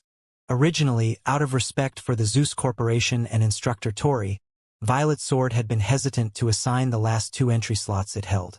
However, due to Azure's recent actions, Violet Sword's upper echelon decided to grant one of the slots to one of its young talents, Floating Light. In terms of talent, Floating Light was inferior to Solitary Frost. However, because he had received Tori's personal guidance while training inside the ancient Secret Land's special environment, his combat standards had undergone a qualitative transformation. Now, he could partially integrate bronze combat techniques with his Tier 3 skills. Had Solitary Frost, who possessed superior talents, received the same training as well, his combat power would similarly skyrocket. At that time, Wildfighter might no longer be able to hold back when fighting him. Unfortunately, Solitary Frost missed out on this opportunity. Instructor Tori, how is the preparation of the special tools coming along? Shifeng asked as he arrived before Tori. They're all ready, Tori assured. Glancing at the group of nearly 200 players standing behind Shifeng, he asked, how many people do you wish us to send? Guild Leader Black Flame? What do you think of 30? Shifeng replied. After all was said and done, this was a partnership between Zero Wing and Violet Sword. Hence, after giving the matter some thought, he decided to have Violet Sword send 30 players to join the raid team, a number that was neither too high nor too low. With this, when the raid succeeded, Violet Sword wouldn't seem completely unrelated. The Super Guild should also have no problem dispatching this number of peak experts. 30? That's fine with us, Tori said while stroking his white beard. He then turned to Wildfighter and Crimson Star and said, afterward, you two will personally lead the team and provide your full support to Guild Leader Black Flame. Understood. Wildfighter and Crimson Star responded simultaneously. However, when Violet Sword's experts heard Tori commanding Wildfighter and Crimson Star to participate in the raid, they were baffled. In their opinion, it was already a big deal for Tori to have Vice Commander Floating Light, a domain realm expert, take part in the raid. They never thought that he would have two of the guild's prestigious instructors participate as well. Anybody capable of becoming an instructor in Violet Sword was part of the core upper echelon of the guild. Rarely would these individuals lead a guild expedition. And if they did, the mission would normally be critical. Now, however, Tori was actually sending not one, but two instructors to participate in the raid. If word of this matter spread, it would definitely cause a sensation in the guild. All right, make the necessary preparations according to our previous arrangements, Wildfighter commanded as he looked at the team of experts standing behind him. At Wildfighter's command, 28 of the peak and apex experts present promptly went into action. Guild Leader Black Flame, please follow me. We still need to walk quite a distance to reach the Secret Land's entrance, Crimson Star said calmly as she approached Shifeng. Once we arrive there, I believe all the necessary items should be ready. All right, I'll be troubling you then, Shifeng said, nodding. He then had everyone on his team follow Crimson Star into Violet Light City. The sight of Crimson Star guiding Zero Wing's team through Violet Light City triggered discussions among the players residing in the city. Who are those people? Violet Sword's Crimson Star is actually guiding them. It's not just Crimson Star. I heard that Violet Sword's instructor Tori personally welcomed those people at the front gate just now. Amazing! Could those people be big shots of some super guild? Mythology's members grew curious when they saw Shifeng's group. Violet Sword's members, on the other hand, found this situation astonishing. Crimson Star was one of Violet Sword's Grand Elders. Even when the guild leader of an ordinary superpower visited Violet Sword, she would appear only to give a brief greeting at most. She definitely wouldn't take the initiative to guide them. Meanwhile, standing on the walls protecting the ancient castle in the heart of Violet Light City, a team of 30-plus players was quietly observing Shifeng's group. Every member of this team was a Tier 3 expert at level 113 or above. Zero Wing's members are finally here. An assassin youth with two short swords said coldly as he eyed Shifeng with killing intent. Sandstorm, you'd better not do anything rash. They are currently Violet Sword's guests. A tall woman carrying a war hammer and a sturdy shield, standing beside the youth, warned. Relax. I know that much, Sandstorm assured as he concealed his killing intent. However, our agreement with Violet Sword is limited to the city. Once they enter the Secret Land, they'll be fair game. At that time, we'll get our revenge for the humiliation we suffered at the Starlight Fortress. I'm going to teach Zero Wing how foolish it is to offend our vice commander. That's for sure, the tall woman said, nodding. Although the vice commander's orders were to investigate first what Zero Wing and Violet Sword are up to inside the secret land before taking action against them, I'm sure she won't say anything about it if we just take care of Zero Wing as soon as they enter the secret land. After all, the demon god has clearly specified that if we manage to kill Black Flame even once, we'll receive a large number of contribution points and be able to train in the battlefields inside the demon god's shrine. If we bring him to the demon god, we can even receive the demon god's legacy directly. Previously, Black Flame only managed to win against us because of his fully unlocked mana body. However, he won't be as lucky this time, Sandstorm said, a smirk appearing on his face. This time, he'll learn what true despair feels like. The demon god's shrine was an extraordinary training ground, which was something every superpower on the Western continent knew. However, most superpowers were still unaware that the demon god's shrine contained some legacies related to unlocking the mana body, which one could obtain only by completing one of the 10 great quests offered in the shrine. Mythology was one of the few superpowers that had managed to complete one of the 10 great quests and obtain a mana body legacy. As a result, Sandstorm and a few other members in Mythology had already fully unlocked their mana bodies. With the support of the Super Guild's Special Advanced Battle Array, their combat power had now reached a completely different level. Just their team of 30-plus players were more than capable of defeating the entirety of Netherworld Empire's Hell Legion. During the time Sandstorm and the other members of Mythology were discussing how to attack Zero Wing's group, Shurfeng and the others had arrived before the ancient secret land's entrance, which was inside the central castle. The entrance to the secret land was a spatial tear leading to the otherworld where the ancient city stood. Normally, spatial tiers were incredibly unstable. However, a magic array had been laid to stabilize the spatial tear, so instability was not a problem. Unfortunately, due to the ravages of time, the magic array was no longer as powerful as it was before. Now, it could grant the teleportation mark, which held the spatial coordinates of the ancient secret land, to only a maximum of 400 players that entered the spatial tear. These teleportation marks would be replenished only after the players that held these marks had left the secret land. So, this is an ancient secret land? When Shurfeng arrived before the spatial tear and sensed the mana flowing from it, he was astonished. In the past, he had only heard and seen pictures of Violet Sword's ancient secret land. He had never experienced it. Now, just brushing against the excess mana flowing from the ancient secret land filled him with energy. If even the effects of the excess mana were already so potent, Shurfeng found it difficult to imagine how standing inside the ancient secret land itself would feel like. For a moment, he wished he could stay inside the ancient secret land forever. Guild leader Black Flame, here is your alchemy array, Crimson Star said as she handed a black cylinder to Shurfeng. Make sure to use it before you enter. It will help you fend off the overly strong mana inside and prevent you from exploding from mana overload.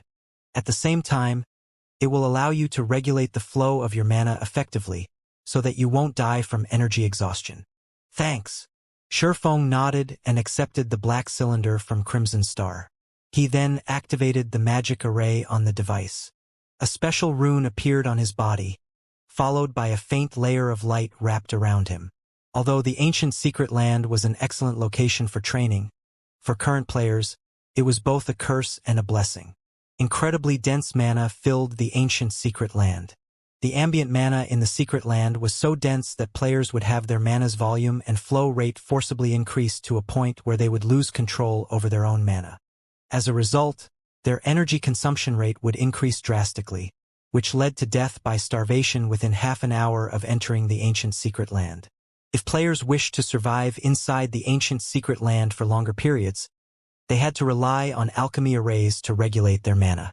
Even so, players could remain inside the ancient secret land for only 7 days. The alchemy array used was a consumable. Hence, Violet Sword was desperately trying to increase the production speed and volume of this alchemy array. Otherwise, even if they held the ancient secret land, they could only stare at it. After Feng and his group were all ready, Crimson Star led them into the spatial tear and disappeared from the castle. Everyone was immediately teleported to a dense forest. All around them were ancient trees towering over 100 meters. Translucent crystals adorned these trees, giving the trees and the forest a mesmerizing beauty. The mana inside the forest was also so dense that it had condensed into white mist. However, despite the white mist, everyone's vision remained unaffected. During the time everyone was enjoying the scenery around them, a roar suddenly came from a distance and echoed throughout the forest. Upon turning toward the origin of the roar, everyone quickly noticed a 200-meter-tall, one-horned bear fighting an equally tall, six-eyed ape. Every one of the two beasts' actions shook the entire forest and deformed the terrain around the monsters. Damn it! Why are two region chiefs fighting each other? Crimson Star frowned as she watched the battle of the two giant behemoths. The ancient secret land was an incredibly dangerous place. Not only were there plenty of monsters here, but each region in the secret land would have a powerful boss ruling over it. Violet Sword and Mythology had labeled these bosses region chiefs. The weakest among these region chiefs was already a level 120 mythic monster with combat standards at the Trial Tower's 6th floor. In addition, all monsters found within the ancient secret land had incredibly powerful bodies. Even an ordinary level 120 mythic monster here could rival a level 120 mythic ranked archaic species found in the outside world. Normally, both Violet Swords and Mythology's members would do their best to avoid these region chiefs when visiting the ancient secret land. The reason for this wasn't just the high casualty rate incidental to challenging these region chiefs. There was also the fact that fights with these region chiefs would attract the attention of nearby monsters. Players that fought a region chief would end up having to fight a continuously increasing number of monsters and eventually suffer annihilation. Two region chiefs appearing in this location could be considered to be the worst-case scenario. In the outside world, there were indeed instances where players could take advantage of monsters fighting each other. However, the monsters inside the ancient secret land were incredibly smart. So long as they sensed the presence of players, they would promptly stop fighting each other and cooperate to kill the intruding players first before resuming their fight. They wouldn't give players any opportunities to take advantage of at all. Why is our luck so horrid? We actually came across two region chiefs having a territorial battle. Sandstorm, who was currently hidden on a tree some distance away from Feng's group, complained in frustration when he saw the two fighting behemoths straying closer to his team's position. Alright, forget about Zero Wing for now. We need to leave this place quickly. We'll be doomed if those two region chiefs discover us. The tall, female guardian knight standing beside Sandstorm said. I know, Sandstorm said, gritting his teeth as he shot a glare at the distant Feng.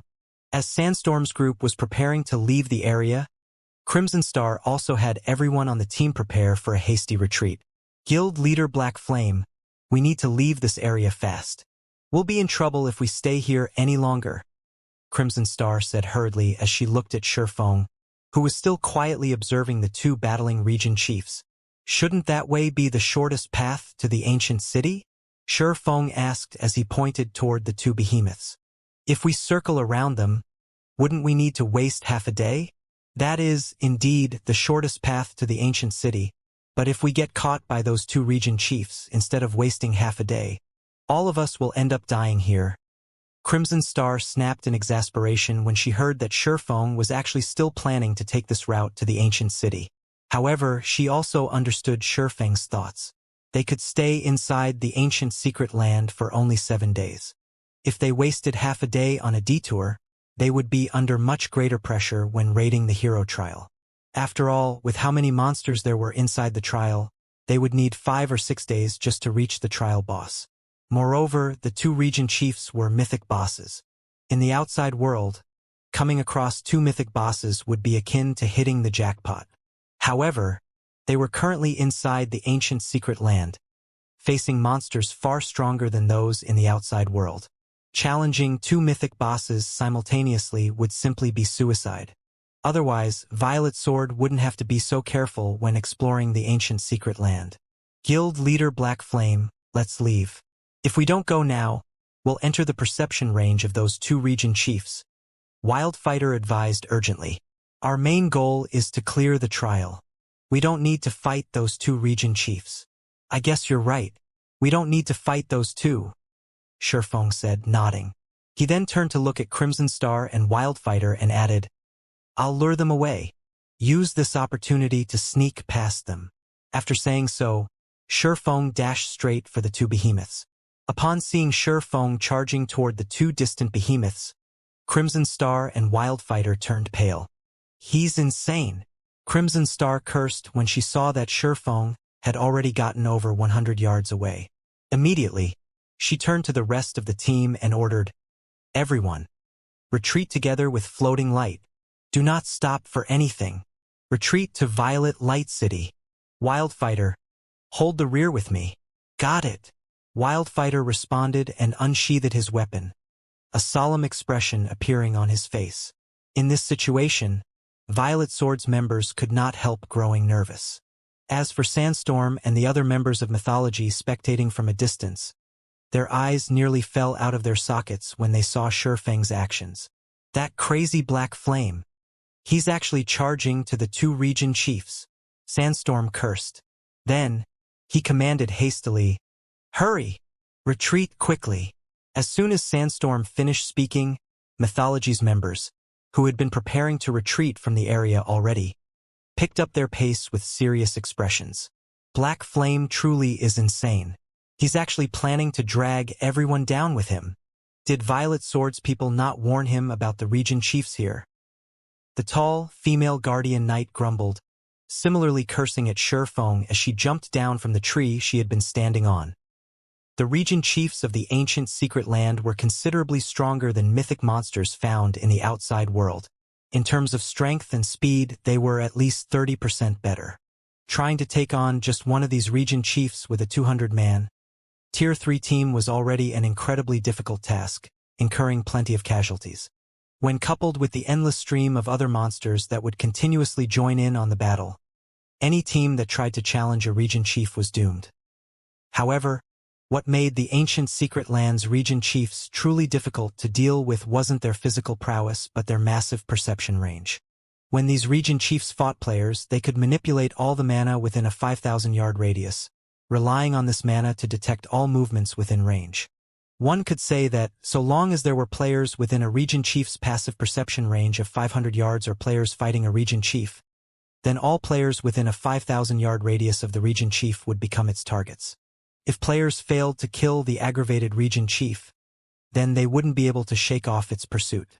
This was also the reason why Mythology and Violet Sword had labeled the mythic bosses in the ancient secret land region chiefs. Normally, teams that accidentally came across a region chief were still fine. The majority of the team's members had a chance to escape with their lives. However, only annihilation awaited teams that came across two region chiefs simultaneously. Even before the female guardian knight finished speaking, Mythology's members had already turned tail and run. However, after everyone had taken just a few strides, the mana around them suddenly stirred. At the same time, they felt as if a pair of eyes were looking down on them. Obviously, the two region chiefs had already locked on to their life auras. Damn it! Everyone split up and retreat. Every survivor counts, Sandstorm yelled. When he looked at Shifeng's distant figure, he felt himself going crazy. For a moment, he even suspected that Shifeng had deliberately provoked the two region chiefs. Meanwhile, when Crimson Star and the others saw the two region chiefs suddenly stop fighting and rapidly head in their direction, their complexions darkened. If they could not put a 5,000-yard distance between themselves and the two bosses, they had no hope of escaping the battle at all. A 5,000-yard distance. Even Tier 3 experts like themselves would still take quite some time to cover 5,000 yards. To make matters worse, tools were ineffective inside the ancient secret land, so they couldn't teleport away or accelerate their retreat from the battlefield. Crazy bastard. He's going to get us all killed. Floating Light, who was already retreating, cursed when he felt the two region chiefs locking on to his life aura. Although players wouldn't lose an entire level from dying inside the ancient secret land, the amount of EXP lost was still not a trivial matter. After all, at their level, just leveling up once took a lot of time. Hence, Even a small percentage of their EXP equaled 1 or 2 days' worth of hard work. As Floating Light was leading the retreat of Violet Sword's members, he suddenly noticed something. Zero Wings and Azure's members were actually still standing in their original positions. It was as if they had not heard Crimson Star's orders at all. What are they doing? Are they planning to die with Black Flame? Floating Light was baffled as he looked at Solitary Frost and Yen Xiaoqian. Setting the others aside, it was incredibly strange for Solitary Frost and Yen Xiaoqian to defy Crimson Star. After all, the two of them were geniuses that had trained under Crimson Star during their sojourn at Violet Sword. The two of them knew very clearly how powerful and capable Crimson Star was. Crimson Star's calling for a retreat showed just how dangerous their current situation was. Yet Solitary Frost and Yen Xiaoqian had actually disobeyed her command and remained where they were. Moreover, they wore indescribably calm expressions, their reactions making it seem as if nothing was happening. Vice Commander, let's quickly retreat. This is Zero Wing and Azure's matter. Instructor Crimson Star and Instructor Wildfighter won't be able to hold off those two region chiefs for very long. A retreating Tier 3 assassin urged hurriedly when he noticed Floating Light pause. I guess you're right, Floating Light said, nodding before resuming his retreat. At the same time, he could not help glancing at Solitary Frost and Yen Xiaoqian with pity. Originally, with Solitary Frost's and Yen Xiaoqian's talents, they should have been able to shine brightly in God's domain. However, their futures were now ruined because they belonged to a guild like the Azure Chamber of Commerce and followed an unreliable team leader like Surefoam. However, Floating Light had just taken a few steps forward when the deafening roar of a bear came from behind him and echoed throughout the forest, causing it to tremble. Immediately afterward, a beam of mana shot past the area beside Floating Light's group, leaving behind a massive trench on the ground it passed through. Seen from afar, the ground looked like pudding that a spoon had scraped. The fight started? Floating Light's complexion further darkened as he took in the massive trench a short distance away. This was the power of the ancient secret land's mythic monsters. Any random attack of theirs could transform the terrain around them. Let alone one person, even a 100-man, Tier 3 expert team would be cannon fodder in front of these region chiefs. If one really wished to take on a region chief, they would need a 200-man team of Tier 3 peak experts at the very minimum. Moreover, the team would need 2 or 3 domain realm MTs working together to tank the region chief. Otherwise, they wouldn't be able to stop the boss's attacks adequately. In fact, even a single mistake might result in a team wipe. After Floating Light's group ran for another 50 yards or so, a lightning bolt suddenly shot past them some distance away, followed by the ear-splitting crack of thunder. As the thunder faded, the sky above them darkened abruptly.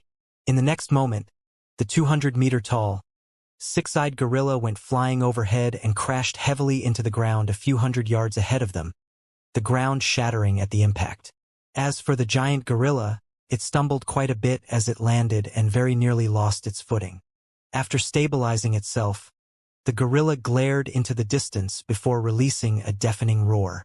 It then charged forward, completely ignoring Floating Light and the other members of Violet Sword, who stood only a short distance away from it. What is going on? Floating Light was confounded by this situation. Violet Sword's other peak experts similarly could not help rubbing their eyes, thinking that they were hallucinating. However, no matter how much they rubbed, the several massive craters the six-eyed gorilla's feet left behind did not disappear, before Floating Light and the others could react to this unexpected development. Though another deafening boom and the snapping of trees entered their ears. However, these sounds came from quite a distance away. There should still be some separation between the origin of these sounds and the six-eyed gorilla that had just charged past them. Floating Light and the others turn around reflexively, looking for the origin of these sounds. They spotted a cloaked man wielding 2 long swords standing atop a tree. Meanwhile, some distance away from this swordsman was a gigantic bear that had just steadied itself, glaring hatefully at him. The six-eyed gorilla was also stalking toward this man, seemingly searching for an opportunity to strike at him. However, Floating Light and the others could also see a hint of fear in the one-horned bear's and six-eyed gorilla's eyes. It was clear that the two region chiefs were afraid of the tiny human on the tree. Floating Light and the other members of Violet Light gaped in shock at the man standing atop the gigantic tree that was over 100 meters tall. Just how high is his strength? Those were two level 120-plus region chiefs. Either of those region chiefs could wipe out a 200-man, Tier 3 team of peak experts. Facing both region chiefs, even a team of such caliber was sure to get annihilated. At this moment, however, Shifeng had single-handedly suppressed and even repelled the two region chiefs. This was simply unbelievable. Is this why they didn't retreat before? When Floating Light looked at the two region chiefs warily eyeing Shifeng and thought back to the fact that Solitary Frost and Yan Shaoqian had not moved even after Crimson Star gave the command to retreat, realization immediately dawned upon him. With such a monstrous team leader, there was indeed no need to retreat. At this moment, Floating Light and the other retreating members of Violet Sword weren't the only ones shocked by this situation. Crimson Star and Wildfighter, who were planning to hold the rear, as well as the frantically retreating members of Mythology, nearly had their eyes fall out of their sockets when this incredible scene played out before them. What did he do during this period? How did he raise his strength attribute to such an extent? Sandstorm's heart roiled with shock as he stared at Shifeng. During the fight at the Starlight Fortress, the strength Shifeng displayed was just close to reaching the Tier 4 standard. Moreover, he had relied on his fully unlocked mana body to do so. However, just how long had passed since that fight? In Sandstorm's opinion, even if Shifeng were incredibly lucky and obtained one or two pieces of epic equipment or gained some special encounters, he would be fortunate to match the strength of Tier 4 mythic monsters of the same level. At this moment, however, Shifeng's strength had actually grown to a level where he could overwhelm even the region chiefs of the ancient secret land. However, before anyone could snap out of their stupor, the two region chiefs took action once more. Firstly, the one-horned bear let loose an angry roar before slamming its front paws into the ground and shattering it. A twofold magic array then formed beneath Shifeng's feet, covering a 300-yard radius.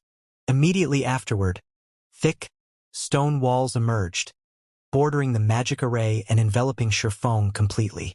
Tier 4 spell, Earth's Embrace. As the one-horned bear was taking action, the six-eyed gorilla leaped into the sky above Shifeng. The gorilla then summoned a crimson magic array with a 400-yard radius above the swordsman. Tier 4 spell, Fire Dragon's Descent. In the next moment, a fire dragon larger than the six-eyed gorilla and made entirely out of flames emerged from the magic array. It spread its wings as it descended toward Shifeng. Those two region chiefs actually know how to coordinate their spells? Crap. That's cheating. Shouldn't mythic bosses be upright and use spells in turns? Everyone was stunned when they saw the two region chiefs' coordinated assault. Coordinating skills and spells was an extremely common thing for players. However, this was the first time they had seen monsters, particularly Tier 4 bosses, do so. Hence, everyone could not help despairing at the sight. For Tier 3 players like themselves, just one Tier 4 spell was already plenty difficult to deal with. If not handled appropriately, the result would very likely be an instant team wipe. If they had to go up against two coordinated Tier 4 spells, even Tier 3 MTs with their life-saving skills activated would be killed instantly, unless they had invulnerability skills or spells. It's really over this time. Crimson Star shook her head and sighed when she saw the two coordinated Tier 4 spells. If it were her, she could defend against one Tier 4 spell using a Tier 3 curse. However, even she would be powerless against two Tier 4 AoE spells. This didn't mean that she had just one Tier 3 curse in her arsenal of spells. In fact, she had several. Currently, however, it was simply impossible for her, and most likely all magical class players in God's domain, to double-cast two Tier 3 curses. Ha ha ha! So what if you have amazing strength? Let's see how you deal with this. Sandstorm burst out in laughter when he saw the two region chiefs' coordinated assault on Shifeng. The swordsman's strength had indeed exceeded his expectations. In fact, he felt powerless when he witnessed Shifeng's fearsome display, and it was definitely impossible for them to exact revenge on him this time. However, being able to see the two region chiefs killing Shifeng now wasn't a bad outcome, either. After all, he knew that, Because of the demon god's curse, the swordsman would suffer triple the death penalty every time he died. Although they were currently inside the ancient secret land where the death penalty was not as stringent as that in the outside world, a triple death penalty would still deal Shifeng a heavy blow. However, while everyone was looking at the gigantic fire dragon descending toward Shifeng, the swordsman surprisingly maintained his composure. Moreover, aside from Shifeng, the spectating members of Zero Wing and Azure also remained indescribably calm in this situation. Finally, a chance, Solitary Frost muttered as he watched Shifeng closely, his eyes glittering with joy and excitement. At this moment, aside from Solitary Frost, everyone else from the Azure Chamber of Commerce also had excited expressions. What's wrong with them? Floating Light was perplexed as he looked at Solitary Frost and the others. Shifeng was about to die here, yet Solitary Frost and the others were actually feeling excited about it? Come! While Floating Light was fraught with confusion, Shifeng made his move. In the next moment, Shifeng sheathed Killing Ray and held the abyssal blade with both hands. He then jumped up from the treetop, propelling himself straight toward the descending fire dragon. He's going to resist the attack head-on? Floating Light could not help but disapprove of Shifeng's decision when he saw the swordsman heading for the fire dragon. A Tier 4 spell could exhibit much greater power than a mythic monster could with its physical body. This was especially true in the ancient Secret Lands environment. Due to the abundant mana here, skills and spells would exhibit much greater power than they normally could in the outside world. A Tier 4 spell cast by a mythic monster could instantly kill a Tier 3 metric tons who had a life-saving skill activated. Just as Shifeng was about to collide with the fire dragon, he suddenly raised the abyssal blade overhead and swung it at the fire dragon. Shatter! The phantom of a gigantic greatsword suddenly appeared in the sky, creating a pitch-black wall there as it slashed toward the descending fire dragon. First sword, light shadow. In the next moment, the pitch-black wall not only bisected the fire dragon, but also continued extending toward the six-eyed gorilla hovering over 100 yards above the fire dragon. Upon seeing the approach of the pitch-black wall, the six-eyed gorilla panicked and instinctively tried to flee the area. However, the pitch-black wall extended far too rapidly. Even though the six-eyed gorilla flew as fast as it could, it still failed to outmaneuver the pitch-black wall and ended up getting one of its arms cut off. The six-eyed gorilla let loose an agonized shriek that echoed throughout the forest at the grievous injury. Shortly afterward, an arm the size of a mountain fell into the forest below. A massive crater formed around the arm from the force of the impact. As for the six-eyed gorilla, it plummeted to the ground and tumbled helplessly for some distance.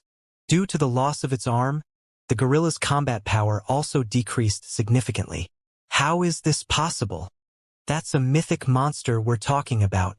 How could a Tier 3 player like him break through its defensive threshold? Crimson Star and Wildfighter could not believe their eyes as they watched the tumbling six-eyed gorilla. Not only had Shifeng shattered a Tier 4 spell with a single move, but he had even used the same move to injure the six-eyed gorilla severely. On paper, the gorilla had only lost around 500,000 HP from the attack, which was nothing compared to its 2 billion HP. But in reality, his attack had caused far more damage than that. There were two general types of attacks in God's domain. The first type reduced the HP of the target, while the other weakened the target's defenses. In the case of the former, if the target's HP fell to 0, then they would die. In the case of the latter, if the target had its defenses destroyed, then its physical body would suffer damage, which would, in turn, reduce the target's combat power as well as the difficulty of killing said target. Only, it was incredibly difficult for players to execute attacks capable of destroying a monster's defenses, particularly those of high-ranking monsters. As the stronger a monster was, the higher its defensive threshold would be. Normally, players couldn't destroy the defenses of a monster of the same tier, much less those of a higher tier. The best players could do against higher-tiered monsters was cause minor injuries and continuously stack these minor injuries to reduce the monster's combat power. Against the six-eyed gorilla, only an attack carrying power at the peak Tier 4 standard had a chance of overwhelming its defensive threshold. However, despite being a Tier 3 player, Shifeng had actually managed this feat without resorting to external tools. This was inconceivable. Meanwhile, when Sandstorm and the other members of mythology saw this scene, they, too, gaped in shock. Can he still be considered a player? There were no words to describe the shock Sandstorm felt as he gazed at Feng right now. In the eyes of ordinary players, having the ability to surpass a monster's defensive threshold only meant that they could reduce the combat power of the target monster. However, for peak experts and apex experts who frequently fought high-tiered monsters, having such an ability held an entirely different meaning. For peak experts and apex experts, having such an ability meant that they could solo kill monsters. The monsters in God's domain were born with high HP and defense, particularly HP. Even if players could inflict over 1 million damage with their attacks, this amount of damage was nothing for high-tiered monsters like mythic monsters. Such damage wouldn't overcome the monster's battle recovery. An army of players was necessary to kill high-tiered monsters. Hence, in God's domain, it was common knowledge that even if a player's raw power surpassed that of high-tiered monsters, solo killing these monsters would still be impossible, especially Grand Lords or higher-ranked monsters. This held true even for current Tier 3 players. However, there was one method that players could use to defeat such high-tiered monsters: executing attacks surpassing the target monster's defensive threshold. Attacks that surpassed a monster's defensive threshold could inflict severe injuries on the monster's physical body. Moreover, after injuring a monster up to a certain point, aside from reducing the monster's combat power, players could also force monsters into a weakened state, which would drastically reduce their defense and maximum HP. If players managed to corner a monster to the point where it entered a heavily weakened state, they could even impose the HP loss debuff on the target monster and thoroughly nullify the monster's battle recovery. If a monster lost its battle recovery, which was also its strongest ability, solo killing it would no longer be impossible. With sufficient stamina and concentration, players could slowly but surely grind the monster to death. Now that Feng was capable of surpassing the six-eyed gorilla's defensive threshold, this meant that Feng could solo kill it. Meanwhile, a player having the ability to solo kill a Tier 4 mythic monster was simply unheard of in God's domain. At this moment, however, let alone the spectating players, even Feng himself found this situation astonishing. Why did Light Shadow's destructive power increase by so much? Feng was confused as he looked at the six-eyed gorilla's severed arm. Judging by the damage to its HP, my attack's raw power should still be far from the peak Tier 4 standard. Light Shadow should be just slightly stronger than a Tier 4 spell, yet the actual destruction it caused is no different from that of a peak Tier 4 attack. Could this be due to the ancient Secret Lands environment? Meanwhile, as Feng was analyzing the situation, the one-horned bear rushed toward him. The bear's gigantic frame made it seem as if a small mountain was charging at him. In fact, there was even the vague image of a mountain overlapping with the one-horned bear's figure. Tier 4 skill, Crumbling Mountain. The AoE of the one-horned bear's attack covered a 50-yard radius. Feng responded by raising the abyssal blade above his head once more. Light Shadow. When using Light Shadow this time, however, Feng placed the majority of his focus on perceiving the mana around himself. He wanted to see just what was enabling his mana technique to exhibit such immense power. When Feng started swinging the abyssal blade, another pitch-black wall formed on the battlefield, shattered the Phantom Mountain, and subsequently landed on the one-horned bear's left shoulder. Roar! When the pitch-black wall cut into the one-horned bear's shoulder, the bear let loose an agonized howl. Its HP also instantly fell by more than 620,000. Although Feng's attack this time did not sever the one-horned bear's left arm, it prevented the bear from freely moving its injured arm. Now, the bear could rely on only its 2 legs and 1 arm to stabilize itself. After suffering this grievous injury, the one-horned bear continuously growled at Feng angrily. However, fear was also clear in the bear's eyes. Upon seeing this scene, Floating Light and those of Violet Sword who were retreating were dumbfounded once more. How is this possible? That move just now wasn't a skill. Floating Light felt as if his worldview had been refreshed when he saw the one-horned bear daunted by Feng. In Floating Light's opinion, the attack Feng used to injure the six-eyed gorilla heavily should be a special skill. Otherwise, there was no way the attack could be so powerful. However, only 2 or 3 seconds after Shurfeng retaliated against the six-eyed gorilla, the swordsman was using the same move against the one-horned bear. There was no way such a powerful skill could have such a brief cooldown. The only explanation for this situation was that Shurfeng wasn't using a skill or spell, but a special technique instead. By simply relying on a special technique, Shurfeng was actually capable of heavily injuring mythic monsters. Moreover, these mythic monsters were even the ancient Secret Lands region chiefs. Nobody would believe Floating Light if he told this tale to others. After repelling the one-horned bear, Shurfeng himself was stunned as well. So, this is the reason why the ancient Secret Land can help players reach Tier 4? Shurfeng thought as he looked at the closing spatial tear before him. In God's domain, the greatest difference separating Tier 3 and Tier 4 players wasn't the difference in physique, but the degree of control they had over mana and their application of it. To be precise, it was the degree of control over and application of ambient mana.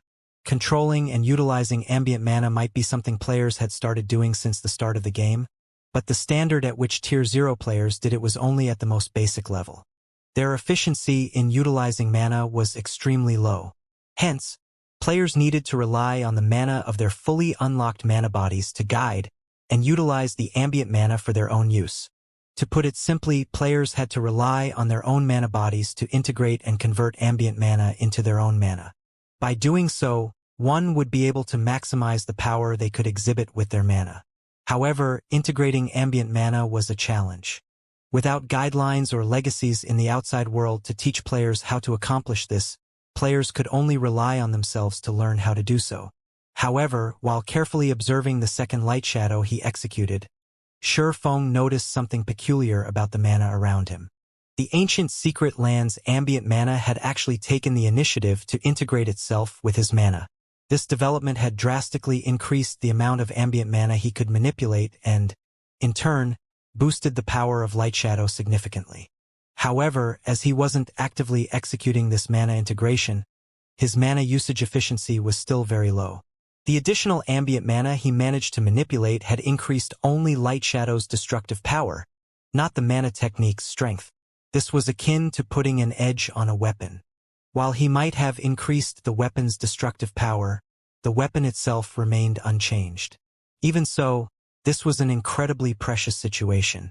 After all, there was almost no information available in the outside world that could help players achieve mana integration. Now that the mana here was actively integrating itself with his mana, he could gain some hints on how to do so and increase his learning efficiency. Following which, Shurfeng stopped dwelling on this matter. Instead, he executed Light Shadow 2 more times to chop off one leg each from the one-horned bear and six-eyed gorilla. The mobility of these 2 region chiefs has already been greatly reduced. "Let's go," Shurfeng said as he turned to Crimson Star and Wildfighter, who were still in a daze. After saying so, Shurfeng promptly ran toward the ancient city, ignoring the 2 region chiefs. He got through, just like that? Crimson Star and Wildfighter were at a loss for words when they goggled at the 2 region chiefs, which were warily watching Shurfeng leave without making a move. They were currently inside the extremely dangerous ancient Secret Land, and their opponents were even 2 region chiefs, and yet, however, Crimson Star and Wildfighter did not linger over this topic for long. They quickly instructed everyone else on the team to ignore the 2 region chiefs and follow Shurfeng. Now that the 2 region chiefs had each lost a leg, their mobility was greatly impeded compared to before. It would be almost impossible for them to catch up with Tier 3 players running at full speed. The team could easily escape the 2 region chiefs' perception range before they fully recovered. "Team leader, are we still chasing them?" A Tier 3 ranger from Mythology asked Sandstorm when he saw Shurfeng's team leaving. "Of course we are," Sandstorm said as he glared at the Tier 3 ranger. Gritting his teeth, he said, "I admit that Black Flame's combat power is at inhuman levels, but he is only one person. Even if we can't kill Black Flame, I refuse to believe that we can't handle the other players on his team. So long as we get rid of everyone else, Black Flame's plans here will be ruined." After saying so, Sandstorm started chasing Shurfeng's team, together with the other 30-plus members of Mythology. While the ancient Secret Land might be known as a secret land, It was several times larger than a large-scale map in the outside world, essentially a miniature world.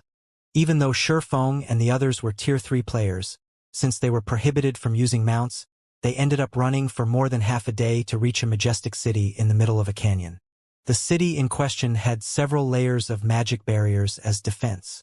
Through the translucent barriers, one could see multiple magic towers and buildings several hundred meters tall. There were even floating buildings that could not be found in any of the kingdoms and empires on the main continent. This city was far more developed than even the capitals of kingdoms and empires. Shifeng was shocked when he laid eyes on this majestic ancient city for the first time. Even while standing several thousand yards away from the city, he could already feel a frightening pressure constantly bearing down on his body, making his body indescribably heavy. If Tier 2 players were subjected to this pressure, they wouldn't be able to approach the city at all. Be careful of those statues erected behind the city walls. Although there are magic arrays suppressing the power of those statues, if you look at them for too long, you'll fall into a mentally weakened state. Crimson Star warned the curious crowd behind her.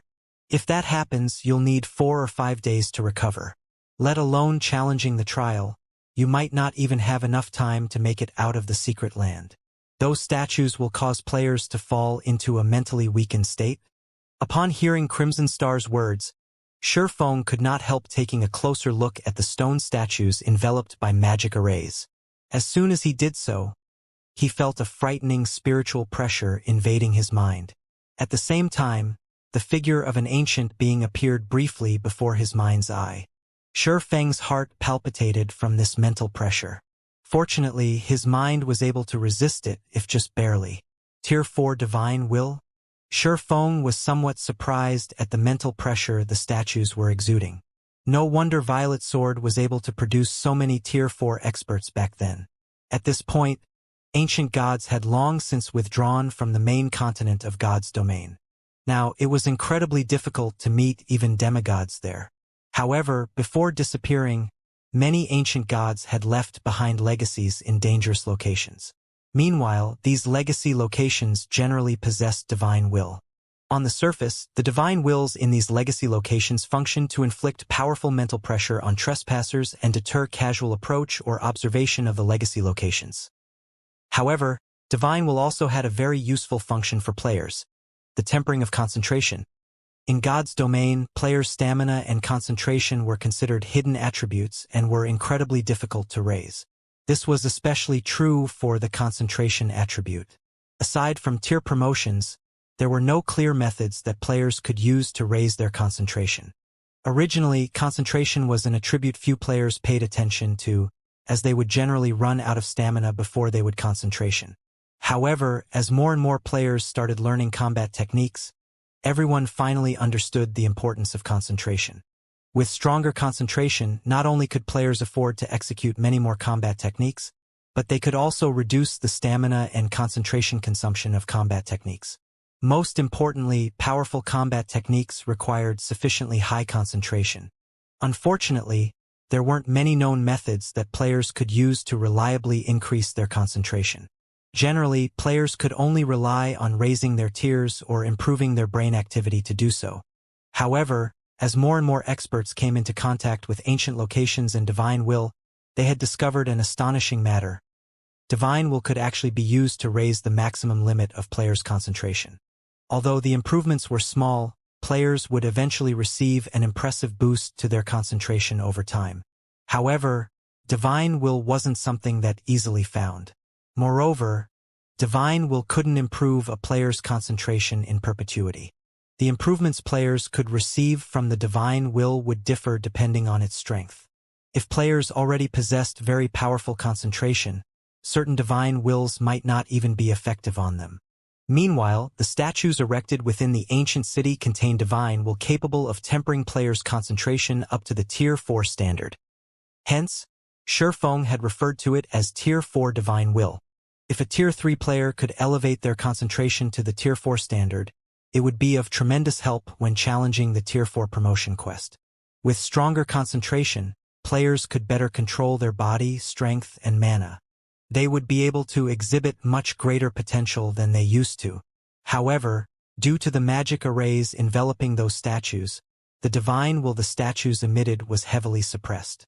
While this weakened divine will might be effective on ordinary Tier 3 players, it would be almost no help to Tier 3 peak experts.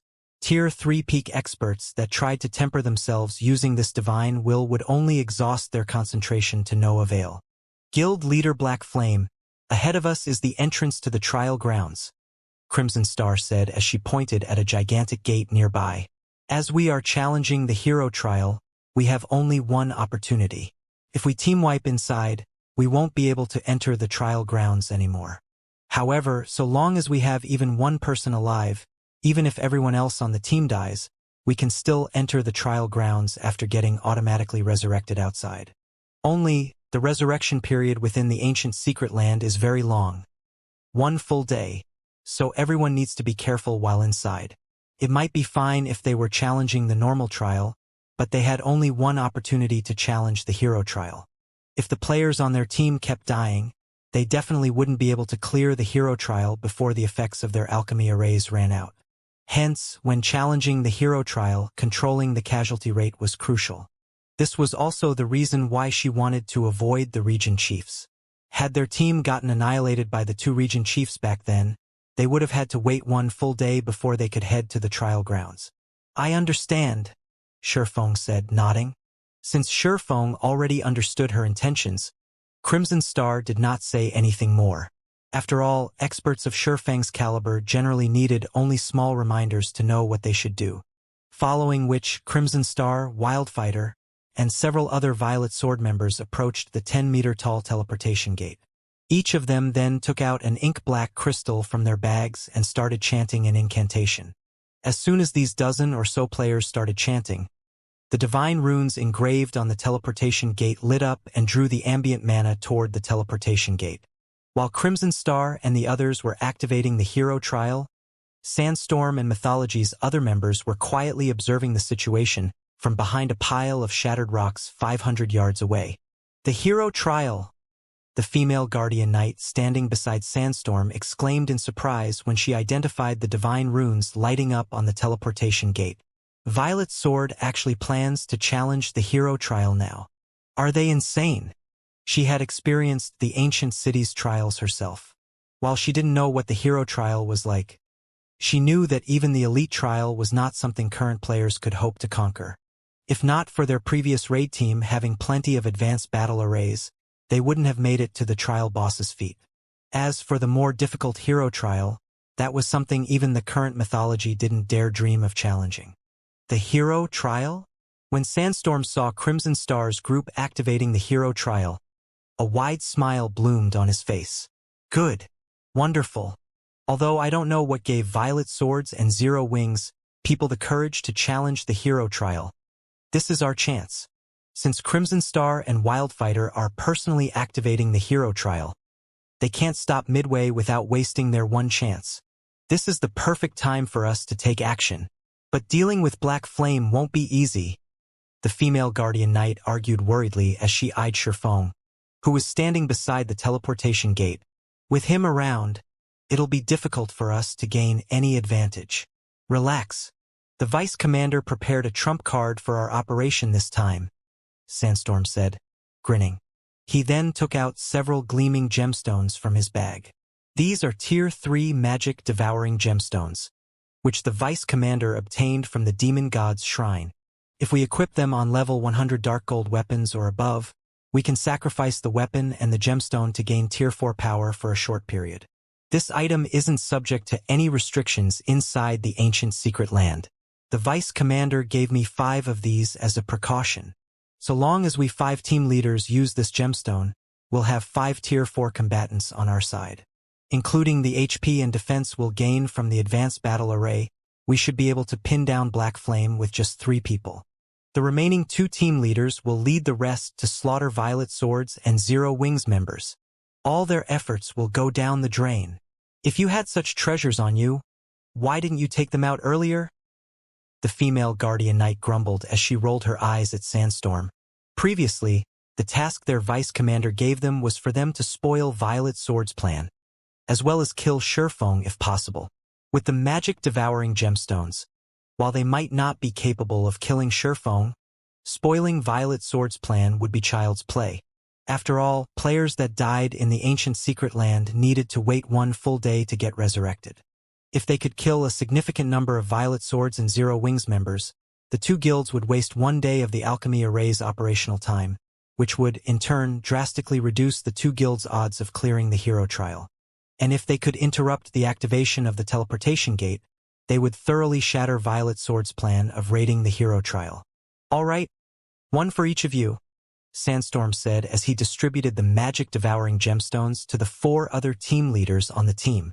He then looked toward Sherfong and said, "It's time we let Black Flame know how foolish it is to offend mythology." As Crimson Star and the others chanted their incantation, a spatial tunnel gradually opened in the teleportation gate. The moment the spatial tunnel appeared, everyone present felt an ancient aura spilling out from it, as if a dragon from the abyss had just awakened.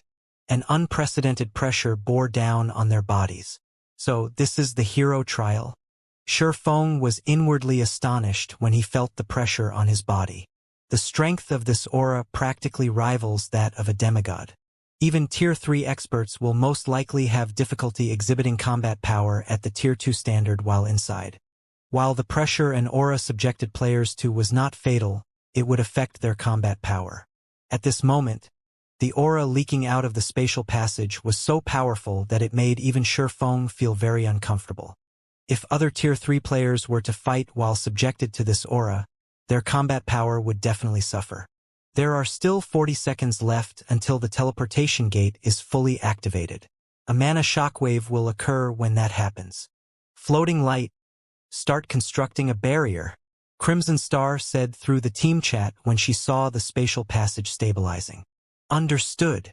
Upon hearing Crimson Star's command, Floating Light promptly ordered Violet Sword's Tier 3 magical classes to construct a Tier 3 defensive barrier.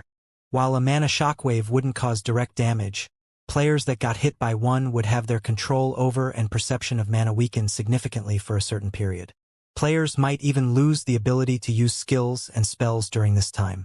On Violet Sword's first attempt at the normal trial, the raid team dispatched had failed to take this mana shockwave into account.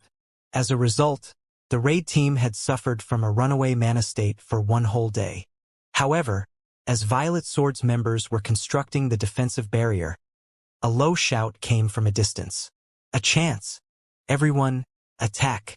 Interrupt the teleportation gate's activation!" Sandstorm commanded when he saw Floating Light and the magical class players of Violet Sword constructing a magic barrier. Immediately, several figures charged toward Crimson Star's group with flying speeds. The Silver Light Legion? Crimson Star immediately recognized Sandstorm's group when she saw them, her complexion darkening slightly. Sandstorm, is mythology trying to break the agreement?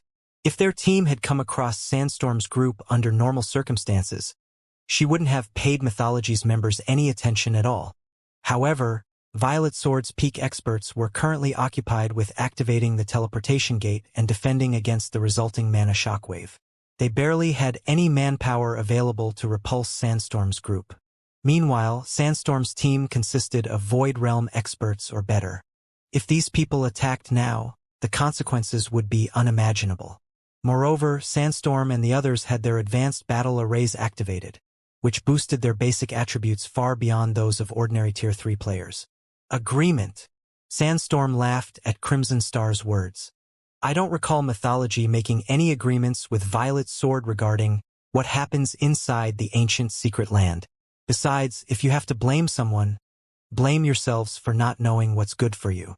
Since you dare to partner with Zero Wing, then die with it." Sandstorm's team accelerated. "Damn it! They're actually taking action." Crimson Star turned to Floating Light and said, "Light, coordinate with Guild Leader Black Flame's group and buy us time. If the teleportation gate's activation is interrupted, we'll lose our chance to challenge the hero trial." "Understood." Floating Light nodded in response. He then faced Sandstorm's team with a solemn expression. Although their side had an absolute advantage in numbers and they even had the help of a monster like Sherfong, the number of combat-ready peak experts they had was far from comparable. Not to mention, Sandstorm and a few other individuals on his team had an advanced battle array, which granted them a huge increase in basic attributes. If they allowed Sandstorm's team to break through and interrupt Crimson Star's group, then all their preparations for the hero trial would be for naught. You need to be careful. I don't know why, but Sandstorm and his fellow team leaders are actually giving off a pressure like a mythic monsters. Do not clash with them directly, no matter what, Wildfighter reminded, a serious expression similarly appearing on his face. All you need to do is buy time. So long as you can hold them back for 40 seconds or so, we'll be free and can deal with them together. At this time, however, Shifeng suddenly said, "That won't be necessary. Just leave these people to us. Focus on activating the teleportation gate and defending against what comes after." Guild leader Black Flame, we do not doubt your strength, but we really cannot take this risk. The members of Mythology's Silver Light Legion are all supported by a battle array. Their peak experts can hold their own against domain realm experts. Not to mention, Sandstorm and his fellow team leaders are at the half-step domain realm at the very least. The few of them also possess some kind of strange strength. They aren't a force that an ordinary team of peak experts can hope to handle, Crimson Star advised hurriedly when she saw Shifeng dissuading them from taking part in the battle. Although Floating Light's group only has a few members, every one of them is a peak expert. They can be of some help to you. She was confident that Shifeng would emerge victorious in a fight with Sandstorm's group. However, their problem right now wasn't whether they could defeat Sandstorm's group, but whether they could prevent Sandstorm's group from interrupting the teleportation gate's activation. After all was said and done, Shifeng was only one person. Since Sandstorm's team had 30 players, how many could Shifeng possibly hold back by himself? Wildfighter also nodded in agreement with Crimson Star's words. He felt that Shifeng was being perverse about keeping up appearances. Don't misunderstand. We are fully capable of stopping this level of combat power. If you still feel uneasy, I won't object to you joining the battle, Shifeng said, chuckling at the anxious expressions on Crimson Star's and Wildfighter's faces. Although Shifeng did not speak that loudly, everyone present was a Tier 3 expert with extraordinary senses. Hence, even Sandstorm's group, which was still several hundred yards away, heard him clearly. "Stop us!" Sandstorm laughed at Shifeng's words, a cold glint appearing in his eyes. "Let's see how you'll stop us, then. You guys, take action." As soon as Sandstorm finished speaking, 6 level 113 and higher assassins suddenly appeared within 50 yards of Crimson Star's group. The masked man at the head of the assassins radiated an aura rivaling that of mythic monsters. This lead assassin moved so quickly that he appeared within 30 yards of Crimson Star in just the blink of an eye. The assassin then unsheathed his daggers and sent several dozen arcs of light tearing through space toward Crimson Star and the dozen or so other players activating the teleportation gate. What? Some of them actually snuck over already? Floating Light's complexion paled upon seeing these 6 assassins. It was simply impossible for them to stop such a sudden and widespread attack. Even Shifeng would most likely be able to stop only a portion of these attacks. After all, Crimson Star and the others activating the teleportation gate stood a distance from each other. It was impossible for a melee player like Shifeng to cover all that ground simultaneously. Just when the several dozen arcs of light were about to land on Crimson Star and the others, however, ice walls started appearing out of thin air one after another, separating Crimson Star's group from the light arcs. Meanwhile, when these powerful light arcs, which were capable of tearing apart even space itself, landed on the ice walls, it was as if they had crashed into an impenetrable wall. Not only did the ice walls stop the advance of these light arcs, but they even deflected the attacks to a certain extent. In the end, not even one of the several dozen light arcs managed to land on their target. Impossible!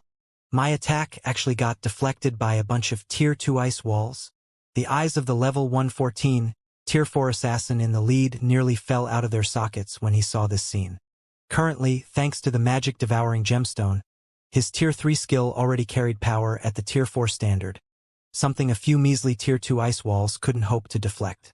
In fact, the Tier 2 ice walls shouldn't even be capable of affecting his attack at all. However, the impossible had actually happened. Who took action? Sandstorm was likewise stunned by this scene. He then turned to Crimson Star and wondered, could it be her? At this moment, Sandstorm truly could not think of any elementalist, aside from Crimson Star, who could use Tier 2 ice walls to deflect Tier 4 attacks. On the other hand, Crimson Star was currently activating the teleportation gate. Logically, she shouldn't have any leeway to do anything else. Crimson Star herself was astonished by this situation. However, compared to a melee player like Sandstorm, she, as an elementalist, was much more sensitive to mana. Hence, she was able to trace the origin of the ice walls immediately. Xiaoqian. When Crimson Star turned to look at the origin of the ice walls, however, she was stunned when her gaze landed on Yan Xiaoqian. Currently, Ice-type mana swirled around Yan Xiaoqian, a testament to the activation of an Ice-type spell. Since when was she this strong? Upon seeing Yan Xiaoqian take action, Violet Sword's members fell silent. Yan Xiaoqian had attracted a lot of attention when she participated in the training for young talents in Violet Sword. One of the reasons for this was that she was only half a step away from entering the domain realm. The other reason was Instructor Tori's willingness to teach her. Hence, most of Violet Sword's upper echelon and peak experts had done their research on her and knew what kind of strength she possessed. However, the current Yan Xiaoqian was like a completely different person from the one they knew. She had single-handedly stopped the attack of a peak expert whose basic attributes were at the Tier 4 standard. Moreover, this Tier 3 assassin expert was also clearly only half a step away from the domain realm. Of the Violet Sword members present, even domain realm experts like Crimson Star and Wildfighter might not be able to stop the assassin's attacks completely, yet Yan Xiaoqian had. Naturally, this surprised Violet Sword's members. Her mana body is fully unlocked? Wildfighter, who stood relatively close to Yan Xiaoqian, revealed astonishment on his face when he sensed intense mana fluctuations from her. Her mana body was only at a little more than 50% potential 3 days ago. What did Zero Wing do? Upon hearing Wildfighter's words, realization dawned upon the other Violet Sword members present, and every one of them stared at Yan Xiaoqian in even greater astonishment. This was especially true for Floating Light, who had trained under Instructor Tori together with her. How is this possible? This is the mana body we are talking about. How can she fully unlock it in just 3 days? Floating Light's eyes widened in shock as he gaped at Yan Xiaoqian. For a moment, he felt as if he was looking at a stranger. When it came to talent in combat, he was superior to Yan Xiaoqian. In addition, after he had trained in the ancient Secret Land's special training ground, his combat power was now recognized as almost equal to Solitary Frost's. In theory, he should be far superior to Yan Xiaoqian. Now, however, it turned out that Yan Xiaoqian's combat power actually surpassed his by a large margin. However, before Violet Sword's members could react to this unexpected development, Mythology's lead assassin made another move. This time, though, he dashed forward at great speed instead of launching a ranged attack. In no time at all, the lead assassin arrived within 10 yards of Crimson Star's group, this situation causing the expressions of Crimson Star and the others to darken. The assassin class wasn't known for its ranged attacks. The class truly shone in close combat. This was especially true for the explosive power the class could exhibit at melee range. Moreover, with the agility of the assassin class, trying to pin one down using ranged spells was extremely difficult, all the more an assassin with Tier 4 basic attributes. That little girl's defensive measures might be brilliant, but at this distance, I want to see how she'll stop my attacks, the lead assassin said as he got within 5 yards of Wildfighter. Tier 3 skill, Absolute Shadow Assault. Immediately, the assassin's body split into multiple shadows to assail Wildfighter, these shadows causing the surrounding space to crack as they approached the Berserker. These shadows were so powerful that even Guardian Knights and Shield Warriors would die instantly if struck, let alone a Berserker like Wildfighter. It's over. Upon seeing the rapidly approaching shadows, Wildfighter involuntarily shut his eyes. As he was currently activating the teleportation gate, he couldn't afford to defend against the attack at all. Doing so would cancel the process.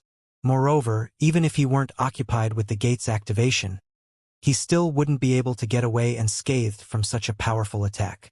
After all, not only did these shadows carry power at the Tier 4 standard, but they were also strengthened by a basic combat technique. Just as the several shadows were about to devour Wildfighter, however, a figure suddenly descended from above and transformed into 4 identical copies of themselves, which then struck at the assaulting shadows. Bang, bang, bang. The clangor of weapons repeatedly echoed throughout the area before the teleportation gate. Multiple cracks extending up to 30 yards away appeared on the ground. The frightening shockwaves resulting from the clashes almost toppled the nearby peak experts. When the dust settled, a male youth wielding a great sword appeared, standing quietly before the lead assassin from mythology. Since the youth's HP bar remained full, it was obvious that he had successfully fended off the lead assassin's attack. Solitary Frost? Wildfighter could not help doubting his eyes when he saw the youth shielding him. Even in his peak state, Wildfighter doubted he could perfectly defend against the lead assassin's attack. However, not only did Solitary Frost remain unscathed after repelling the lead assassin's attack, but the youth had also kept Wildfighter from coming to harm. The combat power Solitary Frost had just displayed was completely different from what Wildfighter remembered. He fully unlocked his mana body as well? When Crimson Star saw that Solitary Frost was similarly exuding a frightening amount of mana from his body, astonishment and confusion appeared in her eyes. In the case of Yen Xiaoqian, Crimson Star still found it understandable for the girl to unlock her mana body to 100% potential in just 3 short days. After all, Yen Xiaoqian was a magical class player.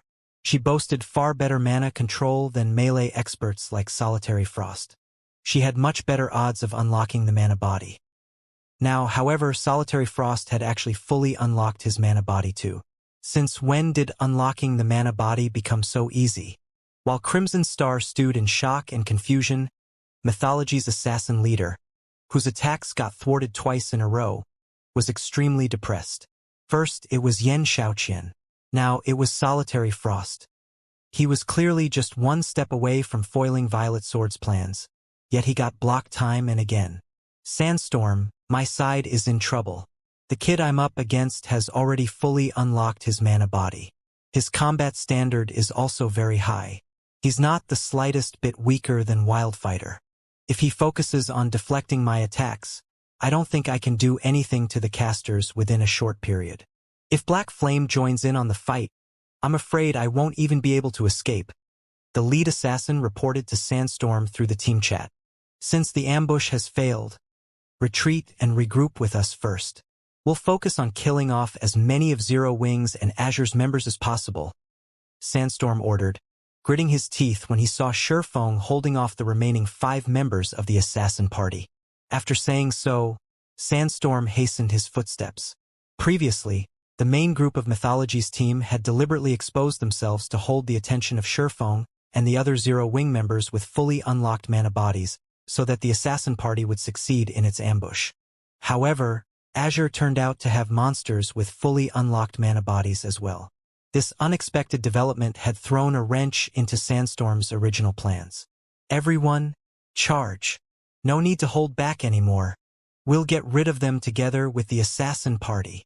Sandstorm shouted as he pointed at Zero Wings members. Upon seeing Sandstorm's team rushing toward Zero Wings and Azure's members, Crimson Star and Wildfighter could not help growing anxious.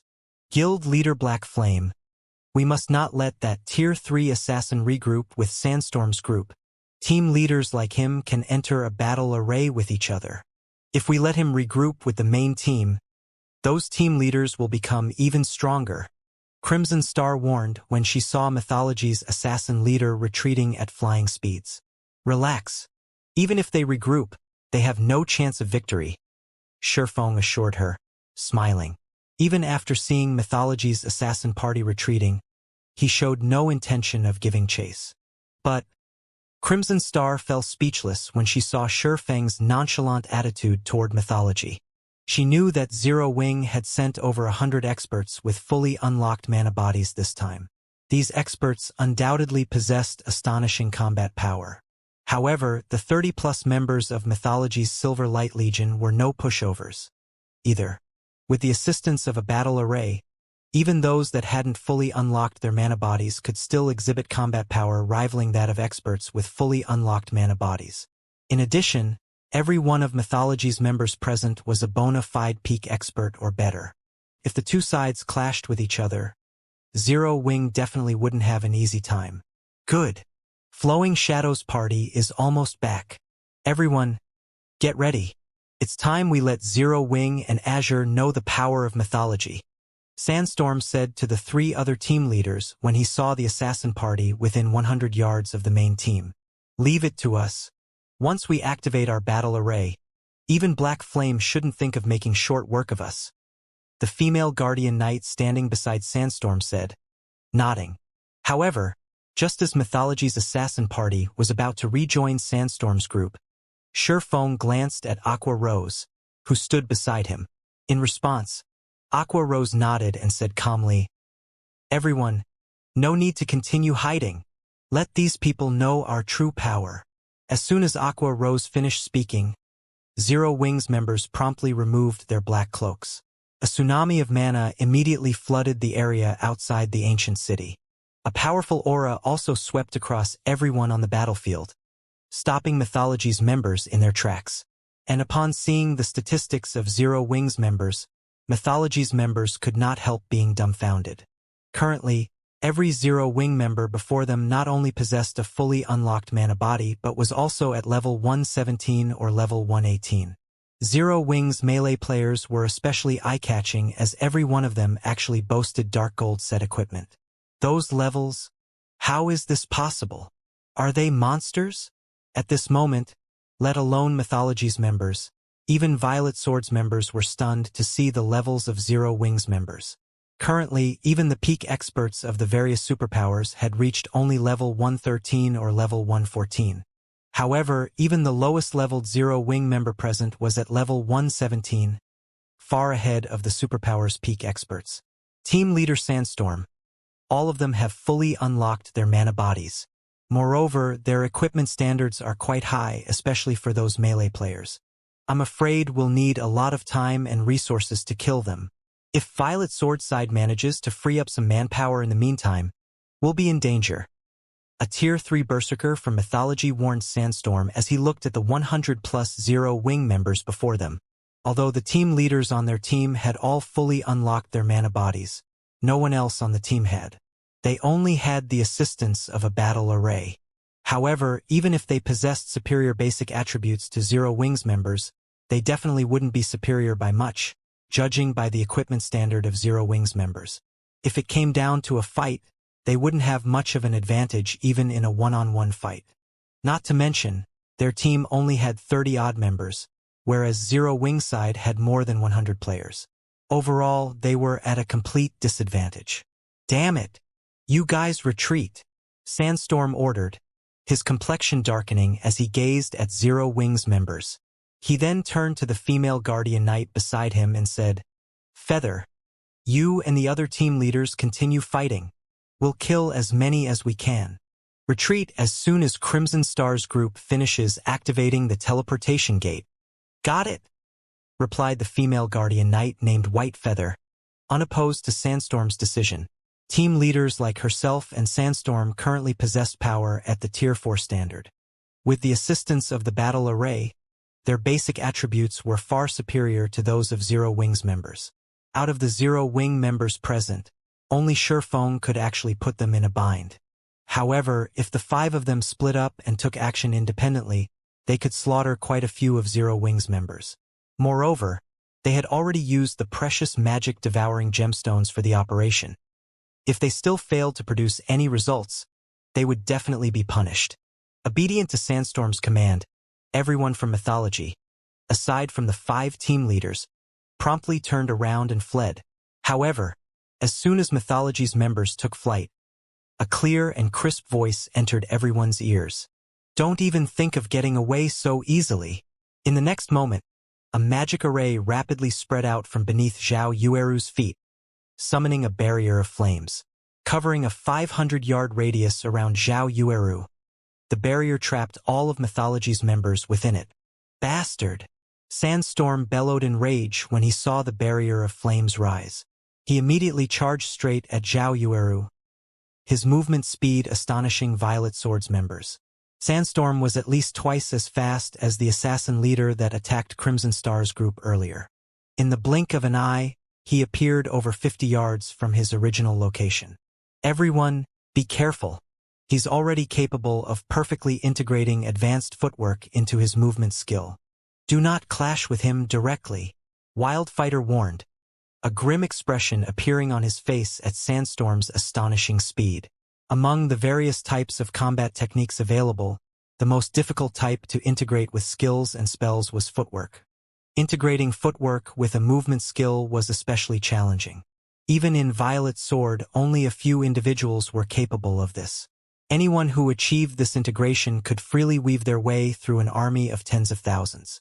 Not to mention, Sandstorm's basic attributes were currently at the Tier 4 standard. With the combination of his speed and strength, he was basically unstoppable.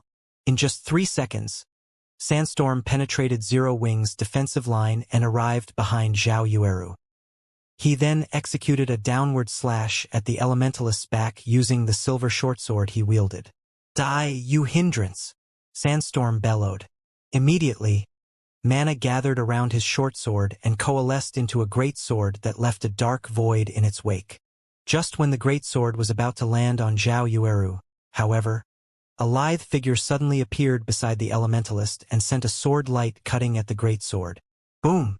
A loud explosion shook the battlefield, and the space surrounding the point of collision shattered into oblivion. The resulting shockwave sent all the players within a 10-yard radius of the explosion's epicenter flying. Impossible! She blocked it. White Feather, who was watching from a distance, doubted her eyes when she saw Gentle Snow stopping Sandstorm's attack. Although Sandstorm was an assassin, he had been drastically strengthened by the magic-devouring gemstone and the advanced battle array. His current strength far exceeded that of ordinary mythic monsters of the same level. With the boost in power his Tier 3 skill provided, his attack should be capable of repulsing even bona fide mythic monsters. However, despite being merely a Tier 3 player, Gentle Snow had actually managed to receive the attack without losing any ground. A special skill? Sandstorm muttered. Although he was similarly surprised that Gentle Snow stopped his attack, he quickly realized the reason why she was able to do so. I don't know what skill you used to stop my attack, but since it is a skill and not a combat technique, you'll only be able to stop me once. I refuse to believe you can continue stopping me. After saying so, Sandstorm readied himself to launch another attack. However, as if Gentle Snow had long anticipated this, she intercepted him, executing 4 attacks with her great sword. Will of Light. For extreme slashes. Boom! Boom! Boom! Boom! Sandstorm quickly responded to Gentle Snow's intervention, rapidly brandishing his shortsword to defend against the 4 slashes. Every attack he blocked sent him stumbling 1 step back. Are you done using your skill yet? Although Sandstorm was forced to retreat by 4 steps, he still maintained a calm expression. He then smirked and said, "If you're done, it's my turn now." However, just as Sandstorm finished speaking, Gentle Snow raised Glorious Will above her head. At the same time, her body started releasing a sacred glow that suppressed even the space around her. Disappear! Gentle Snow shouted as she swung Glorious Will down at Sandstorm. A boundless light devoured Sandstorm. Myth of Light. With just 1 attack, Gentle Snow obliterated everything before her within 100 yards. Even space itself shattered. As for Sandstorm, he went flying over 100 yards away, his HP falling below 50% and his body covered in injuries. When he hit the ground, the impact created a huge crater. Upon seeing this scene, everyone present was astonished. Violet Swords and Mythology's members, in particular, could not help gaping in shock. Just how many cards does Zero Wing have hidden? Crimson Star wondered aloud as she stared at Gentle Snow. First it was Surefong. Now it was Gentle Snow. Gentle Snow was clearly only at the Void Realm standard. In terms of basic attributes, she had to be quite inferior to Sandstorm. Moreover, Sandstorm had also fully unlocked his mana body already. The only advantage she had was her level of 118. No matter how Crimson Star looked at it, Gentle Snow shouldn't be a match for Sandstorm. In the end, however, Gentle Snow had used only a few moves to topple Sandstorm. The power of her final attack, in particular, practically rivaled that of the attack Sherfong used to deal with the two region chiefs. Feather, what should we do? Sandstorm is already heavily injured. There's still Sinful Flame on Azure's side. With just the four of us, I'm afraid we'll have difficulty accomplishing anything. The Tier 3 Elementalist standing beside White Feather asked when he saw Sandstorm struggling even to stand up right now. With the situation as it was, they wouldn't gain anything from continuing this fight. Out of the 5 team leaders taking part in this operation, Sandstorm was the strongest while White Feather came second. Now that Sandstorm was heavily injured and occupied in battle, it was up to White Feather to take charge. We retreat. Zero Wing's strength exceeds our expectations. We need to report this matter to the Vice Commander as soon as possible. But what about the fire barrier? The Tier 3 Elementalist asked as he looked at the barrier of flames surrounding them. If I use my trump card, I should be able to shatter it. Once it's gone, have everyone retreat at full speed, White Feather instructed. All right, I'll have them scatter and run, the Tier 3 Elementalist said, nodding, following which White Feather shattered Zhao Yueru's barrier of flames with a single move. She and Mythology's other members then scattered and fled. As for Zero Wing's members, they persistently hunted down Mythology's members. In the end, they killed not only 20+ of Mythology's peak experts but also Sandstorm and 2 other team leaders, inflicting severe losses on Mythology's Silver Light Legion. Word of this battle also quickly spread throughout Violet Light City, shaking all those who heard it. The Silver Light Legion was Mythology's strongest trump card legion. It might not have many members, but every member had astonishing combat power. Moreover, the peak experts of the Legion all possessed the assistance of a battle array. All this time, the Silver Light Legion had been in existence the various superpowers dreaded. Meanwhile, although Violet Light City was a guild city jointly established by Violet Sword and Mythology, as many superpowers were partners with these super guilds, there were plenty of members of other superpowers present in the city. Word of Sandstorm's team suffering a tragic defeat triggered heated debates among the various superpowers members resting within Violet Light City. Some could not help doubting the validity of this information. In their opinion, Mythology's Silver Light Legion was basically an invincible existence. At this stage of the game, no matter how strong a team of players became, it would, at best, be the Silver Light Legion's equal. The utter rout brooded about was definitely impossible for the Silver Light Legion. How could a pseudo-superpower like Zero Wing have a team capable of defeating the Silver Light Legion? While the various superpowers operating in Violet Light City were looking into this matter, White Feather and the other survivors of Sandstorm's team were currently standing inside a meeting room in Mythology's residence and reporting about it to the white-haired youth before them. White Feather and the others gazed at this white-haired youth with reverence in their eyes. This was because this white-haired youth was none other than the Silver Light Legion's vice commander, Prosciutto, nicknamed the Silver Ghost.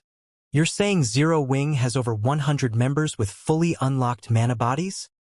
The Silver Ghost asked calmly as he looked at White Feather. MHM.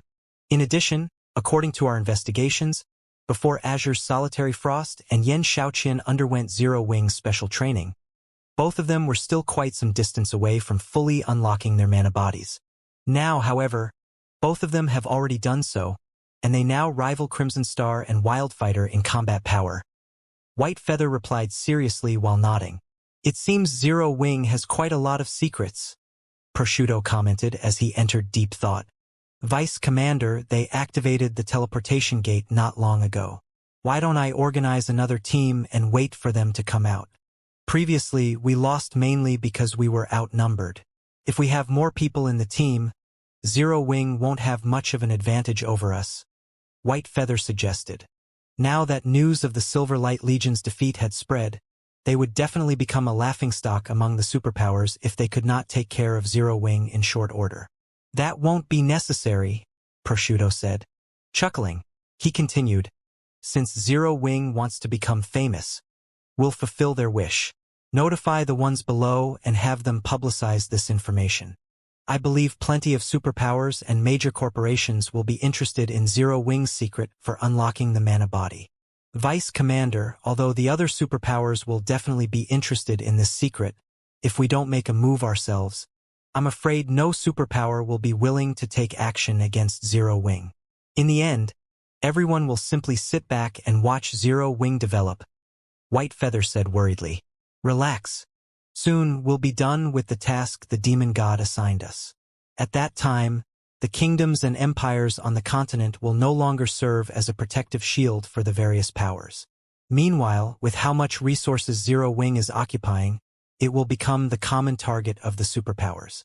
We won't need to make a move at all, Prosciutto said, smiling. That quest is almost complete? White Feather's eyes glowed with excitement when she heard Prosciutto's words. There were 2 crucial quests available in the demon god's shrine, and the completion of either of them could kick up a storm throughout the Western continent. Mythology had chosen to challenge one of those quests. Originally, though, she thought that they would need a lot more time to complete it.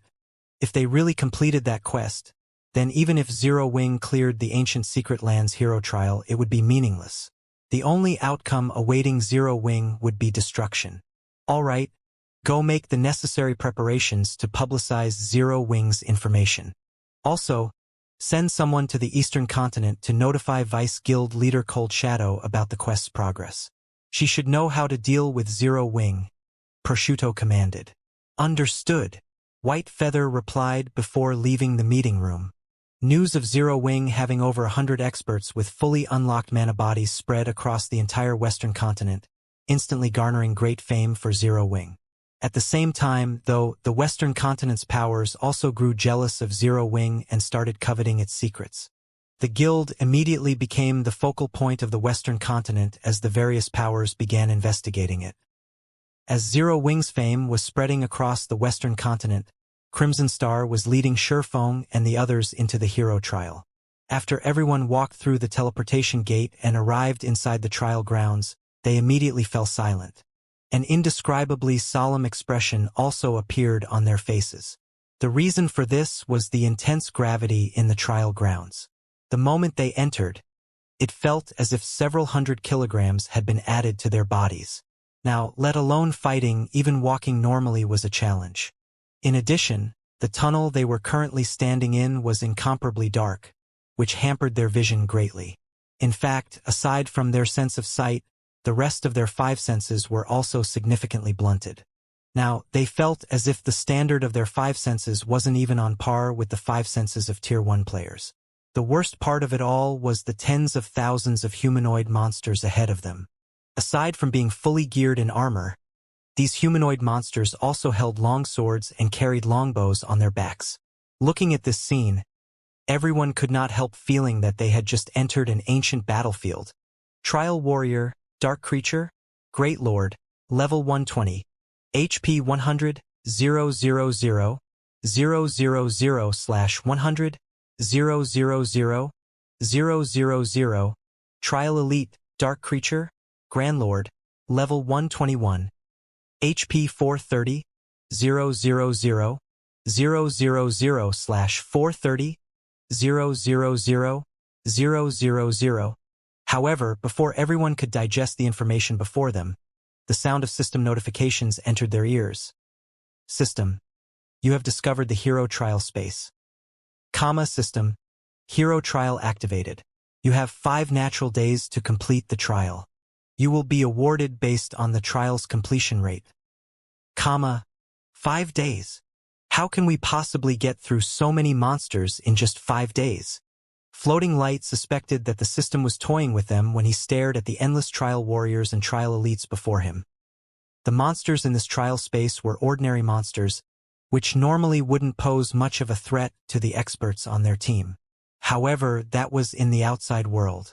Inside the trial space, their physical bodies and 5 senses were heavily suppressed. Even a domain realm expert like himself could barely exhibit 30% of his normal combat power under such a suppression. At this moment, he would have great trouble fighting the trial warriors in a one-on-one situation, let alone the trial elites. Meanwhile, there was only one path in this trial space, so there was no way they could avoid the trial warriors and trial elites entirely. The only way to get to the trial boss was to kill these monsters and gradually carve out a path. Meanwhile, when Crimson Star and Wildfighter, who had started growing optimistic of success after witnessing Zero Wing's strength, saw this scene, they were likewise stunned. Not only are the monsters here numerous, but they are also positioned very close together. Even if we lure just one of them, I'm afraid we'll end up luring several thousand. In addition, all of these monsters are capable of ranged attacks.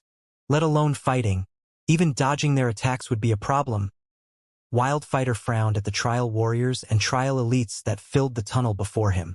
Although he had long known that the hero trial would be difficult, he never thought that it would be this difficult. With their bodies so heavily suppressed, if they tried fighting several thousand of these monsters simultaneously, they would definitely be honeycombed in no time. Look closer. The weapons of those monsters are enchanted with the penetrating effect. Not to mention other melee players, even MTs won't be able to tank more than a handful of those monsters. The slightest mistake would mean death. Although I have some spells that can stop a portion of the ranged attacks, there are simply too many monsters. The help I can provide will be negligible, Crimson Star said, a bitter smile forming on her face as she pointed at the trial elite's weapons. Our only option is to have our ranged players kite the monsters and whittle away their numbers. However, if we do that, killing all these monsters in just 5 days will be utterly impossible. Upon hearing Crimson Star's words, Duan Hanshan and the other experts from the Azure Chamber of Commerce also nodded in agreement. Any melee expert that hadn't reached the Void Realm would get slaughtered if they tried going up against more than a handful of these trial monsters by themselves. However, their team simply had too few peak experts. They couldn't form a front line capable of effectively holding off the trial monsters. Their only option was to have the ranged players kite the monsters and have the melee players repel any monsters that got too close for comfort. However, while this strategy was very safe, the efficiency was abysmal. Vice Commander Crimson, you say can block a portion of the ranged attacks? Shi Feng asked after giving the matter some thought. Yes, I can block roughly 20% to 30% of the ranged attacks. However, there are simply too many monsters here. Against the attacks of several thousand monsters, even if I manage to block 30%, it will do little to no good for those dodging the attacks, Crimson Star said, nodding. If you can block that much, then there shouldn't be any problem, Shi Feng said after making some mental calculations. Afterward, my side will stand at the front and attract the monsters' attacks. Everyone else just has to attack with everything you've got. We should be able to get to the trial boss within the stipulated time. You'll attract the attacks? Crimson Star was stunned by Shi Feng's words. She simply couldn't understand why Shi Feng didn't consider this a problem. These were the simultaneous attacks of several thousand monsters they were talking about. Moreover, some of these monsters even had weapons with enhanced penetrative effects. Not to mention, in this horrible environment, even peak experts would have difficulty evading the attacks of the trial monsters, let alone Zero Wings members who were mainly at the refinement realm standard. However, before Crimson Star and the others could react to Shi Feng's proposal, the Swordsman had already commanded Zero Wing's 100+ experts to take action, and these Zero Wing members immediately charged at the nearby trial warriors and trial elites without the slightest bit of hesitation. Upon seeing Zero Wing's members dash straight toward the nearest group of trial monsters, Violet Swords and Azure's members gaped in shock. They were going up against several thousand monsters here. Moreover, even the weakest of these monsters was a level 120 Great Lord. Yet Shi Feng didn't even bother to discuss positioning and individual assignments before having Zero Wing's members charge straight into battle.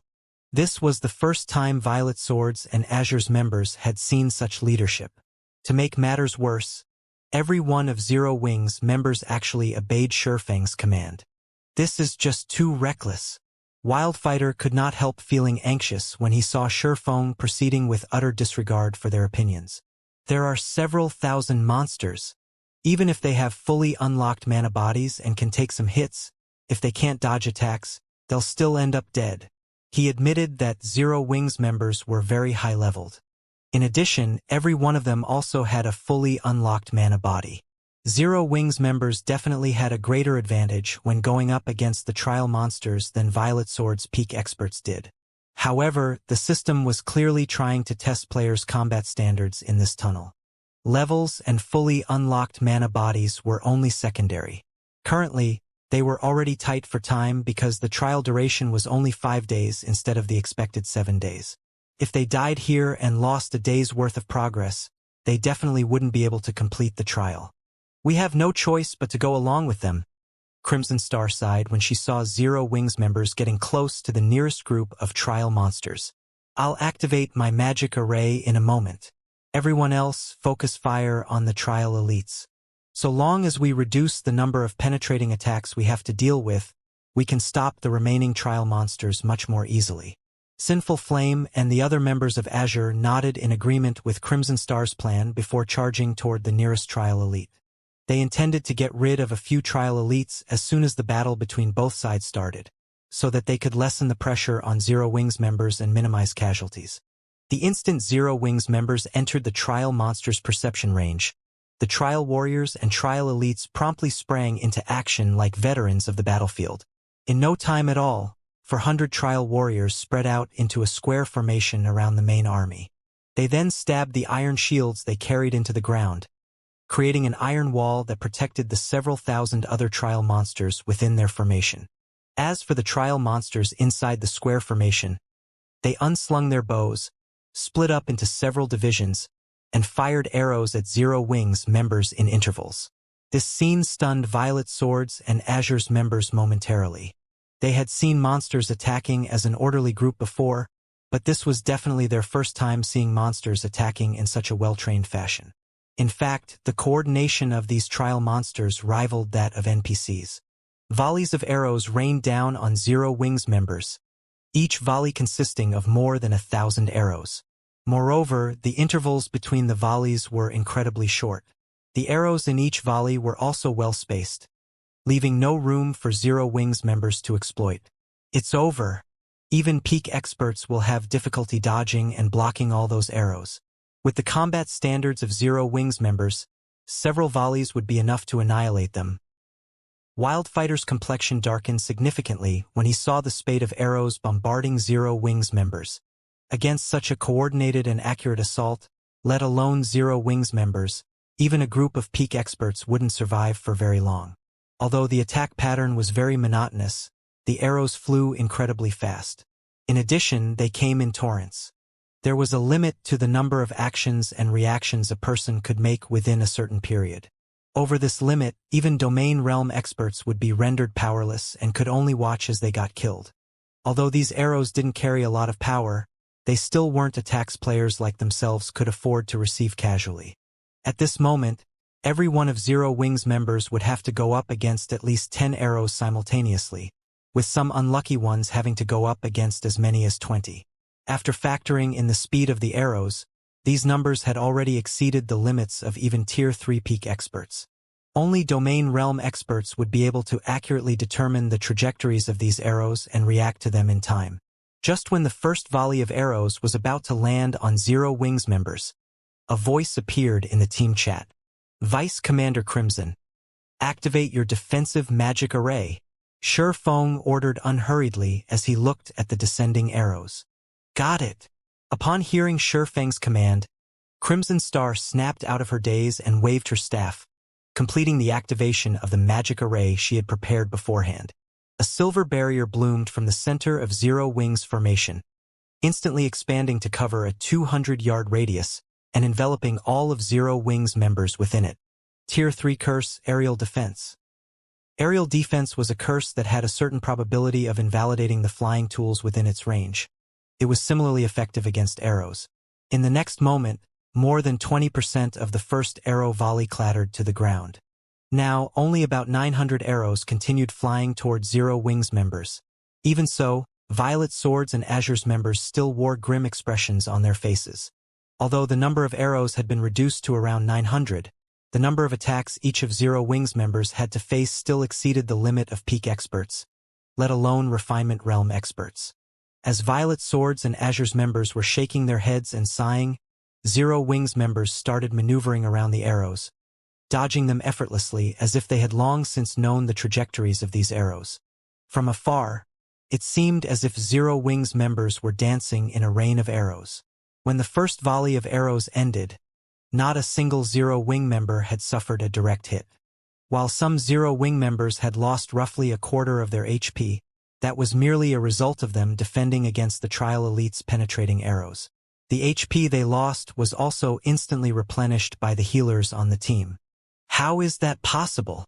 Floating Light's eyes bulged when he saw this scene. Against that volley of arrows, even he wouldn't have such an easy time blocking and defending. However, Zero Wings members had dealt with the volley of arrows as if they were just strolling through their backyard. At this moment, let alone Floating Light, even Solitary Frost and Yen Xiaoqian, who had trained with Zero Wings members for the past few days, were astonished by this scene. Despite the majority of Zero Wings members being only at the refinement realm, they had easily dealt with an attack that even peak experts would find troublesome. This was simply unbelievable. They can actually block and dodge that kind of attack so easily? Just what kind of training do they normally undergo? Yen Xiaoqian's heart roiled with confusion as she looked at Zero Wings refinement realm experts. What Yen Xiaoqian and the others did not know was that Zero Wings core members had long since familiarized themselves with attacks like the Trial Monster's arrow attacks. After all, they faced much worse when they were training at the Extraordinary Tower's first floor. In fact, in the opinions of Zero Wings members, blocking and dodging the Trial Monster's arrow attacks would still be a cakewalk even without Crimson Star's support. After enduring several volleys of arrows, Shifeng noticed that all of the agitated Trial Monsters had shifted their attention to Zero Wings members. He then ordered through the team chat, "We've stabilized the aggro. Everyone, start attacking." Upon hearing Shifeng's command, Violet Swords and Azure's members snapped out of their daze and started launching attacks at the Trial Monsters, together with Zero Wings members. Because Zero Wings members were holding aggro, everyone else could attack freely without having to worry about getting attacked themselves. As a result, the Trial Monsters fell rapidly, one after another. Meanwhile, everyone discovered that these Trial Monsters granted a surprisingly large amount of EXP, basically 3 times higher than normal. At this discovery, Violet Swords and Azure's members grew ecstatic. The only disappointing thing about these Trial Monsters was that they did not drop any loot. After the team grinded the Trial Monsters for more than half a day, something strange occurred. One of the Trial Elites killed suddenly burst into flames and transformed into a dilapidated, crystal steel that hovered quietly in the air. The steel radiated frightening mana fluctuations that sent many of the Tier 3 experts present stumbling back. An ancient legacy steel. When Shifeng saw this worn steel, his eyes widened in shock, and he could not help wondering whether he was hallucinating. Shifeng aside, the sudden appearance of the crystal steel surprised everyone else present and piqued their curiosity. They never thought that the Trial Monsters, which had not dropped a single item until now, would actually drop a steel. What an amazing steel! It's causing the ambient mana density to skyrocket just by hovering there. Even the surrounding space has become heavier, Crimson Star exclaimed when she registered the changes the crystal steel brought to its environs. If a Tier 2 player were here, they wouldn't even be able to approach it. In regard to this situation, though, Violet Swords members could not help a little disappointment. Even a fool could tell that the crystal steel was extraordinary. However, according to the agreement between Zero Wing and Violet Sword, aside from the trial boss's loot, every other discovery made and loot found in the trial would belong to Zero Wing. Hence, they could only look at the steel. What is this steel? Not only can it not be appraised, but you can't even touch it. It's as if the steel doesn't exist in this space. Aqua Rose said with a gloomy expression on her face as she stood before the steel. Could it be a holographic projection? This crystal steel was incredibly precious. Even if they couldn't appraise it and discover its uses, they could still set it up inside a room to increase the room's mana density. This room could then be used as a training facility for players. However, if this treasure was merely a hologram, then it can't even serve as a decoration. This isn't a hologram. It's just that we can't touch it, Shifeng said, smiling. Guild leader, you're still in the mood for jokes? If we can't touch it, then we can only look at the steel and nothing more, Aqua Rose said anxiously when she saw Shifeng's nonchalant attitude toward this situation. In God's domain, The prerequisite for players to store an item in their bag space was for them to come into physical contact with the target item. If they couldn't touch the steel, how were they supposed to take it away? Looking at it is indeed our only option, Shifeng said, nodding while smiling. This steel isn't an item that can be taken away. The only thing we can take away is the information recorded on it. The existence of ancient legacy steels was still foreign to the current players of God's domain because these steels appeared only in ancient ruins or secret lands. In the past, the discovery of an ancient legacy steel would always trigger a storm of bloodshed. This was because ancient legacy steels recorded the lost technology of ancient civilization. Any guild that managed to get their hands on this technology could undergo a qualitative transformation. In Shifeng's previous life, a total of 5 ancient legacy steels had appeared in God's domain. During the 10 years God's domain had been in operation, only 5 ancient legacy steels had appeared. One could easily imagine the value of those steels. This was also the reason why Shifeng was so excited to see the ancient legacy steel appear in the hero trial. Take away the information recorded? Aqua Rose was confused by Shifeng's words. No matter how she looked at the steel, she simply couldn't imagine how he was going to take away the information on it. Currently, they couldn't touch the steel at all. And even after using the master-ranked appraisal, she still couldn't extract any information from the steel. Just how were they supposed to take the recorded information? You can't extract the information recorded on the steel using normal methods. Not only is the information recorded massive, but it is also extremely complex. If you wish to extract the recorded information, you have to record the magic arrays carved on the steel, Shifeng explained. Record the magic arrays on it? Aqua Rose gaped in shock as she looked at the worn steel.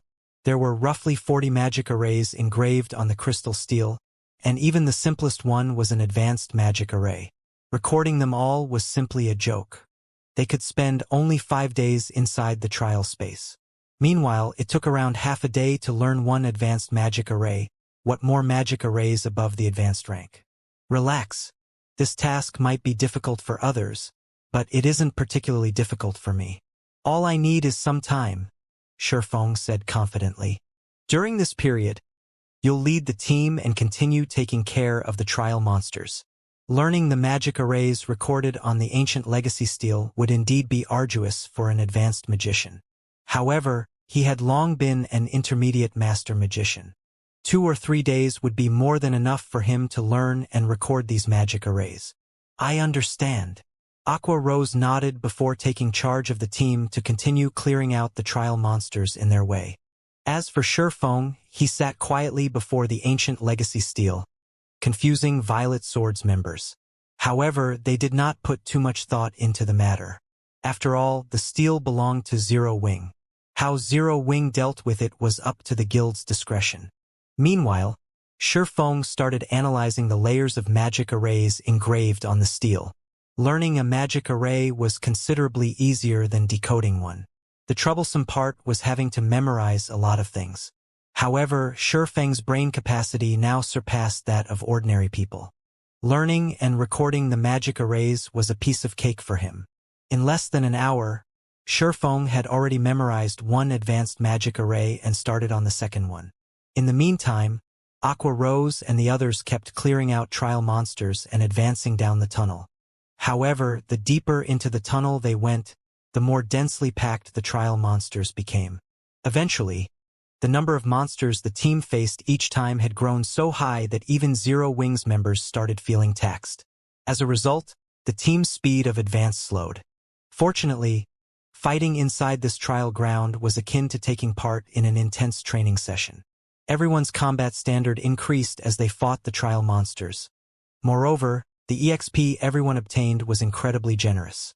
In just 2 short days, everyone had gained a little more than a level.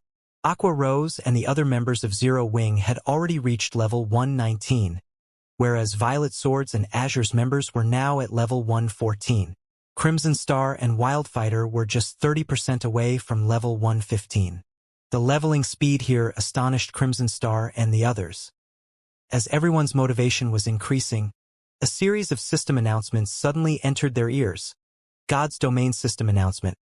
Some players have triggered the new expansion pack, Demon Gods Chaos. God's Domain System Announcement. The new expansion pack, Demon Gods Chaos, will activate in one natural day.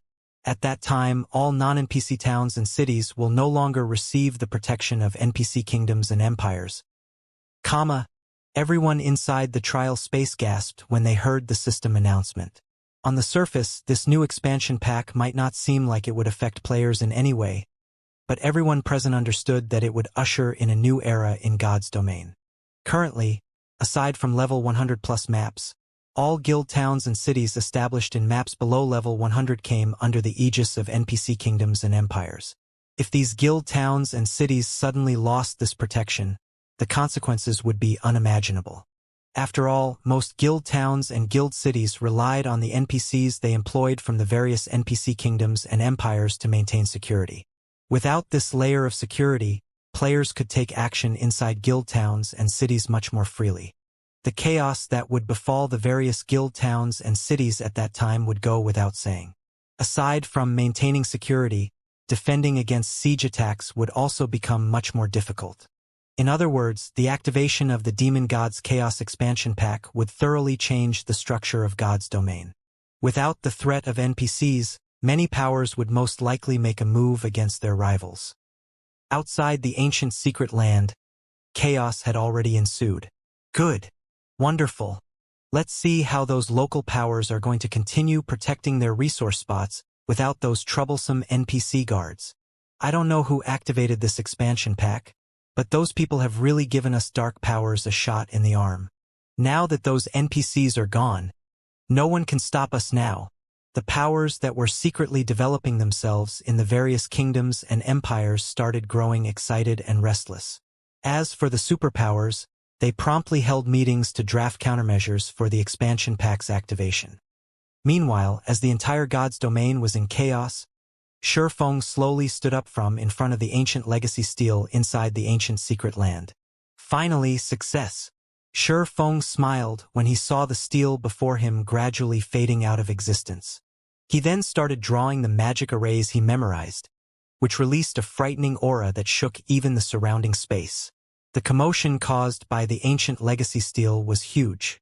Even Crimson Star and the others, who were resting over 3,000 yards away, sensed the unusual mana fluctuation from the stele. Did something happen over there? This mana fluctuation rivals what Tier 5 NPCs cause when using Tier 5 spells. Crimson Star exclaimed as she turned toward the mana fluctuation's origin, horror coloring her eyes. Isn't that guild leader Black Flame's current location? Did something happen to him? Wildfighter similarly revealed a serious expression on his face when he felt the intense mana fluctuation. Tier 5 NPCs were existences that stood at the apex of God's domain. The Tier 5 spells used by these NPCs could wreak great devastation. Before such spells, Tier 3 players like themselves wouldn't even be able to put up the slightest bit of resistance. Everyone present would be instantly killed. Meanwhile, all sorts of dangers filled this trial space. The trial monsters weren't the only threat here. There were also plenty of traps and dangerous events that occurred at random. An ambush by a Tier 5 spell was well within the range of possibilities. If something really happened to Shurfeng, then it would deal a huge blow to the entire team. After all, their team revolved around Shurfeng. Even though the experts on the team understood that Aqua Rose was the person leading them all this time, if he disappeared, many of those experts would most likely question her leadership. In this situation, Aqua Rose had to contact Shurfeng immediately. Guild leader, is everything all right on your side? Aqua Rose asked worriedly. Currently, nobody was more anxious than she was about this sudden mana fluctuation. She knew that Shurfeng was under the demon god's curse, which tripled his death penalty. Meanwhile, players inside the trial space could only wait to get automatically resurrected. Hence, if an ordinary player needed 1 day to get automatically resurrected, then Shurfeng would need 3 days. If he died right now, then their odds of clearing the hero trial would become even slimmer. Relax, everything's fine. I just unlocked the information recorded on the stele, Shurfeng said, smiling when he saw the anxious look on Aqua Rose's face. Unlocking the information actually caused such a huge commotion? Aqua Rose was stunned when she heard Shifeng's words. This was definitely the strongest mana fluctuation she had experienced in God's domain. If this mana fluctuation were due to a spell, she wouldn't be surprised if it destroyed an entire NPC city. However, Shifeng was telling her that this frightening mana fluctuation was merely a consequence of unlocking the recorded information on the stele. This was simply unbelievable. This is information left behind by an ancient god. It is naturally extraordinary. However, I still need some time to complete the unlocking process. For now, continue clearing the trial monsters on your side. I'll meet up with you once I'm done, Shifeng explained and chuckled. In reality, the mana fluctuation had surprised even Shifeng. From what he knew about ancient legacy steles, the strength of the mana fluctuation when the recorded information was unlocked was an indicator of the recorded information's value. Generally, though, the mana fluctuations that occurred extended only 1 or 2,000 yards. Now, however, the mana fluctuation from this ancient legacy stele reached Aqua Rose's location, roughly 3,000 yards away. It rivaled the ancient legacy stele found in the ancient god's tomb, a level 150+ ancient secret land. However, the ancient god's tomb's minimum entry requirement was tier 4. All right, I'll notify the others, Aqua Rose answered. After giving the matter some thought, she found Shifeng's words reasonable. Since the information recorded on the stele was something left behind by an ancient god, it naturally wouldn't be something ordinary.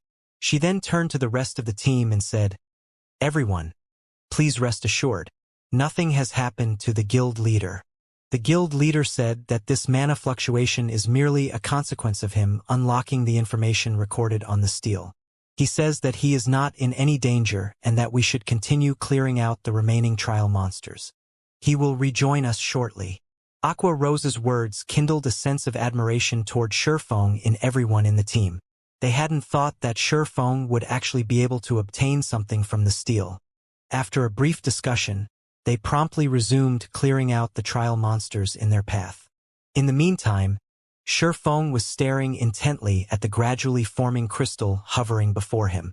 When extracting information from ancient legacy steles, once players successfully learned the magic arrays recorded on a stele and drew them, the drawn magic arrays would gather mana from the surroundings to create a memory crystal. This was one of the more common methods ancient gods used to pass down their legacies. After all, compared to books, memory crystals were much better at withstanding the ravages of time. So long as the memory crystal was intact, there wouldn't be any need to worry about parts of the information getting lost. 3 hours, 6 hours, 9 hours. After the magic arrays gathered mana for 15 consecutive hours, a memory crystal the size of 4 adult fists took shape before Shifeng. This memory crystal was at least triple the size of ordinary memory crystals. Amazing! Just what is recorded in it? Shifeng gazed at the memory crystal before him in astonishment. The memory crystals that Eliade had given him already contained a ton of information. If not for his brain capacity being sufficiently high, he would have lost consciousness when accepting all that information. The memory crystal before him, however, was 3 times larger than the ones the heavenly blue saint had given him. The amount of information contained within this unusually large memory crystal was definitely several dozen times more. Shifeng could not even begin to imagine what kind of information awaited him. After observing the memory crystal for a brief moment, Shifeng then tapped his finger on it to access its recorded information. He was really eager to find out what it contained. However, as soon as he did so, he was stunned. System. This memory crystal is extremely unstable and can remain in existence for only 2 natural days before disappearing. System. Warning. You have discovered a large memory crystal. Because of insufficient concentration, you are unable to read the information completely. If you persist in reading the information, there is a very large chance you will enter a deep coma. Do you still wish to read the information? I can't read it even as a tier 3 player? The system notifications took Shifeng aback. Just what is recorded inside? This was definitely the first time he had come across such a situation. In fact, he had never heard of something like this happening before. It seems I toiled for nothing, Sure enough, the information recorded on an ancient legacy stele really isn't easy to obtain. Shi Feng smiled bitterly as he looked at the memory crystal in his hands. Having insufficient concentration wasn't a problem that could be solved quickly. Items capable of raising one's concentration were extremely rare in God's domain. The concentration he could receive from raising his levels and improving his equipment was also negligible at best. If he couldn't process the recorded information with the concentration of a Tier 3 player, then he would have to wait until he had completed his Tier 4 promotion. As for forcefully trying to read the recorded information, this was absolutely out of the question. Ostensibly, there was only a very large chance for him to enter a deep coma. In reality, if he did try to read the information, then he was guaranteed to fall into a coma. The time he would lose from being in a coma was one thing. What he truly feared was the irreparable brain damage. If that happened, he would have a much more difficult time with future tier promotions. Something he definitely didn't want. Even if the information recorded in this memory crystal was incredibly valuable, he still wouldn't trade his future for it. After all, compared to the information left behind by an ancient god, reaching Tier 5 and Tier 6 was much more important. Wait, there's another method I can use to read this memory crystal. Just as Shi Feng was about to store the memory crystal, he received a sudden inspiration. Divine Will. If I can polish myself using the Tier 4 Divine Will, I can push my concentration from the peak of Tier 3 to the Tier 4 standard. So long as my concentration reaches the Tier 4 standard, I shouldn't have any problems reading the information recorded in this. The more Shi Feng thought about it, the more he found his plan to be feasible. Anyone else would still have difficulties pushing their concentration to the Tier 4 standard within 2 short days, even if they could train themselves using the Tier 4 Divine Will. However, it was a different story for him. Thanks to his advanced bloodline, his concentration standard had long since reached the peak of Tier 3, just a step shy of the Tier 4 standard. Moreover, he was very familiar with training using the Divine Will. Given one day, he had an excellent chance of pushing his concentration to the Tier 4 standard. No sooner had Shi Feng stored the memory crystal than Aqua Rose called him and announced, "Guild leader, we discovered the trial boss." Aqua Rose and the others wore grim expressions on their faces as they looked at a towering, dilapidated altar some distance away in the middle of the tunnel. The reason for their reactions was that the altar's surroundings were filled with trial warriors and trial elites. These monsters numbering around 3,000, in addition to the trial boss. Moreover, the 4 corners of the altar each had a mana tower. Not only did the mana towers suppress all hostile forces within their range, but they also prevented players from using any skills and spells. This is just cheating. Not only are there so many monsters around the boss, but there are actually 4 mana towers as well. With this, let alone a 200-man team, even a 2,000-man team can't do anything. Floating Light cursed despite himself as he looked at the 4 mana towers. Mana towers were strategic-level defensive constructions and not just any ordinary constructions, but top-tier advanced constructions. They were also things that players on the Western continent were extremely familiar with.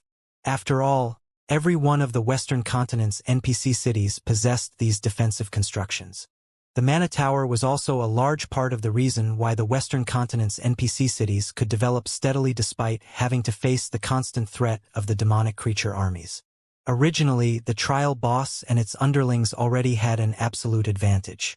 Now, these monsters even boasted the protection of 4 mana towers.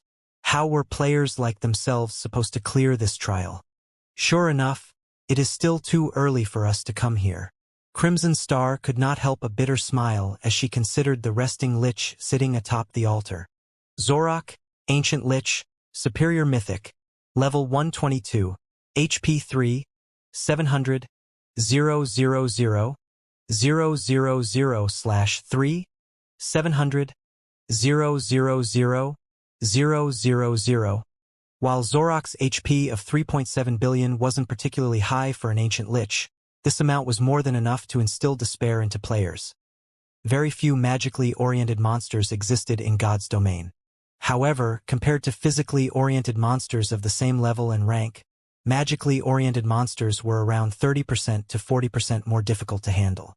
This was akin to the difference between physical class NPCs and magical class NPCs. Magical class NPCs were more adept at executing long-range, AoE attacks and could wreak much greater destruction than physical class NPCs could. Meanwhile, ancient liches were monsters that possessed magical talent surpassing even that of elves. In the hands of an ancient lich, spells were no different from toys. It could play around with magic however it wanted to. Previously, Violet Sword had come across a level 87, mythic-ranked ancient lich out in the fields. In order to defeat it, the guild had dispatched a 5,000-man legion filled with level 90-plus experts, who had taken turns attacking the boss in teams of 1,000. In the end, they had slain the ancient lich, but at the cost of nearly 4,000 experts. Now, not only was the ancient lich before them level 122, but it was even a superior mythic-ranked monster. If they came across this ancient lich in the outside world, they would have most likely turned tail and fled already. To make matters worse, there were thousands of trial monsters and 4 mana towers supporting the ancient lich. With this, even a 10,000-man legion filled with expert players of the same level wouldn't be able to raid it. At this moment, let alone Violet Swords and Azure's members, even Aqua Rose and the other Zero Wing members frowned upon seeing Zorak. After all, the raid difficulty of this trial boss was simply stratospheric. In fact, in their opinion, Zorak was no longer a boss that players could challenge at Tier 3. Only a Tier 4 team would have any hope of raiding it. Guild Leader Black Flame. The boss's raid difficulty is too high. Even if we throw all our lives away and use all our trump cards, I'm afraid we still won't be able to pose a threat to the boss. Do you still wish to continue fighting? Wildfighter asked as he turned to Sherfong, who had just rejoined the team. At the same time, though, he could not help but sigh in disappointment. They had gone through great lengths to reach the trial boss. If there were a chance of success, he would want to try raiding the trial boss as well. However, no matter how he looked at the situation, he simply couldn't see any hope whatsoever. After all, if they wished to raid the ancient lich, they would need to destroy the 4 mana towers first. Otherwise, they would be no different from live targets for the ancient lich, unable to put up any resistance at all. However, destroying the 4 mana towers was easier said than done. After all, they would have to go up against the trial boss and several thousand trial monsters when attacking the mana towers. To make matters worse, the mana towers possessed incredibly strong defensive capabilities.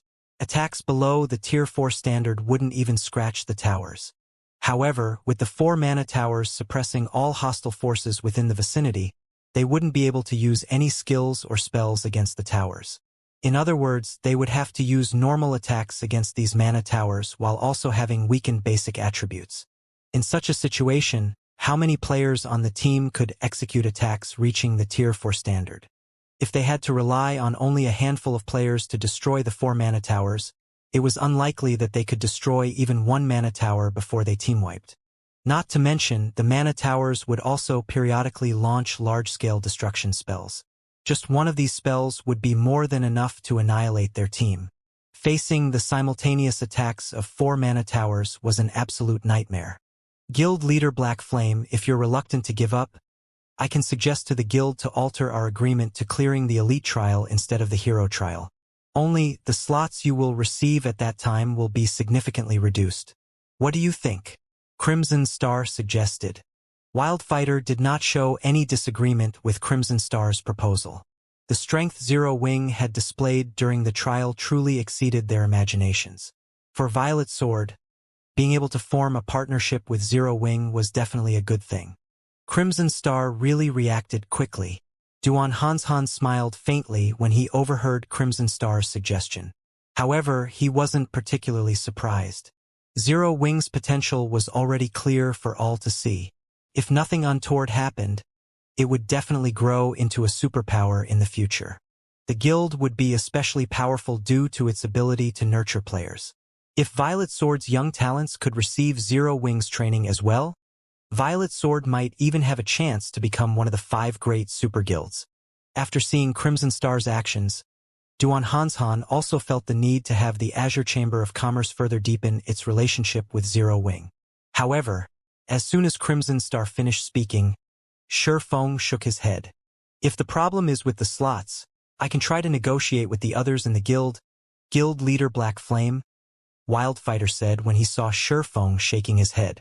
No, you misunderstand me, Vice Commander Wildfighter. I don't have any problem with your proposal. Only I still wish to challenge the boss. After all, it wasn't easy getting up to this point. It is such a waste to give up without even trying, Shurfeng said.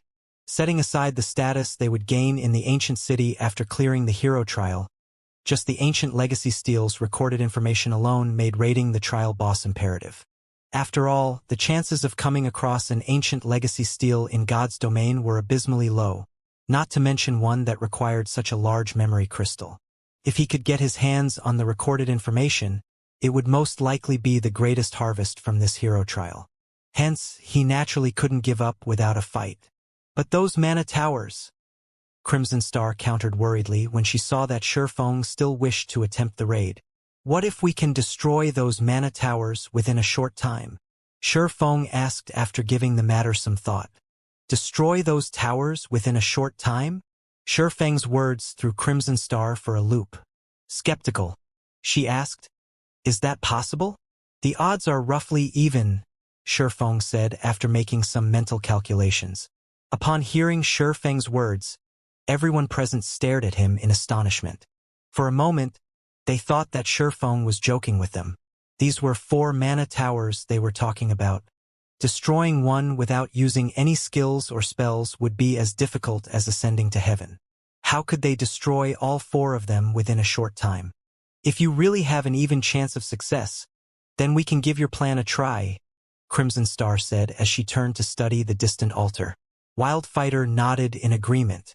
The most troublesome part about this entire raid was the 4 mana towers. If it was possible to destroy the 4 mana towers quickly, then an attempt was indeed justified. Since everyone agrees, that makes things simple, Shurfeng said, smiling when he saw that Crimson Star and Wildfighter were willing to try raiding the trial boss. Afterward, I'll personally destroy the 4 mana towers. During this period, I hope that you can keep the trial monsters busy. You'll destroy the 4 mana towers yourself? Crimson Star gaped at Shurfeng in disbelief. Although Shurfeng's attacks indeed carried power at the Tier 4 standard, the amount of time it would take him to destroy the mana towers on his own was no laughing matter. That's right. I'll destroy them, Shurfeng replied seriously while nodding. All right then. Since you wish to try, then let's try it. Guild leader Black Flame. Crimson Star sighed helplessly when she saw that he was serious. At this point, she no longer held any hope of him succeeding. However, she didn't mind letting the Violet Sword members present die once to consolidate Violet Sword's partnership with Zero Wing. After all, aside from the long resurrection time, the death penalty players suffered in the ancient secret land was very low. Following which, everyone present readied themselves for battle and positioned themselves right outside the mana tower's suppression radius.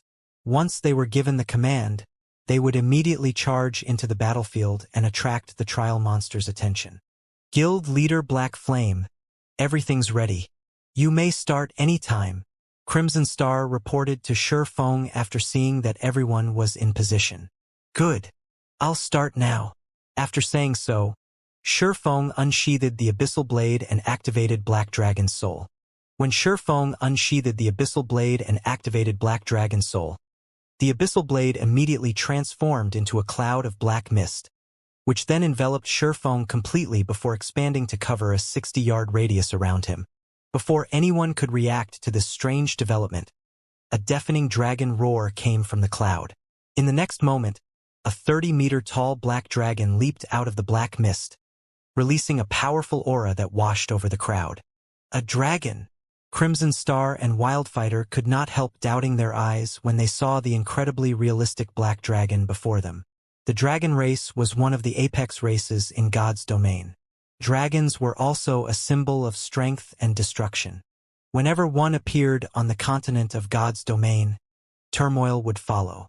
Now, however, Shurfeng had actually transformed himself into a dragon. Moreover, in terms of appearance or life rating, he was exactly the same as a true dragon. The only unfortunate matter was that the dragon that Shurfeng had transformed into was only Tier 3. Even so, this was still an astounding ability. After all, a dragon's attributes were far superior to those of existences of the same tier. However, while the Violet Sword and Azure members were astonished by this matter, they were, after all, core experts of their respective guilds and quickly snapped out of their daze. Upon receiving Aqua Rose's command, they promptly charged toward the altar, together with Zero Wings members. As soon as everyone entered the range of the mana towers, the altar's trial monsters detected them. Before they could even get within 300 yards of the altar, the trial monsters had already moved into position, with 500 trial monsters standing resolutely at the bottom of the altar staircase. The remaining trial monsters positioned themselves on the various steps of the staircase and readied their bows. So long as the intruding players were within their attack range, they would immediately loose their arrows. The 4 mana towers surrounding the altar also started launching magic beams at the team. Boom! Boom! Boom! Immediately, for light pillars emerged within the trial tunnel and vaporized everything within range. Fortunately, all the members on the team had spread out. In addition, the mana tower's cannons did not possess a very large AoE. As a result, aside from some unlucky players that had bad positioning, everyone else managed to slip out of the beam attack's AoE in time. Even so, the team had still lost over a dozen players just from that first round of attacks. Upon seeing this, the surviving members of the team gulped nervously, grim expressions settling on their faces. They hadn't even started fighting, yet they had already lost over a dozen members. At this rate, they would most likely get annihilated before they could even kill a trial monster. However, just as a heavy atmosphere descended on the team, a black figure suddenly flew overhead and arrived within 100 yards of a mana tower in the blink of an eye. Seeing this figure, everyone relaxed slightly and breathed out a sigh of relief. Only, when Shurfeng arrived within 100 yards of the first mana tower, the ancient lich seated at the top of the altar suddenly opened its eyes, the blood-red glow in its hollow eye sockets locking onto him immediately. The lich then extended its hand at the black dragon and started chanting an incantation. Less than a second later, a twofold magic array appeared beneath the lich's feet. Speed casting. Crimson Star's complexion darkened when she saw Zorok's spellcasting. Zorok originally already possessed incredibly high HP for an ancient lich. Now, it was even capable of executing speedcasting. Moreover, its speedcasting was exceptionally fast. A Tier 4 spell, which usually required 4 or 5 seconds to cast, got completed in less than a second. The lich's casting speed was simply unbelievable. The instant the twofold magic array took shape, several hundred ice blades formed around Zorok. The ice blades then tore space as they shot straight at Shurfeng. Tier 4 spell, Frost Dance. Not only did every one of these ice blades carry power surpassing that of Tier 4 mythic monsters, but they also froze their surroundings completely. As the several hundred ice blades flew toward Shurfeng, they transformed their surroundings into a world of frost. Seeing this scene, everyone could not help but grow anxious. Dodging Zorok's attack was virtually impossible. If Shurfeng got stuck dealing with the ancient lich's attacks, then he wouldn't even be able to close in on the mana towers. Just when the several hundred ice blades were about to devour Shurfeng, he suddenly extended a claw and swiped at the empty space before him. The phantom of a gigantic claw instantly appeared in midair. Holy Annihilation Mana Technique, Light Shadow. In the next moment, the gigantic claw tore through the frozen world and transformed the space before Shurfeng into a pitch-black void. The several hundred ice blades disappeared completely as if they had never appeared to begin with. He blocked it. So, this is Guild Leader Black Flame's true strength? Everyone present was stupefied when they saw the pitch-black void that had formed before the black dragon. Those were several hundred ice blades. Every one of those ice blades carried power surpassing that of ordinary mythic monsters. Going up against the ancient lich's attack would be akin to going up against the simultaneous attacks of several hundred mythic monsters. Yet Shurfeng had actually nullified all those ice blades with just a single blow. However, before everyone could snap out of their daze, Shurfeng flapped his wings and arrived before the nearest mana tower. He then sent a claw smashing into the 60-meter tall tower. Boom! Along with a thundering explosion, the magic barrier protecting the mana tower shattered. The mana tower itself had also started trembling violently, its original durability of 5,000 instantly decreasing by over 200 points. Crimson Star and the others, who were still charging toward the altar, nearly had their eyes fall out of their sockets when they saw this. The mana tower's defensive capability was at the Tier 4 standard. In other words, non-Tier 4 attacks wouldn't harm the mana tower at all. Even if a Tier 3 attack managed to cause damage, it would, at most, reduce the tower's durability by the standard 20 points.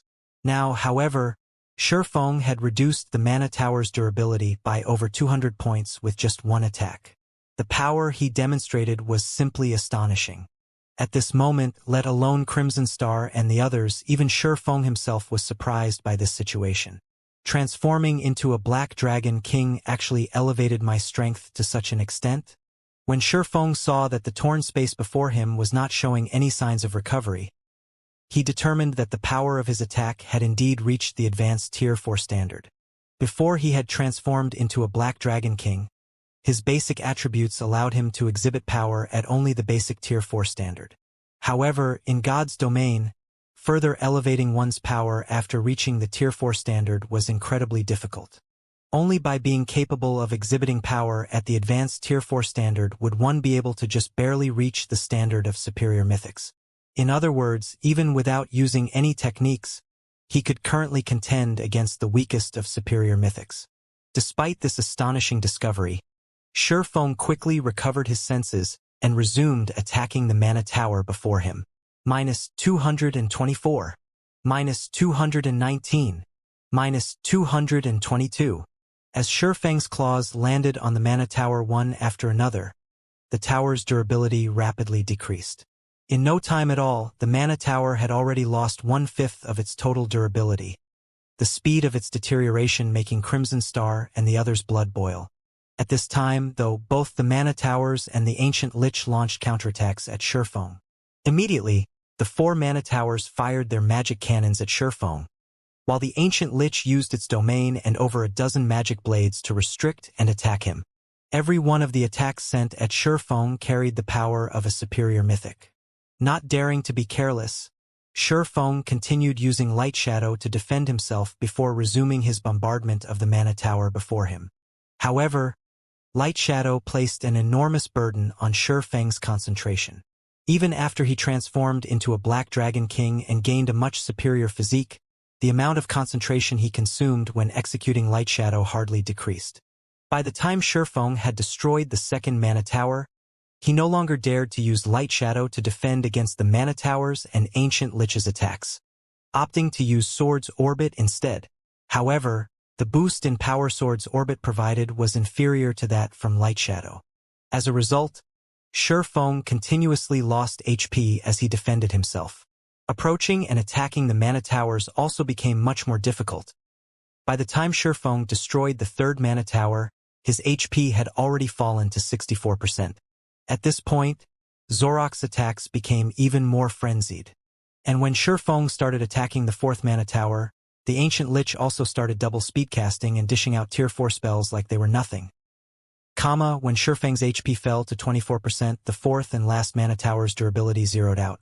At the same time, the suppression on the space surrounding the altar disappeared, and everyone was free to use skills and spells again. Zorok grew thoroughly enraged upon seeing the fourth mana tower's destruction. "Damnable dragon! Die!" Zorok bellowed as it glared at Shifeng. The world around Shifeng immediately dimmed as a gigantic, threefold magic array appeared above his head. A Tier 4 curse? Shifeng's complexion darkened when he saw the threefold magic array. As he stared at it in shock, flames of annihilation suddenly descended from the threefold magic array, covering a 500-yard radius and enveloping the entire altar. Tier 4 curse, Annihilation Lotus. The faces of Crimson Star and the others sank at this sight. Shatter! Not daring to hold back, Shifeng immediately widened his mouth and used his strongest move, Dragon Breath. Dragon Breath. The dragon race's trademark move allowed dragons to gather all their power into a single point and propel it. The resulting attack would carry power far beyond what dragons could normally exhibit. Dragon breath was also one of the main reasons why dragons were labeled invincible among those of the same tier. A tier 5 dragon breath could even destroy entire cities. The destructive power a dragon breath carried was even greater than a taboo skill or curse of the same tier. After Shurfeng executed dragon breath, a scorching white beam shot at the massive pillar of flames descending from the sky. Boom, boom, boom. When the two attacks collided, space around the point of collision shattered and transformed into a pitch-black void. The powerful shockwaves from the impact were palpable even over 1,000 yards away. When the clash ended, everyone was stupefied by the outcome. What? He blocked it. That was a tier 4 curse. Even a true tier 3 dragon shouldn't be able to stop that. How did he do it? Crimson Star and the other magical class players on the team felt like they were dreaming when they saw the threefold magic array above them fading out of existence. The tier 4 curse Zorak cast rivaled a tier 5 spell. Meanwhile, a tier 5 spell could break through even the defensive magic array of main cities, let alone annihilate a measly 200-man team of tier 3 players. When they saw Zorak casting the tier 4 curse, they had known that the battle was over and resigned themselves to death. None of them thought that Shurfeng would actually be able to stop this frightening attack and keep the whole team alive. His abilities were truly inhuman. Thank goodness I managed to block it. Otherwise, that really would have been a team wipe. Shurfeng breathed out a sigh of relief when he saw the descending pillar of flames dissipating. If not for him having further improved his understanding of the realms of truth and managing to integrate advanced combat techniques into his actions, he wouldn't have been able to elevate his dragon breath's destructive power. In that case, both he and everyone else below him would have been burnt to ashes. However, before Shurfeng and the others could catch their breath, Zorak started chanting once more and summoned another threefold magic array. How is this possible? This is a lie, right? How can it still use another tier 4 curse? Everyone's complexion paled when they saw the ancient Lich using another tier 4 curse. Most of the bosses in God's domain possessed only one team wipe move. And even if a boss had multiple team wipe moves, it wouldn't use them back to back. Now, however, Zorak was chanting another tier 4 curse right after using one. The ancient Lich thoroughly shattered the conventions of God's domain. It's not even waiting for the ambient mana to recover. At this moment, let alone everyone else, even Shurfeng was surprised by this situation. He was not surprised that Zorak was using tier 4 curses back to back. After all, the ancient Lich was a magically oriented boss. However, Zorak had just used a tier 4 curse, so the mana around it was still extremely sparse. If the Lich used another tier 4 curse now, the power of the curse would be significantly weaker. Zorak should have waited for the ambient mana to recover before using another killing move. Yet the Lich did not do so. Even for Shurfeng, this was a fresh development. It's over. His casting speed is too fast. We don't even have time to use tier 3 curses to defend ourselves. Crimson Star despaired when she saw the fully formed, threefold magic array. She never thought that, after Shurfeng destroyed the 4 mana towers and blocked one of the ancient Lich's killing moves, things would turn out this way. With Dragon Breath on cooldown, it should not be possible for Shurfeng to use it again within a short time. In addition, he was simply too far away from Zorak. Even if he wanted to, he couldn't interrupt the ancient Lich's spellcasting. Meanwhile, the formation of a tier 3 curse took at least 3 or 4 seconds. They simply didn't have enough time to defend against the ancient Lich's second attack. Just as Zorak was about to ink-ant the final verse of its curse, however, a lithe figure suddenly appeared before it and slashed her great sword down at the Lich. In the next moment, a flash dazzled everyone's eyes as the great sword smashed into the ancient Lich's skull. Not only did the attack forcefully interrupt the ancient Lich's spellcasting, but it also made the Lich itself stumble 2 steps back, suffering over 4 million damage. Gentle Snow! Over 4 million damage. How high is her strength? Violet Swords and Azure's members were surprised when they discerned the identity of the ancient Lich's attacker. They never thought that Zero Wing actually had another expert capable of contending against the ancient Lich. While the ancient Lich was indeed a magically oriented boss, the basic attributes it possessed were still far superior to ordinary mythic monsters. Without strength surpassing that of ordinary mythic monsters, one wouldn't be able to budge the ancient lich in the slightest. Meanwhile, after gentle snow interrupted Zorak, Feng immediately flew forward to keep it busy.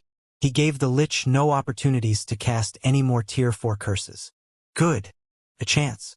Everyone, charge. Wildfighter yelled excitedly when he saw the ancient lich occupied. Now that the mana towers were gone, so long as the ancient lich was prevented from using any more Tier 4 curses and they could get within melee range of it, they would have an opportunity for victory. After all, what magically oriented bosses feared the most was melee combat. So long as they managed to pull Zorak into a melee, the boss's threat would be halved. Violet Swords and Azure's members charged at the Trial Monster's defensive line with renewed vigor. Taking the lead, Wildfighter, Crimson Star, Sinful Flame, Duan Hanshan, Solitary Frost, Yen Xiaoqian, and Floating Light were like the team's spearhead. They instantly broke a hole through the defensive line and allowed the team's other members to flood through it. However, the higher up the altar the team ascended, the more trial monsters they encountered. As a result, the team's advance gradually slowed. Damn it! There are too many trial elites. At this rate, we'll get killed before we can even close with the boss. Floating Light cursed as he fought 3 Grand Lord ranked trial elites simultaneously. Previously, he still had the upper hand when he went up against 2 trial elites. However, as they ascended the altar, the number of trial elites they came across increased. Now, facing the simultaneous attacks of 3 trial elites, he didn't even have the opportunity to retaliate and could only passively defend himself. His HP also continuously decreased, and he needed the support of the healers in order to stay alive. At this moment, everyone was struggling in their fight against the trial monsters, their HPs continuously decreasing. Now, they were completely reliant on the team's healers to keep their HPs above a safe margin. We can't continue dragging the fight out like this. Violet and Wonder, you two open up a path. Everyone else, follow them. I'll hold the rear. Aqua Rose commanded when she saw that the team was already surrounded. Follow the 2 of them? The Violet Sword and Azure members present were confused by Aqua Rose's command. Yen Xiaoqian, in particular, found it unbelievable. Setting aside Violet Cloud, who held the upper hand even while going up against 3 trial elites simultaneously, Silent Wonder was just barely holding her ground against 3 trial elites. In fact, Yen Xiaoqian was faring even better than Silent Wonder right now, yet Aqua Rose wanted Silent Wonder to spearhead a breakthrough in the encirclement. However, before anyone could object to Aqua Rose's strange command, Violet Cloud and Silent Wonder both nodded and charged toward the thick of the monsters. What are they doing? They're already outside the range of the healers. Crimson Star suspected that Violet Cloud and Silent Wonder had gone crazy when she saw the 2 charging into the mob of trial monsters. Although Violet Cloud and Silent Wonder possessed relatively high combat standards and extraordinary combat power, they would still take significant damage if they went up against too many trial monsters at once. Without the support of healers, they wouldn't last very long. Even if Violet Cloud was a cleric herself, she currently had to focus on attacking and defending. She didn't have any time to spare casting healing spells. However, as soon as Crimson Star finished speaking, blades of mana started appearing around the 2 women. Void Blade, Shadow Rage, the 2 of them combined had summoned over 300 magic blades. Moreover, every magic blade carried so much power that the space around them trembled. The power of these magic blades was definitely at the Tier 4 standard. Go! Violet Cloud and Silent Wonder let loose a low shout. The trial monsters surrounding them got blasted away one after another, and in no time at all, no monster remained within a 40-yard radius of the duo. Moreover, any monster that tried to approach them got repelled immediately.